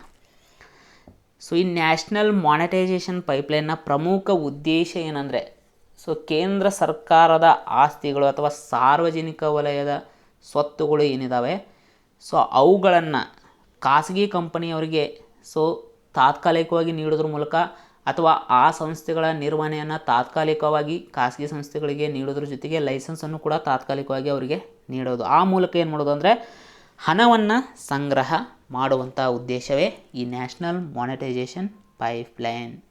ಓಕೆ, ಸೊ ಈಗಾಗಲೇ ಹೇಳ್ದಂಗೆ ಇದನ್ನು ಅಭಿವೃದ್ಧಿಪಡಿಸಿದವರು ನೀತಿ ಆಯೋಗ. 2022ರಿಂದ 2025ರವರೆಗೆ ಸೊ ಈ ಯೋಜನೆ ಜಾರಿಯಲ್ಲಿ ಇರಲಿದೆ. ಸೊ ಈ ಯೋಜನೆಯನ್ನು ಆರಂಭ ಮಾಡುವುದಾಗಿ 2021-22ನೇ ಸಾಲಿನ ಬಜೆಟ್ನಲ್ಲೂ ಕೂಡ ಹೇಳಲಾಗಿತ್ತು. ಹಾಗಾದರೆ ಸರ್ಕಾರದ ಯಾವ ಆಸ್ತಿಗಳ ಅಥವಾ ಯಾವ ಆಸ್ತಿ ವಲಯದ ಮೂಲಕ ಅತಿ ಹೆಚ್ಚು ಹಣವನ್ನು ಸಂಗ್ರಹ ಮಾಡುವ ಗುರಿಯನ್ನು ಹಮ್ಮಿಕೊಳ್ಳಲಾಗಿದೆ ಅಂದರೆ, ಸೊ ಅತಿ ಹೆಚ್ಚು ಹಣವನ್ನು ರಸ್ತೆ ವಲಯಗಳ ಮೂಲಕ, 2ನೇ ಸ್ಥಾನದಲ್ಲಿ ರೈಲ್ವೆ, 3ನೇ ಸ್ಥಾನದಲ್ಲಿ ವಿದ್ಯುತ್, 4ನೇ ಸ್ಥಾನದಲ್ಲಿ ತೈಲ ಮತ್ತು ಅನಿಲ ಪೈಪ್ಗಳು, 5ನೇ ಸ್ಥಾನದಲ್ಲಿ ಟೆಲಿಕಾಂ ಕ್ಷೇತ್ರ. ಸೊ ಈ ಕ್ಷೇತ್ರಗಳ ಮೂಲಕ ಪ್ರಮುಖವಾಗಿ ಹಣವನ್ನು ಸಂಗ್ರಹಣೆ ಮಾಡುವಂಥ ಗುರಿಯನ್ನು ಹೊಂದಿದೆ. ಒಟ್ಟಾರೆಯಾಗಿ 6 ಲಕ್ಷ ಕೋಟಿ ರೂಪಾಯಿ ಹಣವನ್ನು ಸೊ ಈ ವಲಯಗಳಿಂದ ಸಂಗ್ರಹ ಮಾಡುವ ಗುರಿಯನ್ನು ಹಮ್ಮಿಕೊಳ್ಳಲಾಗಿದೆ. ನಿಯೋಬೋಲ್ಟ್ ಭಾರತದ ಮೊದಲ ಸ್ಥಳೀಯ ಮೋಟಾರ್ ಚಾಲಿತ ಗಾಲಿ ಕುರ್ಚಿ ವಾಹನವಾಗಿದೆ. ಸೊ ಈ ವಾಹನವನ್ನು ಯಾವ ಸಂಸ್ಥೆಯಿಂದ ಅಭಿವೃದ್ಧಿಪಡಿಸಲಾಗಿದೆ ಅಂದರೆ ಸೊ IIT ಮದ್ರಾಸ್. ಸೊ ಈ ನಿಯೋಬೋಲ್ಟ್ ಎನ್ನುವಂಥ ಗಾಲಿ ಕುರ್ಚಿಯ ವಿಶೇಷತೆ ಏನಂದರೆ ಇದು 25 km/h ಸ್ಪೀಡಲ್ಲಿ ಹೋಗುತ್ತೆ. ಅದಲ್ಲದೆ ಸೊ ಇದನ್ನು ಎಲೆಕ್ಟ್ರಿಕ್ ಚಾರ್ಜ್ ಕೂಡ ಮಾಡ್ಬೋದು. ಒಮ್ಮೆ ಚಾರ್ಜ್ ಮಾಡಿದರೆ 25 ಕಿಲೋಮೀಟರ್ ದೂರ ಚಲಿಸುವ ಸಾಮರ್ಥ್ಯವನ್ನು ಇದು ಹೊಂದಿದೆ. ಹಾಗಾದರೆ IIT ಮದ್ರಾಸ್ ಮತ್ತೆ ಯಾವ ವಿಷಯಗಳಿಗೆ ಸುದ್ದಿಯಲ್ಲಿತ್ತು? ಸೊ ರೀಸೆಂಟಾಗಿ IIT ಮದ್ರಾಸ್ ಬ್ಲಾಕ್ ಟ್ರ್ಯಾಕ್ ಅಪ್ಲಿಕೇಶನನ್ನು ಅಭಿವೃದ್ಧಿಪಡಿಸಿದೆ. ಅದಲ್ಲದೆ IIT ಮದ್ರಾಸ್ ಭಾರತದ ಮೊಟ್ಟ ಮೊದಲ 3D ಪ್ರಿಂಟೆಡ್ ಹೌಸನ್ನು ನಿರ್ಮಾಣ ಮಾಡಿದೆ. ಅದಲ್ಲದೆ IoT ಡಿವೈಸ್ಗಳಿಗಾಗಿ ಅಂದರೆ ಇಂಟರ್ನೆಟ್ ಆಫ್ ಥಿಂಗ್ಸ್ ಸಂಬಂಧಿಸಿದ ಸಾಧನೆಗಳಿಗಾಗಿ ಮೌಶಿಕ್ ಮೈಕ್ರೋ ಪ್ರೊಸೆಸರನ್ನು ಅಭಿವೃದ್ಧಿಪಡಿಸಿದ ಸಂಸ್ಥೆ ಯಾವುದು ಅಂದರೆ ಅದು IIT ಮದ್ರಾಸ್. ಅದಲ್ಲದೆ ಪ್ರೋಗ್ರಾಮಿಂಗ್ ಆ್ಯಂಡ್ ಡೇಟಾ ಸೈನ್ಸ್ನಲ್ಲಿ ಆನ್ಲೈನ್ನಲ್ಲಿ BSc ಡಿಗ್ರಿ ಪ್ರಾರಂಭ ಮಾಡಿದ ವಿಶ್ವದ ಮೊದಲ ಸಂಸ್ಥೆ ಅಂದರೆ IIT ಮದ್ರಾಸ್. ಉಭಾರತೆ ಸಿತಾರೆ ಫಂಡ್, ಸೊ ಇದನ್ನು ನಾವು ಉದಯೋನ್ಮುಖ ಕಾರ್ಯಕ್ರಮ ನಿಧಿ ಅಂತ ಕನ್ನಡದಲ್ಲಿ ಕರಿಬೋದು. ಇದನ್ನು ಇತ್ತೀಚೆಗೆ ನಿರ್ಮಲಾ ಸೀತಾರಾಮನ್ ಅವರು ಚಾಲನೆಗೊಳಿಸಿದ್ದಾರೆ. ಈ ನಿಧಿಗಾಗಿ ಮೀಸಲಿರಿಸಿರುವ ಮೊತ್ತ ಎಷ್ಟು? ಸೊ ಮೊದಲನೇದಾಗಿ ಈ ಉಭಾರತೆ ಸಿತಾರೆ ಫಂಡ್ನ ಉದ್ದೇಶ ಏನು, ಅದಕ್ಕಾಗಿ ಎಷ್ಟು ಹಣವನ್ನು ಮೀಸಲಿರಿಸಿದ್ದಾರೆ ಅನ್ನೋದನ್ನು ನೋಡೋಣ. ಮೊದಲನೇದಾಗಿ ಈ ಫಂಡ್ನ ಪ್ರಮುಖ ಉದ್ದೇಶ ಏನಂದರೆ ಭವಿಷ್ಯದಲ್ಲಿ ಉತ್ತಮ ರಫ್ತು ವಹಿವಾಟು ಮಾಡಬಹುದಾದಂತಹ ಸಣ್ಣ ಮತ್ತು ಮಧ್ಯಮ ಗಾತ್ರದ ಉದ್ಯಮಗಳನ್ನು ತಯಾರಿಕಾ ಮತ್ತು ಸೇವಾ ಕೈಗಾರಿಕೆಗಳಲ್ಲಿ ಗುರುತಿಸೋದು ಮತ್ತು ಅಂತಹ ಉದ್ಯಮಗಳಲ್ಲಿ ಹಣವನ್ನು ಹೂಡಿಕೆ ಮಾಡುವುದು ಮತ್ತು ಆ ಉದ್ಯಮಗಳ ಬೆಳವಣಿಗೆ ಹಂತದಲ್ಲಿ ಅವುಗಳಿಗೆ ಹಣಕಾಸು ಸಹಾಯವನ್ನು ಒದಗಿಸುವುದು ಈ ಉಭಾರತೆ ಸಿತಾರೆ ಫಂಡ್ನ ಪ್ರಮುಖ ಉದ್ದೇಶ ಆಗಿದೆ. ಇದಕ್ಕಾಗಿ ಒಟ್ಟಾರೆಯಾಗಿ 750 ಕೋಟಿ ರೂಪಾಯಿಗಳನ್ನು ಮೀಸಲಿರಿಸಲಾಗಿದೆ. ಈ 750 ಕೋಟಿ ರೂಪಾಯಿಯಲ್ಲಿ SIDBI small industries development bank of India ಮತ್ತು India Exim bank, so export and import bank of India, so ಇವೆರಡೂ ಕೂಡ ತಲಾ 40 ಕೋಟಿ ರೂಪಾಯಿಯನ್ನು ಮೀಸಲಿರಿಸಿವೆ. ಸೊ ಈಗಾಗಲೇ ಹೇಳಿದಂಗೆ ಈ ನಿಧಿಯ ನಿರ್ವಹಣೆ ಮಾಡುವಂಥವು 2 ಬ್ಯಾಂಕ್ಗಳು, ಒಂದು ಸಿಡ್ಬಿ ಮತ್ತೊಂದು ಎಕ್ಸಿಮ್ ಬ್ಯಾಂಕ್. ಇದನ್ನು ಕೂಡ 2021-22ನೇ ಸಾಲಿನ ಬಜೆಟ್ನಲ್ಲಿ ತಿಳಿಸಲಾಗಿತ್ತು. ಟೋಕಿಯೋ ಪ್ಯಾರಾ ಒಲಿಂಪಿಕ್ಸ್ನ ಉದ್ಘಾಟನಾ ಸಮಾರಂಭಕ್ಕೆ ಭಾರತದಿಂದ ಯಾರು ಧ್ವಜಧಾರಿ ಆಗಿದ್ದರು? ಮೋಸ್ಟ್ ಇಂಪಾರ್ಟೆಂಟ್ ಇದು. ಸೊ ಟೋಕಿಯೋ ಪ್ಯಾರಾ ಒಲಿಂಪಿಕ್ಸ್ನ ಉದ್ಘಾಟನಾ ಸಮಾರಂಭಕ್ಕೆ ಭಾರತದಿಂದ ಧ್ವಜಧಾರಿ ಆದವರು ಯಾರಪ್ಪ ಅಂದರೆ ಟೆಕ್ ಚಾಂದ್. ಸೊ ಇವರೊಬ್ಬ ಜಾವೆಲಿನ್ ಎಸೆತಗಾರ ಮತ್ತು ಶಾರ್ಟ್ ಪುಟ್ ಗುಂಡು ಎಸೆತ ಆಟಗಾರ ಕೂಡ ಹೌದು. ಈಗ ಪ್ರೆಸೆಂಟ್ ಅವರು ಸೊ ಟೋಕಿಯೋ ಪ್ಯಾರಾ ಒಲಿಂಪಿಕ್ಸ್ನಲ್ಲಿ ಭಾರತದ ಶಾರ್ಟ್ ಪುಟ್ ಕ್ರೀಡೆಯಲ್ಲಿ ಪ್ರತಿನಿಧಿಸ್ತಾ ಇದ್ದಾರೆ. ಓಕೆ, ಸೊ ಈ ಟೋಕಿಯೋ ಪ್ಯಾರಾ ಒಲಿಂಪಿಕ್ಸ್ನಲ್ಲಿ ಭಾರತದಿಂದ ಒಟ್ಟಾರೆಯಾಗಿ 54 ಪ್ಯಾರಾ ಅಥ್ಲೀಟ್ಗಳು ಭಾಗವಹಿಸ್ತಾ ಇದ್ದಾರೆ. ಹಾಗಾದರೆ ಇದು ಟೋಕಿಯೋ ಪ್ಯಾರಾಒಲಿಂಪಿಕ್ಸ್ ಆಯಿತು. ಟೋಕಿಯೋ ಒಲಿಂಪಿಕ್ಸ್ನಲ್ಲಿ ಉದ್ಘಾಟನಾ ಸಮಾರಂಭಕ್ಕೆ ಭಾರತದಿಂದ ಧ್ವಜಧಾರಿಯಾಗಿದ್ದವರು ಯಾರಂದರೆ ಒಬ್ಬರು ಮೇರಿ ಕೋಮ್, ಮತ್ತೊಬ್ಬರು ಮನಪ್ರೀತ್ ಸಿಂಗ್ ಅವರು. ತಾಲಿಬಾನ್ ಆಕ್ರಮಿತ ಅಫ್ಘಾನಿಸ್ತಾನದಿಂದ ತನ್ನ ನಾಗರಿಕರನ್ನು ಸ್ಥಳಾಂತರಿಸಲು ಭಾರತ ಸರ್ಕಾರ ಕೈಗೊಂಡ ಕಾರ್ಯಾಚರಣೆ ಹೆಸರೇನಪ್ಪ ಅಂದರೆ ಆಪರೇಷನ್ ದೇವಿ ಶಕ್ತಿ. ಹಾಗಾದರೆ ಇತ್ತೀಚೆಗೆ ಭಾರತವು ಕೈಗೊಂಡಂತಹ ಪ್ರಮುಖ ಕಾರ್ಯಾಚರಣೆಗಳ ಬಗ್ಗೆ ಈಗಾಗಲೇ ನಾವು ಡಿಸ್ಕಸ್ ಮಾಡಿದ್ದೀವಿ. ನೀವು ಇನ್ನೊಮ್ಮೆ ಬೇಕಂದರೆ ವಿಡಿಯೋನ ಪಾಸ್ ಮಾಡಿ ನೋಡ್ಕೋಬೋದು. ಸೇಫ್ ಸಿಟೀಸ್ ಇಂಡೆಕ್ಸ್ 2021 ಯಾವ ಸಂಸ್ಥೆ ಇತ್ತೀಚೆಗೆ ಬಿಡುಗಡೆ ಮಾಡಿದೆ? ಸೇಫ್ ಸಿಟೀಸ್ ಇಂಡೆಕ್ಸ್ 2021 ಸುರಕ್ಷಿತ ನಗರಗಳ ಸೂಚ್ಯಂಕ 2021 ಇದನ್ನು ಇತ್ತೀಚೆಗೆ ಎಕನಾಮಿಸ್ಟ್ ಇಂಟೆಲಿಜೆನ್ಸ್ ಯೂನಿಟ್ ಬಿಡುಗಡೆ ಮಾಡಿದೆ. ಇದು ಲಂಡನ್ ಮೂಲದ ಒಂದು ಸಂಸ್ಥೆ. ಈ ಸೂಚ್ಯಂಕದ ಪ್ರಕಾರ ಅತ್ಯಂತ ಸುರಕ್ಷಿತ ನಗರವಾಗಿ ಡೆನ್ಮಾರ್ಕ್ನ ರಾಜಧಾನಿಯಾದಂತಹ ಕೋಪನ್ಹ್ಯಾಗನ್ ಹೊರಹೊಮ್ಮಿದೆ. ಕೊನೆಯ ಸ್ಥಾನವನ್ನು ಯಾಂಗೂನ್ ನಗರ ಪಡ್ಕೊಂಡಿದೆ ಮಯನ್ಮಾರ್ನಲ್ಲಿ. ಒಟ್ಟಾರೆಯಾಗಿ 60 ನಗರಗಳನ್ನು ಗಮನಿಸಲಾಗಿತ್ತು. 60 ನಗರಗಳಲ್ಲಿ ಕೋಪನ್ಹ್ಯಾಗನ್ ಮೊದಲ ಸ್ಥಾನವನ್ನು ಪಡ್ಕೊಂಡಿದೆ, ಕೊನೆಯ ಸ್ಥಾನವನ್ನು ಯಾಂಗೂನ್ ಪಡ್ಕೊಂಡಿದೆ. ಅದಲ್ಲದೆ ಈ 60 ನಗರಗಳಲ್ಲಿ ಭಾರತದ 2 ನಗರಗಳು ಸ್ಥಾನವನ್ನು ಪಡ್ಕೊಂಡಿವೆ. ಒಂದು ನವದೆಹಲಿ, ಇದು 48ನೇ ಸ್ಥಾನ. ಇನ್ನೊಂದು ಮುಂಬೈ, ಇದು 50ನೇ ಸ್ಥಾನ. ಕೆಳಗಿನ ಯಾವ ಸಂಸ್ಥೆಯು $100 ಬಿಲಿಯನ್ ಅಮೆರಿಕನ್ ಡಾಲರ್ ವಹಿವಾಟು ನಡೆಸಿದ ಅಥವಾ ದಾಖಲಿಸಿದ ಭಾರತದ 4ನೇ ಕಂಪನಿಯಾಗಿದೆ? ಇತ್ತೀಚೆಗೆ ಈ ಸಾಧನೆಯನ್ನು ಇನ್ಫೋಸಿಸ್ ಮಾಡಿದೆ. ಇದಕ್ಕಿಂತ ಮುಂಚೆ 3 ಕಂಪನಿಗಳು ಈ ಸಾಧನೆಯನ್ನು ಮಾಡಿವೆ. ಒಂದು ರಿಲಯನ್ಸ್ ಇಂಡಸ್ಟ್ರೀಸ್, ಮತ್ತೊಂದು ಟಾಟಾ ಕನ್ಸಲ್ಟೆನ್ಸಿ ಸರ್ವಿಸಸ್, ಮತ್ತೊಂದು HDFC. ಇನ್ಫೋಸಿಸನ್ನು 1981ರಲ್ಲಿ ನಾರಾಯಣ್ ಮೂರ್ತಿಯವರು ಇತರ ಜನರೊಂದಿಗೆ ಸೇರಿಕೊಂಡು ಸ್ಥಾಪನೆಯನ್ನು ಮಾಡಿದರು. ಇದರ ಕೇಂದ್ರ ಕಚೇರಿ ನಮ್ಮ ಬೆಂಗಳೂರಿನಲ್ಲೇ ಇದೆ. ಇದರ ಪ್ರೆಸೆಂಟ್ CEO ಯಾರಪ್ಪ ಅಂದರೆ ಸಲೀಲ್ ಪರೇಖ್. ಇನ್ನು ಮಾಜಿ ರಾಷ್ಟ್ರೀಯ ಫುಟ್ಬಾಲ್ ತರಬೇತುದಾರರಾಗಿದ್ದಂಥ SS ಹಕೀಮ್ ಅವರು ಇತ್ತೀಚೆಗೆ ನಿಧನರಾಗಿದ್ದಾರೆ. ಕೇಳ್ಬೋದು, ಇತ್ತೀಚೆಗೆ ನಿಧನರಾದಂಥ SS ಹಕೀಮ್ ಅವರು ಯಾವ ಕ್ರೀಡೆಗೆ ಸಂಬಂಧಿಸಿದ್ರು? ಫುಟ್ಬಾಲ್. ಇನ್ನು ಬ್ರಿಟಿಷ್ ಹಾಸ್ಯ ನಟ ಸೀನ್ ಲಾಕ್ ಅವರು ಕೂಡ ಇತ್ತೀಚೆಗೆ ನಿಧನರಾಗಿದ್ದಾರೆ. ಇನ್ನು ಗ್ಲೋಬಲ್ ಮ್ಯಾನುಫ್ಯಾಕ್ಚರಿಂಗ್ ರಿಸ್ಕ್ ಇಂಡೆಕ್ಸ್ 2021 ಜಾಗತಿಕ ತಯಾರಿಕಾ ಅಪಾಯ ಸೂಚ್ಯಂಕ 2021 ಅಂತ ನಾವು ಕನ್ನಡದಲ್ಲಿ ಹೇಳ್ಬೋದು. ಇದನ್ನು ಬಿಡುಗಡೆ ಮಾಡಿದಂಥ ಸಂಸ್ಥೆ ಯಾವುದಂದರೆ ಕುಶ್ಮನ್ ಆ್ಯಂಡ್ ವೇಕ್ಫೀಲ್ಡ್ಸ್ ಎನ್ನುವಂಥ ಸಂಸ್ಥೆ. ಇದರಲ್ಲಿ ಭಾರತ 47 ದೇಶಗಳಲ್ಲಿ 2ನೇ ಸ್ಥಾನವನ್ನು ಪಡ್ಕೊಂಡಿದೆ. ಇದೊಂದು ಹೆಮ್ಮೆಯ ವಿಚಾರ ಅಂತ ಹೇಳ್ಬೋದು. ಯಾಕಂದರೆ ರೀಸೆಂಟಾಗಿ ಭಾರತ ಜಾಗತಿಕವಾಗಿ ಅಮೇರಿಕಾವನ್ನು ಮೀರಿಸಿ ಜಗತ್ತಿನಲ್ಲಿಯೇ ತಯಾರಿಕಾ ವಲಯಕ್ಕೆ ಸೂಕ್ತವಾದಂಥ 2ನೇ ಪ್ರಮುಖ ಸ್ಥಳ ಅಂತ ಗುರುತಿಸಿಕೊಂಡಿದೆ. ಮೊದಲ ಸ್ಥಾನದಲ್ಲಿ ಚೀನಾ ಇದೆ. ಸಮೃದ್ಧ ಕಾರ್ಯಕ್ರಮವನ್ನು ಇತ್ತೀಚೆಗೆ ಯಾವ ಸಚಿವಾಲಯ ಆರಂಭ ಮಾಡಿದೆ? ಸಮೃದ್ಧ ಕಾರ್ಯಕ್ರಮವನ್ನು ಇತ್ತೀಚೆಗೆ ಎಲೆಕ್ಟ್ರಾನಿಕ್ಸ್ ಮತ್ತು ಮಾಹಿತಿ ತಂತ್ರಜ್ಞಾನ ಸಚಿವಾಲಯ ಆರಂಭ ಮಾಡಿದೆ. ಎಲೆಕ್ಟ್ರಾನಿಕ್ಸ್ ಮತ್ತು ಮಾಹಿತಿ ತಂತ್ರಜ್ಞಾನ ಸಚಿವಾಲಯದ ಸಚಿವರಾದಂತಹ ಶ್ರೀ ಅಶ್ವಿನಿ ವೈಷ್ಣವ್. ಇವರು ಈ ಕಾರ್ಯಕ್ರಮಕ್ಕೆ ಚಾಲನೆಯನ್ನು ನೀಡಿದ್ದಾರೆ.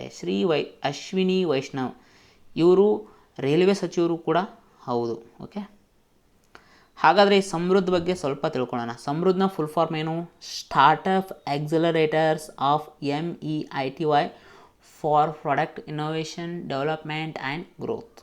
ಅಂದರೆ ನೀವು ಕ್ಲೀನಾಗಿ ತಿಳ್ಕೊಬೇಕಾಗಿದೆ ಅಂದರೆ ಈ ಸಮೃದ್ಧ ಕಾರ್ಯಕ್ರಮ ಯಾವುದಕ್ಕೆ ಸಂಬಂಧಪಟ್ಟಿದೆ ಅಂದರೆ ಸ್ಟಾರ್ಟಪ್ಗಳಿಗೆ, ಅಂದರೆ ನವೋದ್ಯಮಗಳಿಗೆ ಸಂಬಂಧಪಟ್ಟಿದೆ. ಹಾಗಾದರೆ ಈ ಕಾರ್ಯಕ್ರಮದ ಪ್ರಮುಖ ಗುರಿ ಏನಂದರೆ ಭಾರತದಲ್ಲಿ ಸಾಫ್ಟ್ವೇರ್ಗೆ ಸಂಬಂಧಪಟ್ಟಂಥ ಉತ್ಪನ್ನಗಳನ್ನು ಹೊರತರುವಂತಹ ಸ್ಟಾರ್ಟಪ್ಗಳಿಗೆ ತಮ್ಮ ಉತ್ಪನ್ನಗಳನ್ನು ಹೆಚ್ಚು ಮಾಡೋಕ್ಕೆ ಮತ್ತು ಅವರ ವ್ಯಾಪಾರವನ್ನು ಕೂಡ ಹೆಚ್ಚು ಮಾಡೋಕ್ಕೆ ಹೂಡಿಕೆಯನ್ನು ಭದ್ರಪಡಿಸೋದು. ಅಂದರೆ ಎಷ್ಟೋ ಸಾಫ್ಟ್ವೇರ್ ಉತ್ಪನ್ನ ಸ್ಟಾರ್ಟಪ್ಗಳು ಇರ್ತವೆ, ಆದರೆ ಆ ಉತ್ಪನ್ನಗಳನ್ನು ಹೆಚ್ಚು ಮಾಡೋಕ್ಕೆ ಅವ್ರ ಕೈಯಿಂದ ಆಗ್ತಾಯಿರಲ್ಲ. ಯಾಕಂದರೆ ಹಣದ ಕೊರತೆ ಅಲ್ಲಿರುತ್ತೆ, ಹೂಡಿಕೆಗಳು ಸರಿಯಾಗಿ ಆಗ್ತಾಯಿರಲ್ಲ. ಇಲ್ಲಿ ಏನು ಮಾಡೋದಂದರೆ ಈ ಕಾರ್ಯಕ್ರಮ ಮೂಲಕ ಅಂತಹ ಕಂಪ್ನಿಗಳನ್ನು ಗುರುತಿಸಿ ಅವ್ರ ಹೂಡಿಕೆಗಳನ್ನು ಭದ್ರಪಡಿಸೋದು, ಅನುಕೂಲಕರ ವೇದಿಕೆಯನ್ನು ಸೃಷ್ಟಿ ಮಾಡೋದು ಈ ಕಾರ್ಯಕ್ರಮದ ಪ್ರಮುಖ ಉದ್ದೇಶ ಆಗಿದೆ. ಈ ಕಾರ್ಯಕ್ರಮದ ಅಡಿಯಲ್ಲಿ ಆಯ್ಕೆಯಾದಂತಹ ನವೋದ್ಯಮಗಳಿಗೆ ಆರಂಭಿಕ 40 ಲಕ್ಷ ರೂಪಾಯಿ ಬಂಡವಾಳವನ್ನು ಕೂಡ ನೀಡಲಾಗುವುದು. ಯಾವ ಸಚಿವಾಲಯವು ಸುಜಲಂ ಹೆಸರಿನ 100 ದಿನಗಳ ಅಭಿಯಾನವನ್ನು ಆರಂಭ ಮಾಡಿದೆ? Most important. ಸುಜಲಂ ಹೆಸರಿನ 100 ದಿನಗಳ ಅಭಿಯಾನವನ್ನು ಇತ್ತೀಚೆಗೆ ಜಲಶಕ್ತಿ ಸಚಿವಾಲಯ ಆರಂಭ ಮಾಡಿದೆ. ಓಕೆ, ಸೊ ಆಗಸ್ಟ್ 25, 2021 ಇದು ಆರಂಭ ಆಗಿದೆ. ಸೊ ಮುಂದಿನ 100 ದಿನಗಳವರೆಗೆ ಈ ಅಭಿಯಾನ ಚಾಲ್ತಿಯಲ್ಲಿ ಇರಲಿದೆ. ಸೊ ಇದರ ಪ್ರಮುಖ ಉದ್ದೇಶ ಏನಂದರೆ, ಸೊ ಅದಕ್ಕೂ ಮುಂಚೆ ODF ಬಯಲು ಶೌಚ ಮುಕ್ತ ಗ್ರಾಮಗಳು, ಇದರ ಬಗ್ಗೆ ನಾವು ತಿಳ್ಕೊಳ್ಳೋಣ. Open defecation free. Okay, so ಈಗಾಗಲೇ ಭಾರತ ಸರ್ಕಾರ ಏನಂತ ಘೋಷಣೆ ಮಾಡಿದೆ ಅಂದರೆ, ಭಾರತದಲ್ಲಿ ಎಲ್ಲ ನಗರಗಳು ಮತ್ತು ಹಳ್ಳಿಗಳು ಬಯಲು ಶೌಚ ಮುಕ್ತವಾಗಿವೆ ಅಂತ ಘೋಷಣೆಯನ್ನು ಮಾಡಿವೆ. ಓಕೆ, ಅಂದರೆ ಯಾರು ಹಳ್ಳಿಗಳಲ್ಲೂ ಕೂಡ ಸೊ ಮಲ ವಿಸರ್ಜನೆಗಂದು ಬಯಲಿಗೆ ಹೋಗುವುದಿಲ್ಲ. ಸೊ ಪ್ರತಿಯೊಬ್ಬರು ಕೂಡ ಶೌಚಾಲಯವನ್ನು ಹೊಂದಿದ್ದಾರೆ ಅಂತ ಅರ್ಥ. ಹಾಗಾದರೆ ODF ಪ್ಲಸ್ ಅಂತ ನೆಕ್ಸ್ಟ್ ಬರುತ್ತೆ. ಸೊ ODF ಪ್ಲಸ್ ಅಂದರೆ ಏನಂದರೆ, ಸೊ ಎಲ್ಲ ಮನೆಗಳು ಶೌಚಾಲಯವನ್ನು ಹೊಂದಿರ್ತವೆ ODFನಲ್ಲಿ. ODF ಪ್ಲಸ್ನಲ್ಲಿ ಶೌಚಾಲಯಗಳನ್ನು ಹೊಂದುವುದರ ಜೊತೆಗೆ, ಓಕೆ, ಸೊ ಈ ಶೌಚಾಲಯಗಳಿಂದ ಬರುವಂಥ ಹೊಲಸು ಏನಿರುತ್ತೆ ಅದನ್ನು ನಿರ್ವಹಣೆ ಮಾಡೋದು. ಸೊ ಶೌಚಾಲಯದ ಕೆಳಗಡೆ ಉಂಟಾಗುವಂತಹ ಈ ಕರಿ ನೀರು ಏನಿರುತ್ತೆ ಅವುಗಳನ್ನು ಕೂಡ ಸಂಸ್ಕರಣೆ ಮಾಡುವಂತಹ ವ್ಯವಸ್ಥೆಗಳನ್ನು ಹೊಂದಿರುವುದನ್ನೇ ನಾವು ODF ಪ್ಲಸ್ ಗ್ರಾಮಗಳು ಅಂತ ಕರಿತೀವಿ. ಓಕೆ, 12% ಕ್ಲಬ್ ಅಪ್ಲಿಕೇಶನನ್ನು ಯಾವ ಫಿನ್ಟೆಕ್ ಸಂಸ್ಥೆಯು ಆರಂಭ ಮಾಡಿದೆ? 12% ಕ್ಲಬ್ ಎನ್ನುವಂಥ ಅಪ್ಲಿಕೇಶನನ್ನು ರೀಸೆಂಟಾಗಿ ಭಾರತ್ ಪೇ ಏನು ಮಾಡಿದೆ ಅಂದರೆ ಸೊ ಆರಂಭ ಮಾಡಿದೆ. ಸೊ ಈ ಅಪ್ಲಿಕೇಶನ್ನ ಮೂಲಕ ನೀವು ಏನು ಮಾಡ್ಬೋದು ಅಂದರೆ, 12% ಬಡ್ಡಿ ಮೂಲಕ ನೀವು ಈ ಅಪ್ಲಿಕೇಶನ್ನಲ್ಲಿ ಬೇರೆಯವ್ರಿಗೆ ಸಾಲವನ್ನು ಕೂಡ ಕೊಡಬಹುದು. ಅದಲ್ಲದೆ ಅದೇ 12% ಬಡ್ಡಿ ಮೂಲಕ ನೀವು 10 ಲಕ್ಷ ರೂಪಾಯಿವರೆಗೆ ಸಾಲವನ್ನು ಕೂಡ ಪಡ್ಕೋಬೋದು. ಸಂದೀಪ್ ಬಕ್ಷಿ ಇವರನ್ನು ಯಾವ ಬ್ಯಾಂಕ್ನ MD ಮತ್ತು CEO ಆಗಿ ನೇಮಿಸಲು ಇತ್ತೀಚೆಗೆ RBI ಅನುಮೋದನೆ ನೀಡಿದೆ ಅಂದರೆ ICICI ಬ್ಯಾಂಕ್. ಮಾಜಿ ಭಾರತೀಯ ಫುಟ್ಬಾಲ್ ಆಟಗಾರ O ಚಂದ್ರಶೇಖರನ್ ಅವರು ಇತ್ತೀಚೆಗೆ ಕೇರಳದ ಕೊಚ್ಚಿಯಲ್ಲಿ ನಿಧನರಾಗಿದ್ದಾರೆ. O ಚಂದ್ರಶೇಖರನ್ ಇವರು ಯಾವ ಕ್ರೀಡೆಗೆ ಸಂಬಂಧಿಸಿದ್ದಾರೆ ಅಂದರೆ ಫುಟ್ಬಾಲ್. ಈಸ್ ಸುಧಾರಣಾ ಸೂಚ್ಯಂಕ ಪ್ರಶಸ್ತಿ 2021 ಇದರ ಪ್ರಕಾರ ಯಾವ ಬ್ಯಾಂಕ್ ಅಗ್ರಸ್ಥಾನದಲ್ಲಿ ಇದೆ? ಮೊದಲನೇದಾಗಿ ಈಸ್ ಎನ್ನುವುದು ಯಾವುದಕ್ಕೆ ಸಂಬಂಧಪಟ್ಟಿದೆ ಅಂತ ಪ್ರಶ್ನೆಯನ್ನು ಕೇಳ್ತಾರೆ. ಸಾರ್ವಜನಿಕ ವಲಯದ ಬ್ಯಾಂಕ್ಗಳ ಸುಧಾರಣೆಗೆ ಸಂಬಂಧಪಟ್ಟಿದೆ. ಓಕೆ, ಇದರ ಪ್ರಕಾರ 2021ನೇ ಸಾಲಿನಲ್ಲಿ ಯಾವ ಬ್ಯಾಂಕ್ ಅಗ್ರಸ್ಥಾನದಲ್ಲಿದೆ ಅಂದರೆ state Bank of India SBI. Okay, 2ನೇ ಸ್ಥಾನದಲ್ಲಿ ಬ್ಯಾಂಕ್ ಆಫ್ ಬರೋಡಾ, 3ನೇ ಸ್ಥಾನದಲ್ಲಿ ಯೂನಿಯನ್ ಬ್ಯಾಂಕ್ ಇದೆ. ಹಾಗಾದರೆ ಸೊ ಈಸ್ ಇದು ಯಾವುದಕ್ಕೆ ಸಂಬಂಧಪಟ್ಟಿದೆ ಅಂದರೆ ಸಾರ್ವಜನಿಕ ವಲಯದ ಸುಧಾರಣೆಗಳಿಗೆ ಸಂಬಂಧಪಟ್ಟಿದೆ ಅಂತ ಹೇಳಿದ್ದೀವಿ. ಸೊ ಈಸ್ 1 ಆಗಿದೆ, ಈಸ್ 2 ಆಗಿದೆ, ಈಸ್ 3 ಆಗಿದೆ. ಈಗ ಈಸ್ 4 ಕೇಂದ್ರ ಸರ್ಕಾರ ಘೋಷಣೆ ಮಾಡಿದೆ. ಓಕೆ, ರೀಸೆಂಟಾಗಿ ಹಣಕಾಸು ಸಚಿವಾಲಯ ಇದನ್ನು ಘೋಷಣೆ ಮಾಡಿದೆ. ಹಾಗಾದರೆ ಈಸ್ನ ಫುಲ್ ಫಾರ್ಮ್ ಏನು? Enhanced access and service excellence ಅನ್ನೋದು ಈಸ್ನ ಫುಲ್ ಫಾರ್ಮ್ ಆಗಿದೆ. ಈಗಾಗಲೇ ಹೇಳಿದಂಗೆ ಸಾರ್ವಜನಿಕ ವಲಯದ ಬ್ಯಾಂಕ್ಗಳ ಸುಧಾರಣೆಗೆ ಇದು ಸಂಬಂಧಪಟ್ಟಿದೆ. ಈಸ್ 4ನ ಪ್ರಮುಖ ಉದ್ದೇಶ ಏನಂದರೆ, ಸೊ ಬ್ಯಾಂಕಿಂಗ್ ಕಾರ್ಯಾಚರಣೆಗಳಲ್ಲಿ ತಂತ್ರಜ್ಞಾನವನ್ನು ಹೆಚ್ಚು ಬಳಸೋದು. ಈ ಮೂಲಕ ಏನಂದರೆ ಗ್ರಾಹಕರು ಬ್ಯಾಂಕ್ಗಳಿಗೆ ವಿಸಿಟ್ ಮಾಡೋದನ್ನು ಕಡಿಮೆ ಮಾಡಿಸೋದು. ಸೊ ಮನೆಯಲ್ಲೇ ಕುಳಿತು ಬ್ಯಾಂಕಿಂಗ್ ಸೇವೆಗಳನ್ನು ಪಡೆಯುವ ಹಾಗೆ ಮಾಡೋದು ಈಸ್ 4ನ ಪ್ರಮುಖ ಉದ್ದೇಶ ಆಗಿದೆ. ಹಾಗಾದರೆ State Bank of India so 2021ನೇ ಸಾಲಿನಲ್ಲಿ ಪ್ರಥಮ ಸ್ಥಾನದಲ್ಲಿದೆ ಅಂತ ಹೇಳಲಾಗಿದೆ. ಸೊ ಅದರ ಕುರಿತು ಸ್ವಲ್ಪ ನೋಡೋಣ. 1921ರಲ್ಲಿ bank of Calcutta, bank of Bombay, bank of Madras ಈ 3 ಬ್ಯಾಂಕ್ಗಳನ್ನು ಸೇರಿಸಿ ಇಂಪೀರಿಯಲ್ ಬ್ಯಾಂಕ್ ಆಫ್ ಇಂಡಿಯಾವನ್ನು ಸ್ಥಾಪನೆ ಮಾಡಲಾಗುತ್ತೆ. 1955 ಜುಲೈ 1ರಂದು so imperial bank of India ಇದ್ದಿದ್ದನ್ನು ಸ್ಟೇಟ್ ಬ್ಯಾಂಕ್ ಆಫ್ ಇಂಡಿಯಾಗೆ ಕನ್ವರ್ಟ್ ಮಾಡಲಾಗುತ್ತೆ. ಸೊ ಈ ಸ್ಟೇಟ್ ಬ್ಯಾಂಕ್ ಆಫ್ ಇಂಡಿಯಾದ ಕೇಂದ್ರ ಕಚೇರಿ ಮುಂಬೈನಲ್ಲಿದೆ. ಸೊ ಇದರ ಪ್ರಸ್ತುತ ಚೇರ್ಮನ್ ಯಾರಪ್ಪ ಅಂದರೆ ದಿನೇಶ್ ಕುಮಾರ್ ಕಾರಾರ್ ಅವರು. ವೇಗವರ್ಧಿತ ಭಾರತ 7 ವರ್ಷಗಳ ಮೋದಿ ಸರ್ಕಾರ, ಇಂಗ್ಲೀಷ್ನಲ್ಲಿ ಬುಕ್ನ ಹೆಸರು accelerating India 7 years of Modi government. ಈ ಪುಸ್ತಕದ ಲೇಖಕರು ಯಾರು? ಸೊ ಈ ಪುಸ್ತಕವನ್ನು KJ ಅಲ್ಫೋನ್ಸ್ ಇವರು ಮಾಜಿ ಕೇಂದ್ರ ಸಚಿವರಾಗಿದ್ದರು. ಇವರು ಈ ಪುಸ್ತಕವನ್ನು ಬರೆದಿದ್ದಾರೆ. ಮಹಿಳಾ ಉದ್ಯಮಶೀಲತಾ ವೇದಿಕೆ ಯಾವುದಂದರೆ WEP ನೆಕ್ಸ್ಟ್. ಇದನ್ನು ನೀತಿ ಆಯೋಗವು ಯಾವ ಕಂಪನಿಯ ಸಹಭಾಗಿತ್ವದಲ್ಲಿ ಆರಂಭ ಮಾಡಿದೆ? Most important. ಮೊದಲನೇದಾಗಿ ಮಹಿಳಾ ಉದ್ಯಮಶೀಲತೆ ವೇದಿಕೆ, ವುಮೆನ್ ಎಂಟರ್ಪ್ರೆನರ್ಶಿಪ್ ಪ್ಲ್ಯಾಟ್ಫಾರ್ಮ್. ಇದು ಯಾವ ಸಂಸ್ಥೆಯ ಒಂದು ಕಾರ್ಯಕ್ರಮ ಅಂತ ಕೂಡ ಪ್ರಶ್ನೆಯನ್ನು ಕೇಳಬಹುದು? ನೀತಿ ಆಯೋಗ. ಓಕೆ, ಸೊ ಈಗ ಇದರ ಮುಂದುವರಿದ ಭಾಗ WEP ನೆಕ್ಸ್ಟ್. ಸೊ ಇದನ್ನು ನೀತಿ ಆಯೋಗ ಯಾವ ಕಂಪನಿಯ ಸಹಭಾಗಿತ್ವದಲ್ಲಿ ಆರಂಭ ಮಾಡಿದೆ ಅಂದರೆ ಸಿಸ್ಕೋ ಕಂಪನಿಯ ಸಹಭಾಗಿತ್ವದಲ್ಲಿ. ಓಕೆ, ಸೊ ಈ ಮಹಿಳಾ ಉದ್ಯಮಶೀಲತಾ ವೇದಿಕೆಯನ್ನು ನೀತಿ ಆಯೋಗ 2017ರಲ್ಲೇ ಪ್ರಾರಂಭ ಮಾಡಿತು. ಇದರ ಪ್ರಮುಖ ಉದ್ದೇಶ ಹೆಸರು ಹೇಳುವಂತೆ ಸೊ ಮಹಿಳಾ ಉದ್ಯಮಶೀಲತೆಯನ್ನು ಬೆಳೆಸೋದು, ಅಂದರೆ ಮಹಿಳೆಯರನ್ನು ಕೂಡ ಉದ್ಯಮಿಗಳನ್ನಾಗಿ ಮಾಡುವಂಥ ಉದ್ದೇಶವನ್ನು ಇದು ಹೊಂದಿದೆ. ಹಾಗಾದರೆ ನೀತಿ ಆಯೋಗದ ಬಗ್ಗೆ ಸ್ವಲ್ಪ ನೋಡೋದಾದರೆ, ಸೊ ನೀತಿ ಇದರ ಫುಲ್ ಫಾರ್ಮ್ನ ಕೇಳ್ತಾ ಇರ್ತಾರೆ, national institution for transforming India. So 2015 ಜನವರಿ 1ರಿಂದ ಇದನ್ನು ಪ್ರಾರಂಭ ಮಾಡಲಾಗಿದೆ ಕ್ಯಾಬಿನೆಟ್ ರೆಸಲ್ಯೂಷನ್ನ ಮೂಲಕ. ಇದಕ್ಕೂ ಮುಂಚೆ ಭಾರತದ ಯೋಜನಾ ಆಯೋಗ ಅಂತ ಇತ್ತು. ಸೊ ಈಗ ಅದರ ಸ್ಥಾನದಲ್ಲೇ ನೀತಿ ಆಯೋಗ ಬಂದಿದೆ. ಹಾಗಾದರೆ ನೀತಿ ಆಯೋಗದ ಪ್ರಸ್ತುತ CEO ಯಾರಪ್ಪ ಅಂದರೆ ಅಮಿತಾಬ್ ಕಾಂತ್. ಪ್ರಸ್ತುತ ಉಪಾಧ್ಯಕ್ಷರು ಯಾರಂದರೆ Rajiv Kumar.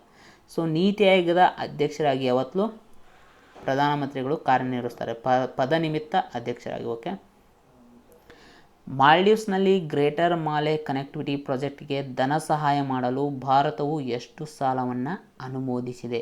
Line of credit ಅಂತ ಕರಿತೀವಿ. ಇತ್ತೀಚೆಗೆ ಮಾಲ್ಡೀವ್ಸ್ನಲ್ಲಿ ಗ್ರೇಟರ್ ಮಾಲೆ ಕನೆಕ್ಟಿವಿಟಿ ಪ್ರಾಜೆಕ್ಟ್ ಇದೊಂದು ಯೋಜನೆ ಹೆಸರು. ಇದಕ್ಕಾಗಿ ಭಾರತವು $400 ಮಿಲಿಯನ್ ಅಮೆರಿಕನ್ ಸಾಲವನ್ನು ಅನುಮೋದನೆ ನೀಡಿದೆ. ಹಾಗಾದರೆ ಭಾರತದ ಯಾವ ಸಂಸ್ಥೆ ಸಾಲವನ್ನು ನೀಡಲಿದೆ ಅಂದರೆ Exim bank, export and import bank of India ಈ ಸಾಲವನ್ನು ನೀಡಲಿದೆ.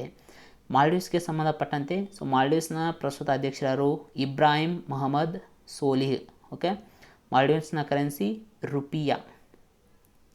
ಹಾಗಾದರೆ ಎಕ್ಸ್ಪೋರ್ಟ್ ಆ್ಯಂಡ್ ಇಂಪೋರ್ಟ್ ಬ್ಯಾಂಕ್ ಬಗ್ಗೆ ಹೇಳೋದಾದರೆ, ಇದು ಸ್ಥಾಪನೆಯಾಗಿದ್ದು 1982ರಲ್ಲಿ. ಇದರ ಕೇಂದ್ರ ಕಚೇರಿ ಮುಂಬೈನಲ್ಲಿದೆ. ಸೊ ಇದರ ಪ್ರಸ್ತುತ MD ಆ್ಯಂಡ್ CEO ಯಾರು? ಡೇವಿಡ್ ರಾಸ್ಕಿನ್ಹಾ. ಯಾವ ರಾಜ್ಯ ಅಥವಾ ಕೇಂದ್ರಾಡಳಿತ ಪ್ರದೇಶವು COVID-19 ಕಾರಣದಿಂದಾಗಿ ಗಂಡನನ್ನು ಕಳೆದುಕೊಂಡ ಮಹಿಳೆಯರಿಗೆ ಸಹಾಯ ಮಾಡಲು ಮಿಷನ್ ವಾತ್ಸಲ್ಯ ಎಂಬ ವಿಶೇಷ ಕಾರ್ಯಾಚರಣೆಯನ್ನು ಆರಂಭ ಮಾಡಿದೆ? ಈಗಾಗಲೇ ಮಿಷನ್ ವಾತ್ಸಲ್ಯ ಉದ್ದೇಶ ನಿಮಗೆ ಗೊತ್ತಾಗಿದೆ. ಸೊ ಇದನ್ನು ಮಹಾರಾಷ್ಟ್ರ ರಾಜ್ಯ ಸರ್ಕಾರ ಆರಂಭ ಮಾಡಿದೆ. ಹಾಗಾದರೆ ಮಹಾರಾಷ್ಟ್ರಕ್ಕೆ ಸಂಬಂಧಪಟ್ಟಂತೆ ನೋಡೋಣ. So most important, black chain ತಂತ್ರಜ್ಞಾನವನ್ನು ಬಳಸಿ ಶೈಕ್ಷಣಿಕ ದಾಖಲೆಗಳನ್ನು ನೀಡುವ ಮೊದಲ ರಾಜ್ಯ ಯಾವುದಂದರೆ ಅದು ಮಹಾರಾಷ್ಟ್ರ. ಭಾರತದ ಮೊದಲ ಖಾಸಗಿ LNG ಕೇಂದ್ರ, ಲಿಕ್ವಿಫೈಡ್ ನ್ಯಾಚುರಲ್ ಗ್ಯಾಸ್, ಸೊ ಇದರ ಕೇಂದ್ರ ಮಹಾರಾಷ್ಟ್ರದ ನಾಗ್ಪುರ್ನಲ್ಲಿ ಆರಂಭ ಆಗಿದೆ. ಮಿಷನ್ ಆಕ್ಸಿಜನ್ ಸ್ವಾವಲಂಬನೆ ಯೋಜನೆ ಇದು ಮಹಾರಾಷ್ಟ್ರಕ್ಕೆ ಸಂಬಂಧಪಟ್ಟಿದೆ. ಭಾರತದ ಮೊದಲ ಕೃಷಿ ರಫ್ತು ಸೌಲಭ್ಯ ಕೇಂದ್ರವನ್ನು ಮಹಾರಾಷ್ಟ್ರದ ಪುಣೆಯಲ್ಲಿ ಸ್ಥಾಪನೆ ಮಾಡಲಾಗುವುದು. ಅದಲ್ಲದೆ ಪ್ಯಾಂಗೋಲಿನ್ಗಳನ್ನು ರಕ್ಷಣೆ ಮಾಡೋಕ್ಕೆ ಕ್ರಿಯಾ ಯೋಜನೆಯನ್ನು ತಯಾರಿಸಿದ ಭಾರತದ ಮೊದಲ ರಾಜ್ಯ ಕೂಡ ಮಹಾರಾಷ್ಟ್ರ. ಓಕೆ, ಅದಲ್ಲದೆ ಸೊ ಈ ಲೈಂಗಿಕ ಅಪರಾಧಗಳಿಗೆ ಸಂಬಂಧಪಟ್ಟಂತೆ ಸೊ ಶಕ್ತಿ ಆ್ಯಕ್ಟ್, ಶಕ್ತಿ ಕಾಯ್ದೆಯನ್ನು ಜಾರಿಗೊಳಿಸಿದ ರಾಜ್ಯ ಯಾವುದಂದರೆ ಅದು ಮಹಾರಾಷ್ಟ್ರ. ಇನ್ನು ದಾಜಿಪುರ್ ವನ್ಯಜೀವಿಧಾಮ ಮತ್ತು ಲೋನಾರ್ ಸರೋವರ ಇವು ಮಹಾರಾಷ್ಟ್ರದಲ್ಲಿ ಕಂಡುಬರ್ತವೆ. ಓಕೆ, ಅದಲ್ಲದೆ ಮಹಾರಾಷ್ಟ್ರದ ರಂಜಿತ್ ಸಿನ್ಹಾ ದಿಸಾಳೆ ಇವರು 2020ರಲ್ಲಿ ಗ್ಲೋಬಲ್ ಟೀಚರ್ ಪ್ರಶಸ್ತಿಯನ್ನು ಪಡೆದುಕೊಂಡ ಮೊದಲ ಭಾರತೀಯ ವ್ಯಕ್ತಿ ಎನಿಸಿಕೊಂಡಿದ್ದಾರೆ. ಅದಲ್ಲದೆ ಕರೋನಾ ಟೈಮಲ್ಲಿ ಮಹಾರಾಷ್ಟ್ರ ಅತಿ ದೊಡ್ಡ ಪ್ಲಾಸ್ಮಾ ಥೆರಪಿ ಪ್ರಯೋಗವನ್ನು ಪ್ರಾರಂಭ ಮಾಡಿತು. ಅದಕ್ಕೆ ಪ್ರಾಜೆಕ್ಟ್ ಪ್ಲಾಟಿನಾ ಅಂತ ಹೆಸರನ್ನು ಇಟ್ಟಿತ್ತು. ಆನಂದ ಎಂಬ ಮೊಬೈಲ್ ಅಪ್ಲಿಕೇಶನನ್ನು ಯಾವ ಸಂಸ್ಥೆ ಆರಂಭ ಮಾಡಿದೆ? ಸೊ ಆನಂದ ಎಂಬ ಮೊಬೈಲ್ ಅಪ್ಲಿಕೇಶನ್ನ ಸೊ ಇತ್ತೀಚೆಗೆ ಭಾರತೀಯ ಜೀವ ವಿಮಾ ನಿಗಮ ಅಂದರೆ LIC ಆರಂಭ ಮಾಡಿದೆ. ಹಾಗಾದರೆ ಆನಂದ ಫುಲ್ ಫಾರ್ಮ್ ಏನು? Atmanirbhar agents new business digital application. ಅಂದರೆ LIC ಏಜೆಂಟ್ಗಳೇನಿದ್ದಾರೆ ಸೊ ಅವರು ಗ್ರಾಹಕರನ್ನು LICಗಳಿಗೆ ಕೆಲವೊಂದು ಪಾಲಿಸಿಗಳನ್ನೆಲ್ಲ ಮಾಡ್ಕೋಬೇಕಾಗಿರುತ್ತೆ, ಅಥವಾ LICಯ ಕೆಲವೊಂದು ಯೋಜನೆಗಳನ್ನು ಗ್ರಾಹಕರಿಗೆ ತಲುಪಿಸ್ಬೇಕಾಗಿರುತ್ತೆ. ಸೊ ಇವುಗಳಿಗೆ ಸಹಾಯ ಆಗೋಕ್ಕೆ ಸೊ ಏಜೆಂಟ್ಗಳು ಯೂಸ್ ಮಾಡಲಿ ಅಂತ ಸೊ ಈ ಆನಂದ ಅಪ್ಲಿಕೇಶನನ್ನು ಆರಂಭ ಮಾಡಿದೆ. ಹಾಗಾದರೆ LIC ಬಗ್ಗೆ ಹೇಳೋದಾದರೆ ಸೊ ಇದು ಪಾರ್ಲಿಮೆಂಟ್ನ ಕಾಯ್ದೆಯ ಮೂಲಕ 1956ರಲ್ಲಿ ಸ್ಥಾಪನೆ ಆಯಿತು. ಸೊ ಇದೊಂದು ಶಾಸನಬದ್ಧ ಸಂಸ್ಥೆಯಾಗಿದೆ. ಇದರ ಕೇಂದ್ರ ಕಚೇರಿ ಮುಂಬೈನಲ್ಲಿದೆ. ಅದಲ್ಲದೆ ಮತ್ತೊಂದು ಪ್ರಶ್ನೆಯನ್ನು ಕೇಳ್ತಾರೆ, ನಮ್ಮ ದೇಶದಲ್ಲಿ ಜೀವ ವಿಮೆಯನ್ನು ರಾಷ್ಟ್ರೀಕರಣಗೊಳಿಸಿದ್ದು ಯಾವಾಗ? 1956ರಲ್ಲಿ. ಶೇರ್ಡ್ ಡೆಸ್ಟಿನಿ 2021 ಎಂಬ ಜಂಟಿ ಮಿಲಿಟರಿ ಅಭ್ಯಾಸವು ಯಾವ ರಾಷ್ಟ್ರಗಳ ನಡುವೆ ಇತ್ತೀಚೆಗೆ ನಡೆಯಿತು? ಓಕೆ, ಶೇರ್ಡ್ ಡೆಸ್ಟಿನಿ 2021 ಎನ್ನುವಂಥ ಜಂಟಿ ಮಿಲಿಟರಿ ಅಭ್ಯಾಸಕ್ಕೆ ಮೊಟ್ಟ ಮೊದಲ ಬಾರಿಗೆ ಹೇಳೋದೇನೆಂದರೆ ಸೊ ಇದಕ್ಕೆ ನಮ್ಮ ಭಾರತ ದೇಶ ಸಂಬಂಧಿಸಿಲ್ಲ. ಹಾಗಾದರೆ ಯಾವ ರಾಷ್ಟ್ರಗಳ ನಡುವೆ ಈ ಮಿಲಿಟರಿ ಅಭ್ಯಾಸ ನಡೆಯಲಿದೆ ಅಂದರೆ ಚೀನಾ, ಮಂಗೋಲಿಯಾ, ಪಾಕಿಸ್ತಾನ್ ಮತ್ತು ಥೈಲ್ಯಾಂಡ್ ದೇಶಗಳ ನಡುವೆ ನಡೆಯಲಿದೆ. ಇದೊಂದು ಶಾಂತಿ ಪಾಲನಾ ಮಿಲಿಟ್ರಿ ಅಭ್ಯಾಸ ಆಗಿದೆ. ಓಕೆ, ಸೊ ಇದು ಸೆಪ್ಟೆಂಬರ್ 6ರಿಂದ ಚೀನಾದ ಹೆನಾನ್ ಪ್ರಾಂತ್ಯದಲ್ಲಿ ಪ್ರಾರಂಭ ಮಾಡಲಾಗುವುದು. ಸೊ ಅಮೃತ ಯೋಜನೆಗೆ 750 ಗ್ರಾಮ ಪಂಚಾಯಿತಿ ಆಯ್ಕೆ. ಸೊ ಭಾರತದ 75ನೇ ಸ್ವಾತಂತ್ರ್ಯೋತ್ಸವದ ನೆನಪಿಗಾಗಿ ಅಮೃತ ಗ್ರಾಮ ಪಂಚಾಯಿತಿ ಯೋಜನೆಯನ್ನು ನಮ್ಮ ರಾಜ್ಯದಲ್ಲಿ ಜಾರಿಗೆ ತರಲಾಗಿದೆ. ಸೊ ಈ ಯೋಜನೆ ಅಡಿಯಲ್ಲಿ ಒಟ್ಟು 750 ಗ್ರಾಮ ಪಂಚಾಯಿತಿಗಳನ್ನು ಆಯ್ಕೆ ಮಾಡಿ ಅವುಗಳ ಅಭಿವೃದ್ಧಿಗೆ ಹಣವನ್ನು ಒದಗಿಸುವುದು ಈ ಯೋಜನೆಯ ಪ್ರಮುಖ ಉದ್ದೇಶ ಆಗಿದೆ. ಸೊ ಈ ಯೋಜನೆ ಅಡಿಯಲ್ಲಿ ಪ್ರತಿ ಗ್ರಾಮ ಪಂಚಾಯಿತಿಗೆ 25 ಲಕ್ಷ ರೂಪಾಯಿಗಳ ಅನುದಾನವನ್ನು ನೀಡೋಕ್ಕೆ ಸರ್ಕಾರ ಆದೇಶವನ್ನು ಹೊರಡಿಸಿದೆ. ಪೂರ್ವ ಸಿಕ್ಕಿಂ ಜಿಲ್ಲೆಯು ಈಶಾನ್ಯ ಪ್ರದೇಶ ಜಿಲ್ಲಾ STG ಸೂಚ್ಯಂಕ 2021-22ನೇ ಸಾಲಿನಲ್ಲಿ ಅಗ್ರಸ್ಥಾನದಲ್ಲಿದೆ. ಈ ಸೂಚ್ಯಂಕವನ್ನು ಯಾರು ಬಿಡುಗಡೆಗೊಳಿಸಿದ್ದಾರೆ? ಓಕೆ, ಸೊ ಭಾರತದ ಈಶಾನ್ಯ ಪ್ರದೇಶ ನಿಮಗೆ ಗೊತ್ತಿದೆ. ಸೊ ಇಲ್ಲಿ ಪ್ರಮುಖವಾಗಿ 8 ರಾಜ್ಯಗಳು ಕಂಡುಬರ್ತವೆ. ಈ ರಾಜ್ಯಗಳಲ್ಲಿ ಕಂಡುಬರುವಂಥ ಜಿಲ್ಲೆಗಳಿಗೆ ಸಂಬಂಧಪಟ್ಟಂಥ ಸುಸ್ಥಿರ ಅಭಿವೃದ್ಧಿ ಗುರಿಗಳು ಸೂಚ್ಯಂಕ 2021-22ನೇ ಸಾಲಿನಲ್ಲಿ ಸಿಕ್ಕಿಂ ರಾಜ್ಯದ ಪೂರ್ವ ಸಿಕ್ಕಿಂ ಜಿಲ್ಲೆ ಅಗ್ರಸ್ಥಾನವನ್ನು ಪಡ್ಕೊಂಡಿದೆ. ಈ ಸೂಚ್ಯಂಕವನ್ನು ಬಿಡುಗಡೆಗೊಳಿಸ್ತಾರೆ ಯಾರಂದರೆ ನೀತಿ ಆಯೋಗ. ಅವರಿಗೆ ಸಹಕಾರವನ್ನು ನೀಡಿದವರು ಯಾರು ಅಂತ ನೋಡೋಣ. ಸೊ ನೀತಿ ಆಯೋಗ ಇದನ್ನು ಪ್ರಮುಖವಾಗಿ ಬಿಡುಗಡೆ ಮಾಡಿದೆ. ಓಕೆ, ಇದಕ್ಕೆ ಸಹಾಯವನ್ನು ನೀಡಿದವರು ಯಾರು? Donor. Okay, ministry of development of north eastern region ಅಂದರೆ ಭಾರತದ ಈಶಾನ್ಯ ವಲಯದ ಅಭಿವೃದ್ಧಿ ಸಚಿವಾಲಯ. ಆದಲ್ಲದೆ United Nations development programme so ಇದಕ್ಕೆ ತಾಂತ್ರಿಕ ಬೆಂಬಲವನ್ನು ನೀಡಿದೆ. ಈಗಾಗಲೇ ಹೇಳಿದಂಗೆ ಈ ಸೂಚ್ಯಂಕದಲ್ಲಿ ಸಿಕ್ಕಿಂ ರಾಜ್ಯದ ಪೂರ್ವ ಸಿಕ್ಕಿಂ ಜಿಲ್ಲೆ ಪ್ರಥಮ ಸ್ಥಾನವನ್ನು ಪಡ್ಕೊಂಡಿದೆ. ಕೊನೆಯ ಸ್ಥಾನವನ್ನು ನಾಗಾಲ್ಯಾಂಡ್ನ ಕಿಫೈರ್ ಜಿಲ್ಲೆಯು ಪಡ್ಕೊಂಡಿದೆ. ಒಟ್ಟಾರೆಯಾಗಿ 103 ಜಿಲ್ಲೆಗಳನ್ನು ಈ ಸೂಚ್ಯಂಕಕ್ಕೆ ಕನ್ಸಿಡರ್ ಮಾಡಲಾಗಿತ್ತು. ಹಾಗಾದರೆ ಯುನೈಟೆಡ್ ನೇಷನ್ಸ್ ಡೆವಲಪ್ಮೆಂಟ್ ಪ್ರೋಗ್ರಾಮ್ ವಿಶ್ವಸಂಸ್ಥೆಯ ಅಭಿವೃದ್ಧಿ ಕಾರ್ಯಕ್ರಮ ಅಂತ ನಾವು ಕನ್ನಡದಲ್ಲಿ ಕರಿತೀವಿ. ಇದು ಸ್ಥಾಪನೆಯಾಗಿದ್ದು 1965ರಲ್ಲಿ. ಇದರ ಕೇಂದ್ರ ಕಚೇರಿ ನ್ಯೂಯಾರ್ಕ್ನಲ್ಲಿದೆ. ಹಾಗಾದರೆ ಈ ಸಂಸ್ಥೆಯ ಪ್ರಮುಖ ಉದ್ದೇಶ ಏನಪ್ಪ ಅಂದರೆ ಈ ಸುಸ್ಥಿರ ಅಭಿವೃದ್ಧಿ ಗುರಿಗಳು ಏನು 17 ಗುರಿಗಳಿದ್ದಾವೆ. ಸೊ ಇವುಗಳನ್ನು ವಿಶ್ವದಾದ್ಯಂತ ಅಥವಾ ಸದಸ್ಯ ರಾಷ್ಟ್ರಗಳಲ್ಲಿ ಈ ಸುಸ್ಥಿರ ಅಭಿವೃದ್ಧಿ ಗುರಿಗಳನ್ನು ಸಾಧಿಸೋಕೆ ಈ ಸಂಸ್ಥೆ ಏನು ಮಾಡುತ್ತೆ ಅಂದರೆ ಅಂತಾರಾಷ್ಟ್ರೀಯ ಮಟ್ಟದಲ್ಲಿ ಕಾರ್ಯನಿರ್ವಹಿಸುತ್ತೆ. ಮೋಸ್ಟ್ ಇಂಪಾರ್ಟೆಂಟ್ ಇದು. ಓಕೆ, ಹಾಗಾದರೆ ಇಂಥ ಅಭಿವೃದ್ಧಿ ಗುರಿಗಳನ್ನು ಕೈಗೊಳ್ಳೋಕ್ಕೆ ಇದಕ್ಕೆ ದುಡ್ಡು ಎಲ್ಲಿಂದ ಬರುತ್ತೆ? ಏನು ವಿಶ್ವಸಂಸ್ಥೆಯ ಸದಸ್ಯ ರಾಷ್ಟ್ರಗಳಿದ್ದಾವೆ ಅವು ಸ್ವಯಂ ಪ್ರೇರಿತವಾಗಿ ಇಂತಿಷ್ಟು ಹಣವನ್ನು ಕೊಡುಗೆಯಾಗಿ ನೀಡ್ತವೆ ಅಥವಾ ದಾನವಾಗಿ ನೀಡ್ತವೆ. ಅಂತಹ ಹಣವನ್ನು ಬಳಸ್ಕೊಂಡು ಇದು ಈ ಅಭಿವೃದ್ಧಿ ಗುರಿಗಳನ್ನು ಹಮ್ಮಿಕೊಳ್ಳೋಕ್ಕೆ ಕಾರ್ಯಕ್ರಮಗಳನ್ನು ವಿಶ್ವದಾದ್ಯಂತ ಹಮ್ಮಿಕೊಳ್ಳುತ್ತೆ. ಓಕೆ, ಕಾರ್ಮಿಕ ಮತ್ತು ಉದ್ಯೋಗ ಸಚಿವಾಲಯವು ಅಸಂಘಟಿತ ವಲಯಕ್ಕಾಗಿ ಈ ಶ್ರಮ್ ಪೋರ್ಟಲನ್ನು ಆರಂಭ ಮಾಡಿದೆ. ಇದರ ಅಡಿಯಲ್ಲಿ ಫಲಾನುಭವಿಗಳು ಎಷ್ಟು ರೂಪಾಯಿಗಳವರೆಗೆ ಅಪಘಾತ ವಿಮೆಯನ್ನು ಪಡೆಯಲಿದ್ದಾರೆ? ಮೊದಲನೇದಾಗಿ ಈ ಶ್ರಮ್ ಪೋರ್ಟಲ್ ಇದನ್ನು ಅಸಂಘಟಿತ ವಲಯಕ್ಕಾಗಿ ಆರಂಭ ಮಾಡಲಾಗಿದೆ. ಓಕೆ, ಮೊದಲನೇದಾಗಿ ಅಸಂಘಟಿತ ವಲಯ ಅಂದರೆ ಏನಂತ ತಿಳ್ಕೊಳ್ಳೋಣ. ಅಸಂಘಟಿತ ವಲಯ ಅನ್ನೋದೇನೆಂದರೆ ಇವರು ಸರ್ಕಾರದ ಯಾವುದೇ ಸೌಲಭ್ಯಗಳನ್ನು ಹೆಚ್ಚಾಗಿ ಪಡಿತಾ ಇರೋಲ್ಲ. ಅಂದರೆ ಒಬ್ಬ ಸರ್ಕಾರಿ ನೌಕರರು ಪಡೆಯುವಂಥ ಸೌಲಭ್ಯಗಳನ್ನು ಈ ಅಸಂಘಟಿತ ವಲಯದ ಕಾರ್ಮಿಕರು ಪಡೆಯುತ್ತಿರುವುದಿಲ್ಲ. ಫಾರ್ ಎಕ್ಸಾಂಪಲ್ ಹೇಳ್ಬೇಕಂದ್ರೆ ಈ ಕಟ್ಟಡ ಕಾರ್ಮಿಕರಾಗಿರ್ಬೋದು, ಬೀದಿ ಬದಿಯ ವ್ಯಾಪಾರಿಗಳಾಗಿರ್ಬೋದು, ಕೂಲಿ ಕೆಲಸಗಾರರಾಗಿರ್ಬೋದು, ಮನೆ ಕೆಲಸದವರಾಗಿರ್ಬೋದು, ಆಟೋ ರಿಕ್ಷಾ ಓಡಿಸೋರಾಗಿರ್ಬೋದು. ಓಕೆ, ಇವರೆಲ್ಲ ಏನಂದರೆ ಫಾರ್ ಎಕ್ಸಾಂಪಲ್ ಈಗ ಗೌರ್ಮೆಂಟ್ ನೌಕರರು ಪಿಂಚಣಿ ವ್ಯವಸ್ಥೆನ ಪಡಿತಾರೆ. ಆದಲ್ಲಿ ಕೆಲವೊಂದು ಹಾಸ್ಪಿಟಲ್ ಸೌಲಭ್ಯಗಳನ್ನು ಪಡಿತಾರೆ. ಅಂತಹ ಸೌಲಭ್ಯಗಳನ್ನು ಈ ಅಸಂಘಟಿತ ವಲಯದ ಕಾರ್ಮಿಕರು ಪಡಿತಾ ಇರೋಲ್ಲ. ಇವ್ರಿಗಾಗಿ ಈ ಶ್ರಮ್ ಪೋರ್ಟಲನ್ನು ಕಾರ್ಮಿಕ ಮತ್ತು ಉದ್ಯೋಗ ಸಚಿವಾಲಯ ಈಗ ಆರಂಭ ಮಾಡಿದೆ. ಇದರ ಅಡಿಯಲ್ಲಿ ಗರಿಷ್ಠವಾಗಿ ಪಡೆಯಲಿರುವ ಅಪಘಾತ ವಿಮೆಯ ಮೊತ್ತ ಎಷ್ಟಂದರೆ 2 ಲಕ್ಷ ರೂಪಾಯಿಗಳು. ಓಕೆ, ಹಾಗಾದರೆ ಈ ಶ್ರಮ್ ಪೋರ್ಟಲ್ನ ಬಗ್ಗೆ ಈಗಾಗಲೇ ಹೇಳಿದ್ದೀವಿ. ಕಾರ್ಮಿಕ ಮತ್ತು ಉದ್ಯೋಗ ಸಚಿವರಾದಂತಹ ಶ್ರೀ ಭೂಪೇಂದ್ರ ಯಾದವ್ ಅವರು ಇದನ್ನು ಉದ್ಘಾಟನೆ ಮಾಡಿದ್ದಾರೆ.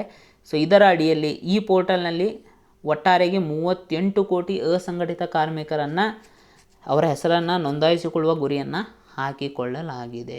ಈ ಮೂಲಕ ಕೇಂದ್ರ ಮತ್ತು ರಾಜ್ಯ ಸರ್ಕಾರಗಳು ಜಾರಿಗೊಳಿಸುತ್ತಿರುವಂಥ ಕೆಲವೊಂದು ವಿವಿಧ ಸಾಮಾಜಿಕ ಭದ್ರತಾ ಯೋಜನೆಗಳನ್ನು ಇವ್ರಿಗೂ ಕೂಡ ತಲುಪಿಸ್ಬೋದು.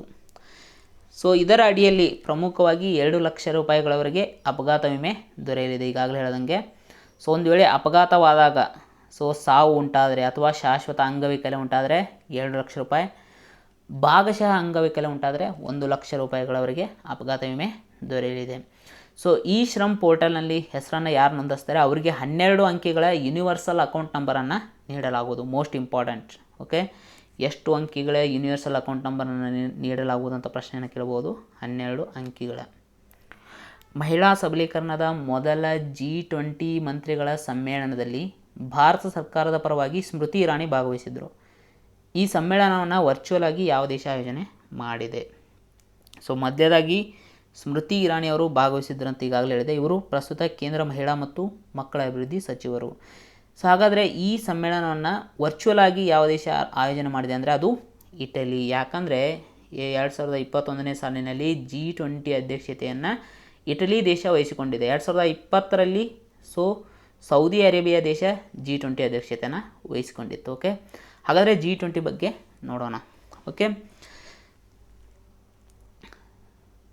ಸೊ ಪ್ರಮುಖವಾಗಿ ಕೈಗಾರೀಕರಣಗೊಂಡ ಮತ್ತು ಅಭಿವೃದ್ಧಿ ಹೊಂದುತ್ತಿರುವ ರಾಷ್ಟ್ರಗಳು ಏನಿದ್ದಾವೆ, ಸೊ ಅಂಥ ರಾಷ್ಟ್ರಗಳ ಆರ್ಥಿಕತೆಯನ್ನು ಒಟ್ಟುಗೂಡಿಸಿ ಜಾಗತಿಕವಾಗಿ ಆರ್ಥಿಕತೆಯಲ್ಲಿ ಏನು ಪ್ರಮುಖ ಸಮಸ್ಯೆಗಳಿದ್ದಾವೆ ಅಂಥ ಸಮಸ್ಯೆಗಳನ್ನು ಚರ್ಚೆ ಮಾಡೋಕ್ಕೆ ಈ ವೇದಿಕೆಯನ್ನು ಸ್ಥಾಪನೆ ಮಾಡಲಾಗಿದೆ ಅಥವಾ ಈ ಗ್ರೂಪನ್ನು ಸ್ಥಾಪನೆ ಮಾಡಲಾಗಿದೆ.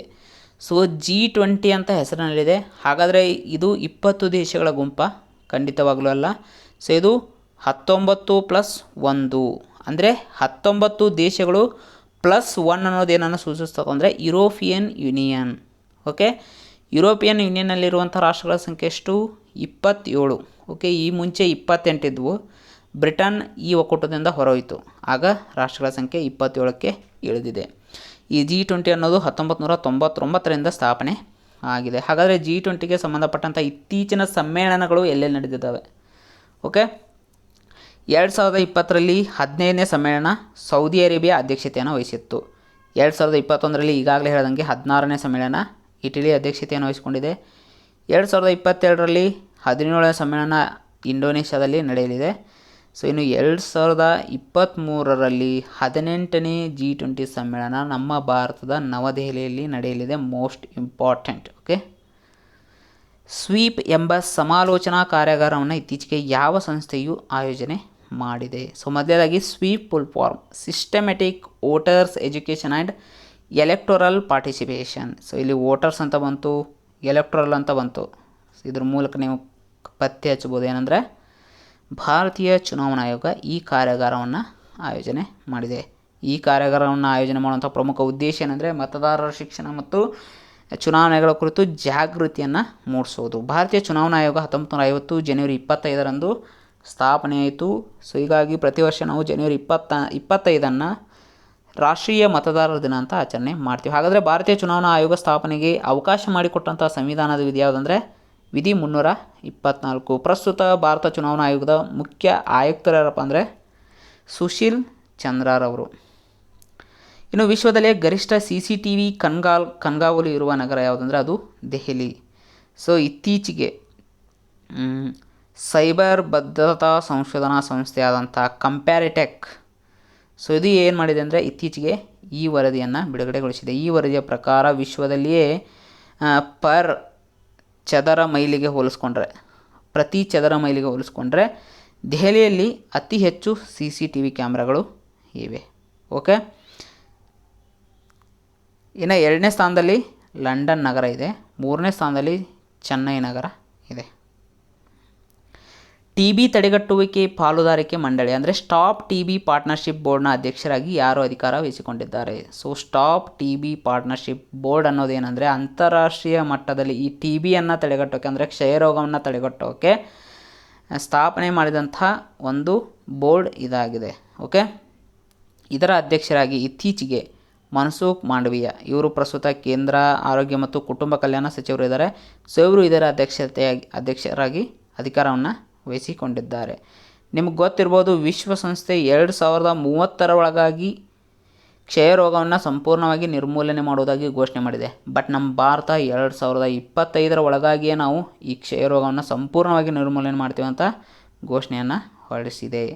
ಸೊ ಕ್ಷಯರೋಗ ಅನ್ನೋದೇನೆಂದರೆ ಸೊ ಇದು ಬ್ಯಾಕ್ಟೀರಿಯಾದಿಂದ ಉಂಟಾಗುವಂಥ ಒಂದು ರೋಗ. ಭಾರತ ಸರ್ಕಾರವು ವಾಹನಗಳ ನೋಂದಣಿಗಾಗಿ ಭಾರತ್ ಸರಣಿ ವೈಶಿಷ್ಟ್ಯವನ್ನು ಇತ್ತೀಚೆಗೆ ಪರಿಚಯಿಸಿದೆ. ಹಾಗಾದರೆ ಭಾರತ್ ಸರಣಿಯು ಎಷ್ಟು ಅಕ್ಷರಗಳ ಆಲ್ಫಾನ್ಯೂಮೆರಿಕ್ ಕೋಡ್ ಆಗಿದೆ? ಸೊ ಮೊದಲನೇದಾಗಿ ಅದಕ್ಕೂ ಮುಂಚೆ ಸ್ವಲ್ಪ ಈ ವಾಹನಗಳ ನೋಂದಣಿ ಬಗ್ಗೆ ತಿಳ್ಕೊಳ್ಳೋಣ. ನೀವು ಯಾವುದೇ ಒಂದು ರಾಜ್ಯದಲ್ಲಿ ವಾಹನವನ್ನು ಪರ್ಚೇಸ್ ಮಾಡಿದ್ರಂದರೆ ಅದನ್ನು ನೀವು ಇನ್ನೊಂದು ರಾಜ್ಯಕ್ಕೆ ತೊಗೊಂಡು ಹೋಗ್ಬೇಕಂದ್ರೆ ಇನ್ನೊಂದು ರಾಜ್ಯಕ್ಕೆ ತೊಗೊಂಡು ಹೋದ 12 ತಿಂಗಳ ಒಳಗಾಗಿ ನೀವೇನೆಂದರೆ ಆ ರಾಜ್ಯದಲ್ಲಿ ಇರುವಂಥ ಸ್ಥಳೀಯ ತೆರಿಗೆಯನ್ನು ಕಟ್ಟಿ ನೀವು ಆ ರಾಜ್ಯಕ್ಕೆ ರಿಜಿಸ್ಟ್ರೇಷನನ್ನು ಮಾಡ್ಕೋಬೋದು. ಇದೇನೆಂದರೆ ಕೆಲವೊಂದು ಜನರಿಗೆ ತೊಂದರೆ ಆಗುತ್ತೆ. ಫಾರ್ ಎಕ್ಸಾಂಪಲ್, ಈ ಕೇಂದ್ರ ಸರ್ಕಾರಿ ನೌಕರರಾಗಿರ್ಬೋದು, ಕೆಲವೊಂದು ಅಂತಾರಾಜ್ಯ ಮಟ್ಟದ ಸಂಸ್ಥೆಗಳು, ಅಂತಾರಾಷ್ಟ್ರೀಯ ಮಟ್ಟದ ಸಂಸ್ಥೆಗಳಾಗಿರ್ಬೋದು. ಯಾಕಂದರೆ ವಿವಿಧ ರಾಜ್ಯಗಳಲ್ಲಿ ಕಚೇರಿಗಳನ್ನು ಹೊಂದಿರ್ತವೆ. ಅಂತಹ ನೌಕರರು ಏನಂದರೆ ಕೆಲವೊಮ್ಮೆ ಟ್ರಾನ್ಸ್ಫರ್ ಆಗ್ತಾ ಇರ್ತಾರೆ ಒಂದು ರಾಜ್ಯದಿಂದ ಇನ್ನೊಂದು ರಾಜ್ಯಕ್ಕೆ. ಆವಾಗ ಏನಾಗುತ್ತೆ, ಅವರು ತಮ್ಮ ಸ್ವಂತ ವೆಹಿಕಲ್ಗಳನ್ನು ಬಳಕೆ ಮಾಡೋಕ್ಕೆ ಕೆಲವೊಂದು ರೆಸ್ಟ್ರಿಕ್ಷನ್ಗಳು ಆ ಟೈಮಲ್ಲಿ ಉಂಟಾಗ್ತವೆ. ಇದನ್ನು ಹೋಗಲಾಡ್ಸೋಕ್ಕೆ ಏನು ಮಾಡಿದೆ ಅಂದರೆ ಭಾರತ ಸರ್ಕಾರ ಈ ವಿವಿಧ ರಾಜ್ಯಗಳಲ್ಲಿ ಏನು ಟ್ರಾನ್ಸ್ಫರ್ ಆಗ್ತಿರ್ತಾರೆ ಅಥವಾ ವಿವಿಧ ರಾಜ್ಯಗಳಲ್ಲಿ ಏನು ಪದೇ ಪದೇ ಸಂಚಾರ ಮಾಡ್ತಿರ್ತಾರೆ ಅಂಥವರಿಗಾಗಿ ಭಾರತ್ ಸರಣಿ ಅಂದರೆ ಇಡೀ ದೇಶಕ್ಕೆ ಒಂದೇ ನಂಬರನ್ನು ನೀಡೋದು. ಈಗ ಬೇರೆ ಬೇರೆ ರಾಜ್ಯಗಳು ತಮ್ಮಲ್ಲಿ ಖರೀದಿಯಾದ ವಾಹನಗಳಿಗೆ ಪ್ರತ್ಯೇಕ ನಂಬರ್ಗಳನ್ನು ನೀಡ್ತಾರೆ. ಆದರೆ ಭಾರತದಾದ್ಯಂತ ಒಂದೇ ನಂಬರನ್ನು ನೀಡೋದು. ಅದು 10 ಅಕ್ಷರಗಳ ಆಲ್ಫಾನ್ಯೂಮೆರಿಕ್ ಕೋಡ್ ಆಗಿದೆ. ಅಂದರೆ ಅದರಲ್ಲಿ ನಂಬರ್ಗಳು ಇವೆ, ಆಲ್ಫಾಬೆಟ್ಗಳು ಇವೆ.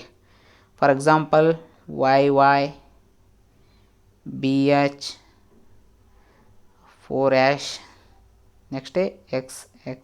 ಓಕೆ, ಇಲ್ಲಿ ಏನಂದರೆ YY ಅನ್ನೋದು ವಾಹನ ರಿಜಿಸ್ಟರ್ ಮಾಡಿದ ಇಯರ್, BH ಅನ್ನೋದು ಭಾರತ್ ಸಿರೀಸ್.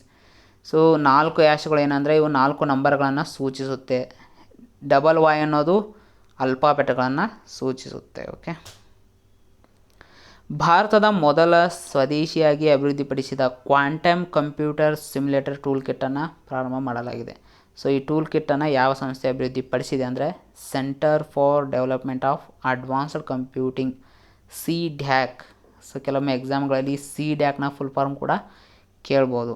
ರೀಸೆಂಟಾಗಿ ಕೇಂದ್ರ ವಿಜ್ಞಾನ ಮತ್ತು ತಂತ್ರಜ್ಞಾನ ಸಚಿವರಾದಂಥ ರಾಜೀವ್ ಚಂದ್ರಶೇಖರ್ ಅವರು ಇದನ್ನು ಆರಂಭ ಮಾಡಿದ್ದಾರೆ. ಓಕೆ, ಈ ಕ್ವಾಂಟಮ್ ಕಂಪ್ಯೂಟ್ರಿಗೆ ಸಂಬಂಧಪಟ್ಟಂತಹ ಕೆಲವೊಂದು ಪ್ರೋಗ್ರಾಮ್ಗಳನ್ನು ಕಲಿಯೋಕೆ ಈ ಟೂಲ್ ಕಿಟ್ ಸಹಾಯ ಆಗಲಿದೆ. ಹಾಗಾದರೆ ಈ CDACನ ಕೇಂದ್ರ ಕಚೇರಿ ಅಥವಾ CDAC ಎಲ್ಲಿ ಕಂಡುಬರುತ್ತೆ ಅಂದರೆ ಪುಣೆಯಲ್ಲಿ. ಓಕೆ, ರಕ್ಷಣಾ ಸಚಿವ ರಾಜನಾಥ್ ಸಿಂಗ್ ಅವರು ICGS ವಿಗ್ರಹ ಎಂಬ ಹಡಗನ್ನು ರಾಷ್ಟ್ರಕ್ಕೆ ಅರ್ಪಿಸಿದರು.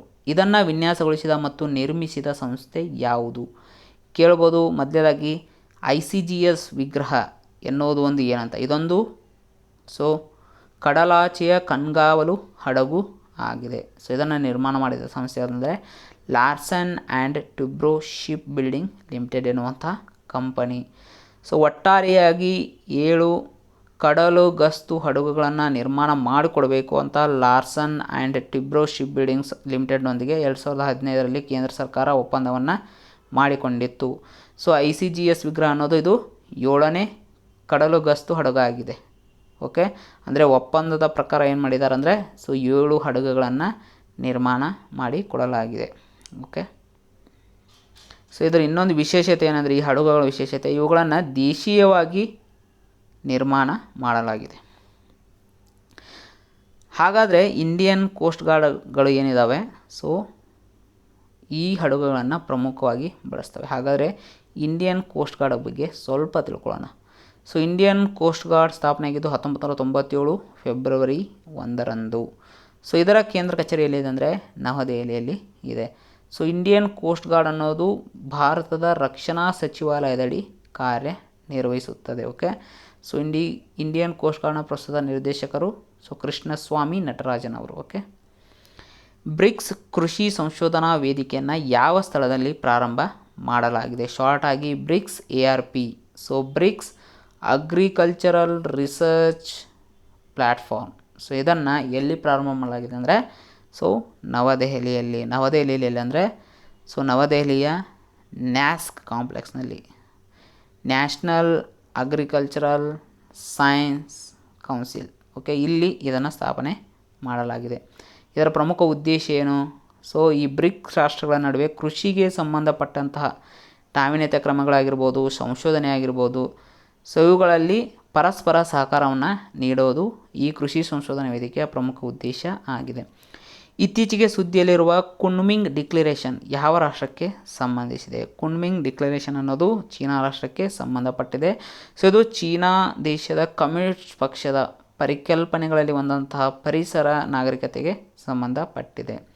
ಹಾಗಾದರೆ ಈ ಕುನ್ಮಿಂಗ್ ಡಿಕ್ಲರೇಷನ್ನ ಪ್ರಮುಖ ಉದ್ದೇಶ ಏನಂದರೆ ಸೊ ಜೀವ ವೈವಿಧ್ಯತೆ ರಕ್ಷಣೆ, ಬಯೋಡೈವರ್ಸಿಟಿ ಪ್ರೊಟೆಕ್ಷನ್. ಸೊ ಈ ಕುನ್ಮಿಂಗ್ ಡಿಕ್ಲರೇಷನ್ನ ಪ್ರಮುಖ ಉದ್ದೇಶ. ಸೊ ಮನುಷ್ಯ ಯಾವುದೇ ಯೋಜನೆಗಳನ್ನು ತೆಗೆದುಕೊಳ್ಳುವಾಗ, ಅದಕ್ಕೆ ಸಂಬಂಧಪಟ್ಟಂತಹ ನಿರ್ಧಾರಗಳನ್ನು ತೆಗೆದುಕೊಳ್ಳುವಾಗ ಆ ಯೋಜನೆಯಿಂದ ಸೊ ಜೀವ ವೈವಿಧ್ಯಕ್ಕೆ ಎಷ್ಟು ಹಾನಿ ಇದೆ ಸೊ ಅದನ್ನು ಗುರುತಿಸ್ಕೋಬೇಕು. ಆ ರೀತಿ ಗುರುತಿಸುವ ಮೂಲಕ ಸೊ ಮನುಷ್ಯ ಆರೋಗ್ಯವನ್ನು ಕಾಪಾಡಿಕೊಳ್ಳೋದ್ರ ಜೊತೆಗೆ ಸೊ ಜೀವ ವೈವಿಧ್ಯತೆ ರಕ್ಷಣೆಯನ್ನು ಕೂಡ ಮಾಡೋಕ್ಕೆ ಈ ಕುನ್ಮಿಂಗ್ ಡಿಕ್ಲರೇಷನ್ ಪಕ್ಷಗಳಿಗೆ ಕರೆಯನ್ನು ನೀಡುತ್ತೆ. 996 ಅಭ್ಯಾಸವು ಕಾನೂನುಬಾಹಿರ ಎಂದು ಯಾವ ದೇಶವು ತೀರ್ಪು ನೀಡಿದೆ? ಸೊ 996 ಪ್ರಾಕ್ಟೀಸ್ ಅಂತ ಇಂಗ್ಲೀಷ್ನಲ್ಲಿ ಕರಿತೀವಿ. ಮೊದಲು ಇದ್ರ ಬಗ್ಗೆ ತಿಳ್ಕೊಳ್ಳೋಣ. ಸೊ ಚೀನಾದಲ್ಲಿ ಬಹುತೇಕ ಕೈಗಾರಿಕಾ ಕಂಪನಿಗಳು ಮತ್ತು ಇತರೆ ಕಂಪನಿಗಳು ಏನಂದರೆ ತಮ್ಮ ಉದ್ಯೋಗಿಗಳಿಗೆ ಸೊ ಡ್ಯೂಟಿ ಟೈಮನ್ನು ಫಿಕ್ಸ್ ಮಾಡಿವೆ. ಎಲ್ಲಿಂದ ಎಲ್ಲಿಗೆ ಅಂದರೆ ಬೆಳಗ್ಗೆ 9ರಿಂದ ರಾತ್ರಿ 9 ಗಂಟೆವರೆಗೆ.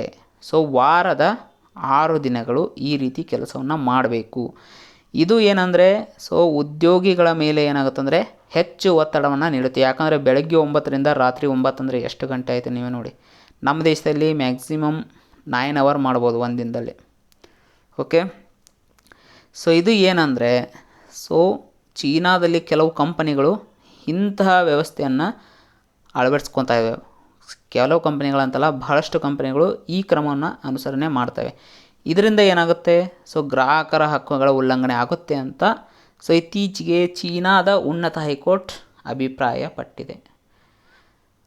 ಸೊ ಹಾಗಾದರೆ ಚೀನಾ ಕುರಿತು ಇತ್ತೀಚಿನ ಕೆಲವೊಂದು ಪ್ರಚಲಿತ ಘಟನೆಗಳನ್ನು ನೋಡೋಣ. ಸೊ ಚೀನಾ ಇತ್ತೀಚೆಗೆ 3 ಮಕ್ಕಳ ನೀತಿಯನ್ನು ಅಂಗೀಕಾರ ಮಾಡಿದೆ. 2016ರಲ್ಲಿ ಅದು 2 ಮಕ್ಕಳ ನೀತಿಯನ್ನು ಅಂಗೀಕಾರ ಮಾಡಿತ್ತು. ಇನ್ನು ಚೀನಾದ ಯಾಂಗ್ ಕಿಯಾನ್ ಸೊ ಇವರು ಟೋಕಿಯೋ ಒಲಿಂಪಿಕ್ಸ್ನ ಮೊದಲ ಚಿನ್ನವನ್ನು ಗೆದ್ದರು. ಯಾವ ಕ್ರೀಡೆಯಲ್ಲಿ ಅಂದರೆ ಏರ್ ರೈಫಲ್ ಶೂಟಿಂಗ್ನಲ್ಲಿ. ಚೀನಾ ವಿಶ್ವದ ಅತಿದೊಡ್ಡ ಹೊರಸೂಸುವಿಕೆ ವ್ಯಾಪಾರ ವ್ಯವಸ್ಥೆಯನ್ನು ಪ್ರಾರಂಭಿಸಿದೆ.